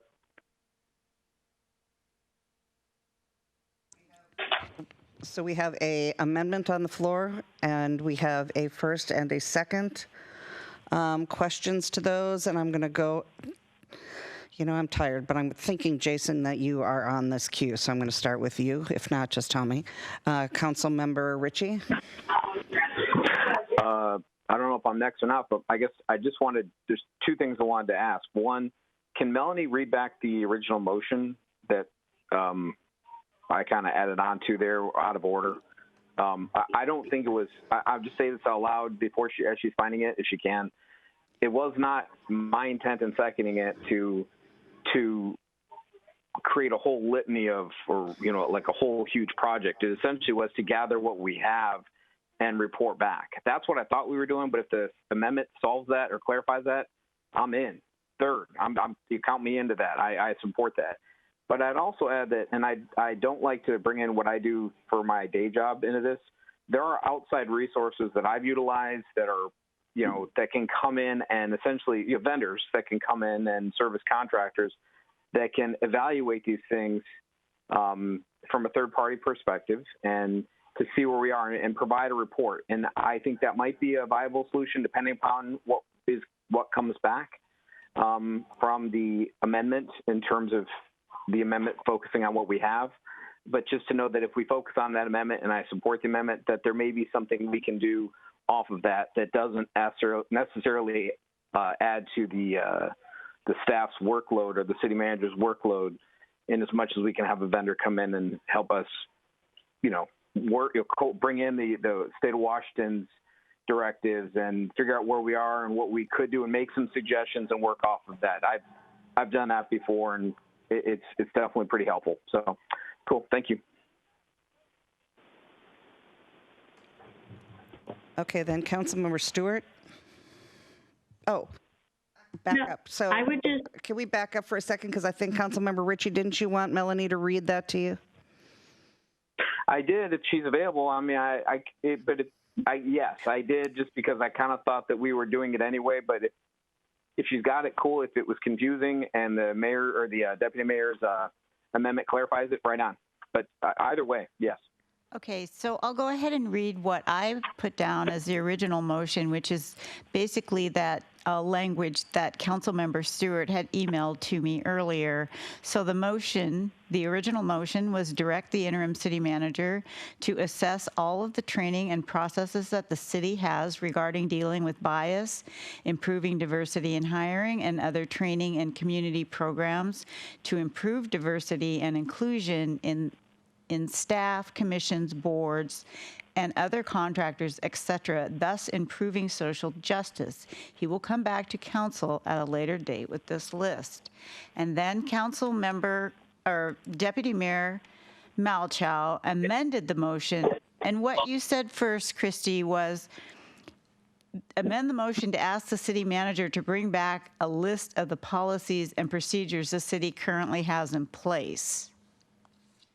Yes, and I think I kind of caveated it a bit later with, I think that the other subsequent layer of that is what already exists in state law that wouldn't be in our procedures, but is existent and we have to be compliant with. Or whatever might exist in state law. In state law, yeah. I mean, there's anti-harassment stuff, so we wouldn't duplicate that in our own policies probably, since it exists at the state level. So I'm thinking then, really, if you adopt this amendment, it would eliminate the coming back and with suggestions on improving diversity, correct? So are you clear now, Jason? Is just coming back, coming back with the list of what the city currently has in place. So what are we asking to come back? I guess that's what I'm asking, not for suggestions or a plan to implement something new or ideas, not that. What I think, if the amendment or the original motion is to report back as to current status of what we have in place, and to Deputy Mayor Malchow's amendment to exclude what is duplicative of state law, but what is specific to Sammamish only that we're doing, and to report back what is there now, then I'm in. I guess that's what I'm asking, not what we should do or what we could do, but what is our current position? Yes, that's what my amendment does. I'm in. Thank you. Council, I'm going to, before we continue with all the people in the queue here, can I ask for an extension? Sure, move to extend to 11:15. Okay, I didn't hear any of those. I heard like 3 people. Move to extend to 11:30. Okay. Second. All those in favor say aye. Aye. Opposed? Nay. You're my friend. All right. Okay, so next in the queue, let's see. Next in the queue, we have got Councilmember Stewart. So since there's a concern around, staff time, I view this as an incredibly high priority, especially considering the outpouring from the community. So maybe the recommendation needs to be that we just allocate $50,000 and bring in an independent vendor who can do the audit for us and make recommendations. And let's just do it. Okay, we have an amendment debating. We've got a motion on the table first, so we have to work that through first. So I'll make another amendment. I can make another amendment if you'll let me speak. I think we need to vote on the first amendment before we make another amendment. That's correct. We have to vote with what on the amendment on the table. Fine, I'll wait. Okay. So, is there any other questions on the amendment on the table?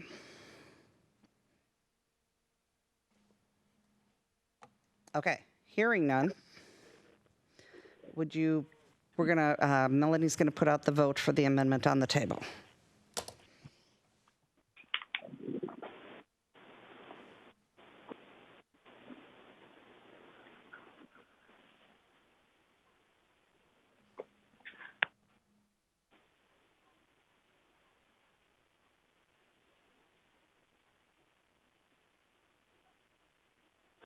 Looks like my thing's not working, but I'm an aye.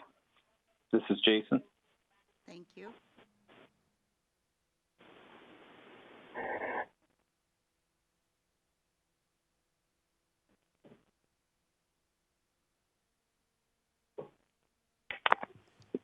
Okay, the motion carries 6-1 with Councilmember Stewart dissenting. Now, if the motion carries, I would like to offer another amendment. okay? So I move that we allocate $50,000, or actually, I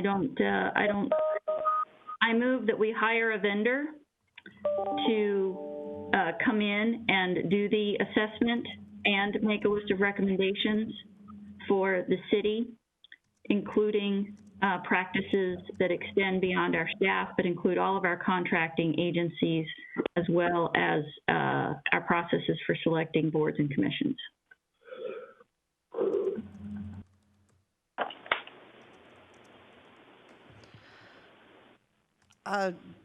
Lisa, can you weigh in on that? Is that something that we can do?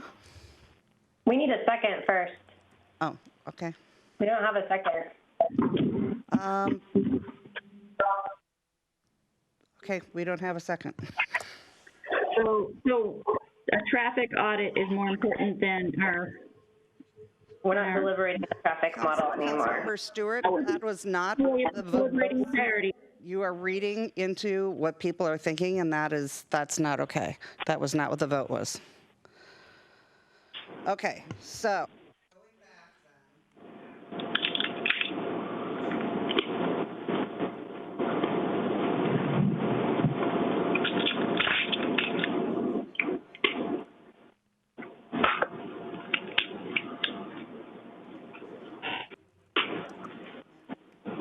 Just a minute.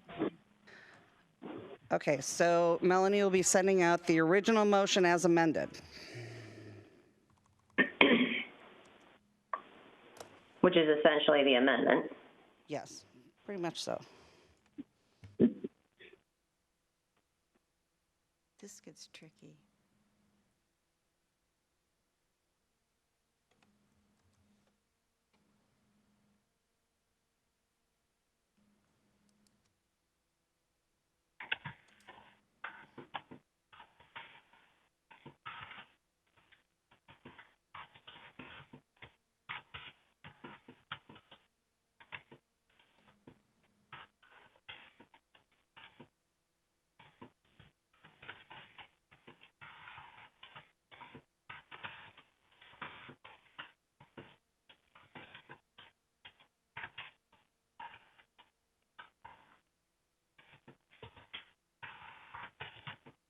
I might have some extra words in here.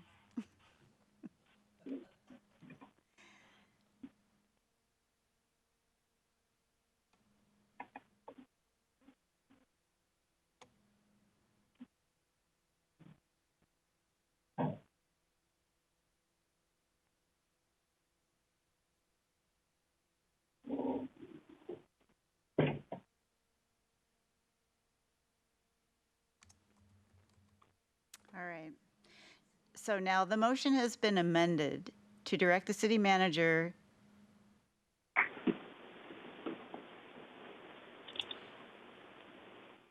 to bring back a list of the policies and procedures the city currently has in place, or whatever might exist in state law only.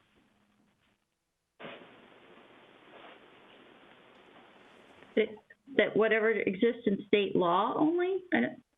Oh, or what? Not only. I'll take the only off.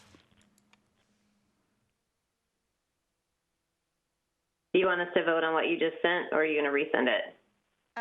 I'll just amend it after you vote. Okay. Got it.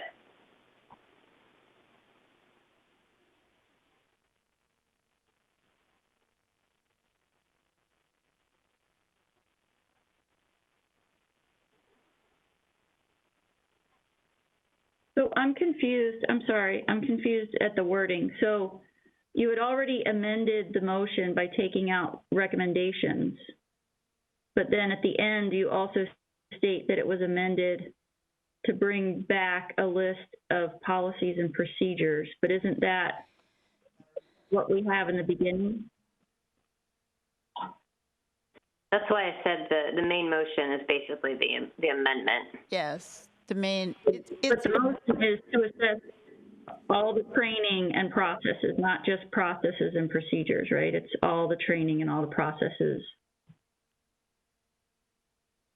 Yeah, everything that's in place. It's everything that we have in place. Okay.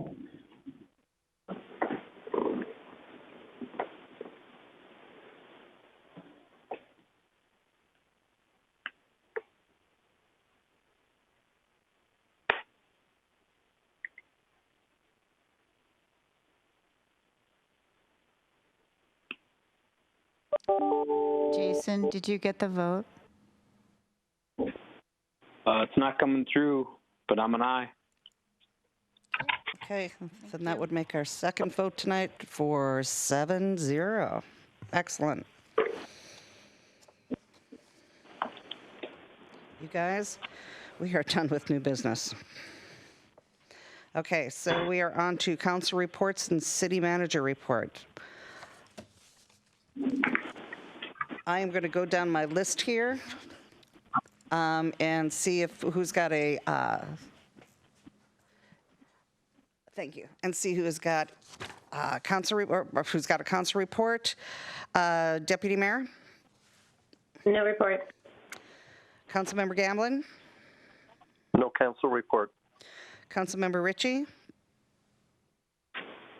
The only thing I want to report is that June 5th is Gun Violence Awareness Day, and a good day to wear orange, and encourage my fellow council members and the citizens of Sammamish to participate in that annual event. Thank you.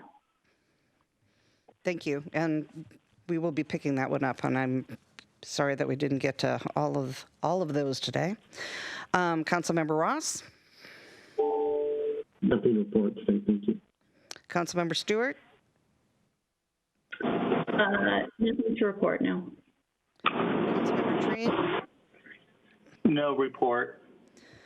The only thing I wanted to report was that FACT did meet. We talked about ways to possibly raise funds to try to help with offsetting the prices, and as Issaquah was looking for needing a break of 20% on their bills for EF&R. One of the things that was looked at, or the main thing in particular that was looked at, was ambulance fees. They're looking at raising ambulance fees, and it was brought up to, I brought up the question of raising ambulance fees is fine, but to raise them for the sake of raising them seemed questionable to me. So I wanted to know kind of how we have the fees we have now, what constitutes the fees we have now, and what's in those fees, and what warrants the fees going up, and the fees that are being paid all around us. So that, and some other people had some really great questions about the fees that are being paid in different places around us, different agencies. So that nothing was done. All that will be coming back at the next FACT meeting next month.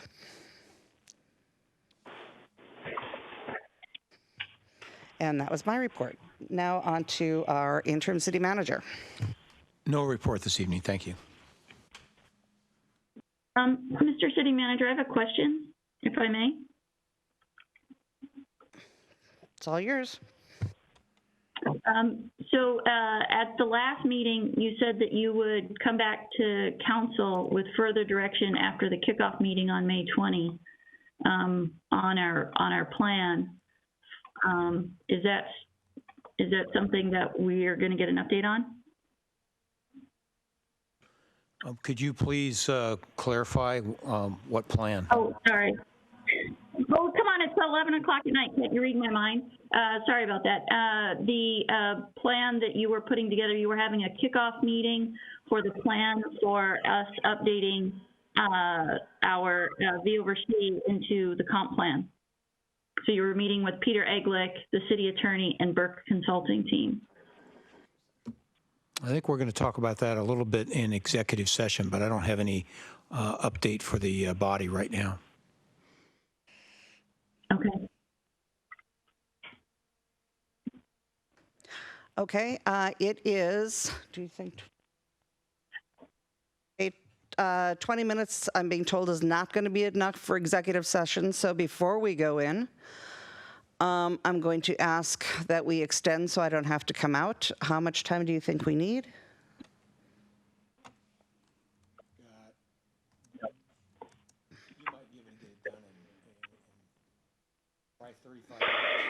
Okay, I'm looking for somebody to do an extension to 11:45. So moved. Second. All those in favor say aye. Aye. Aye. Aye. Aye. Aye. Opposed? Excellent. We will see everybody in executive session. You will need to go over to the other link. To extend till 12:30 p.m.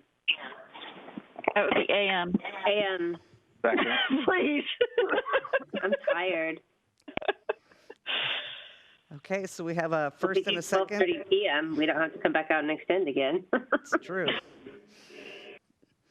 All those in favor, say aye. Aye. Opposed? Nay. Oh, You made the motion. Oh, Your that's own right. motion. I can't even vote against my own motion. So, aye. Deputy Mayor's getting punchy. Okay. Now we're going back into executive session, which we also have to extend. So we are going to extend executive session. For how long? Okay, so what do you want to do to 12:15? Okay, extending executive session till 12:15. Okay. Okay, now you guys will see you back on the other side. Council, do I have a motion to dismiss? I move to adjourn. Do I have a second? Second. All in favor say aye. Aye. Opposed? See you in Nay. 2 weeks.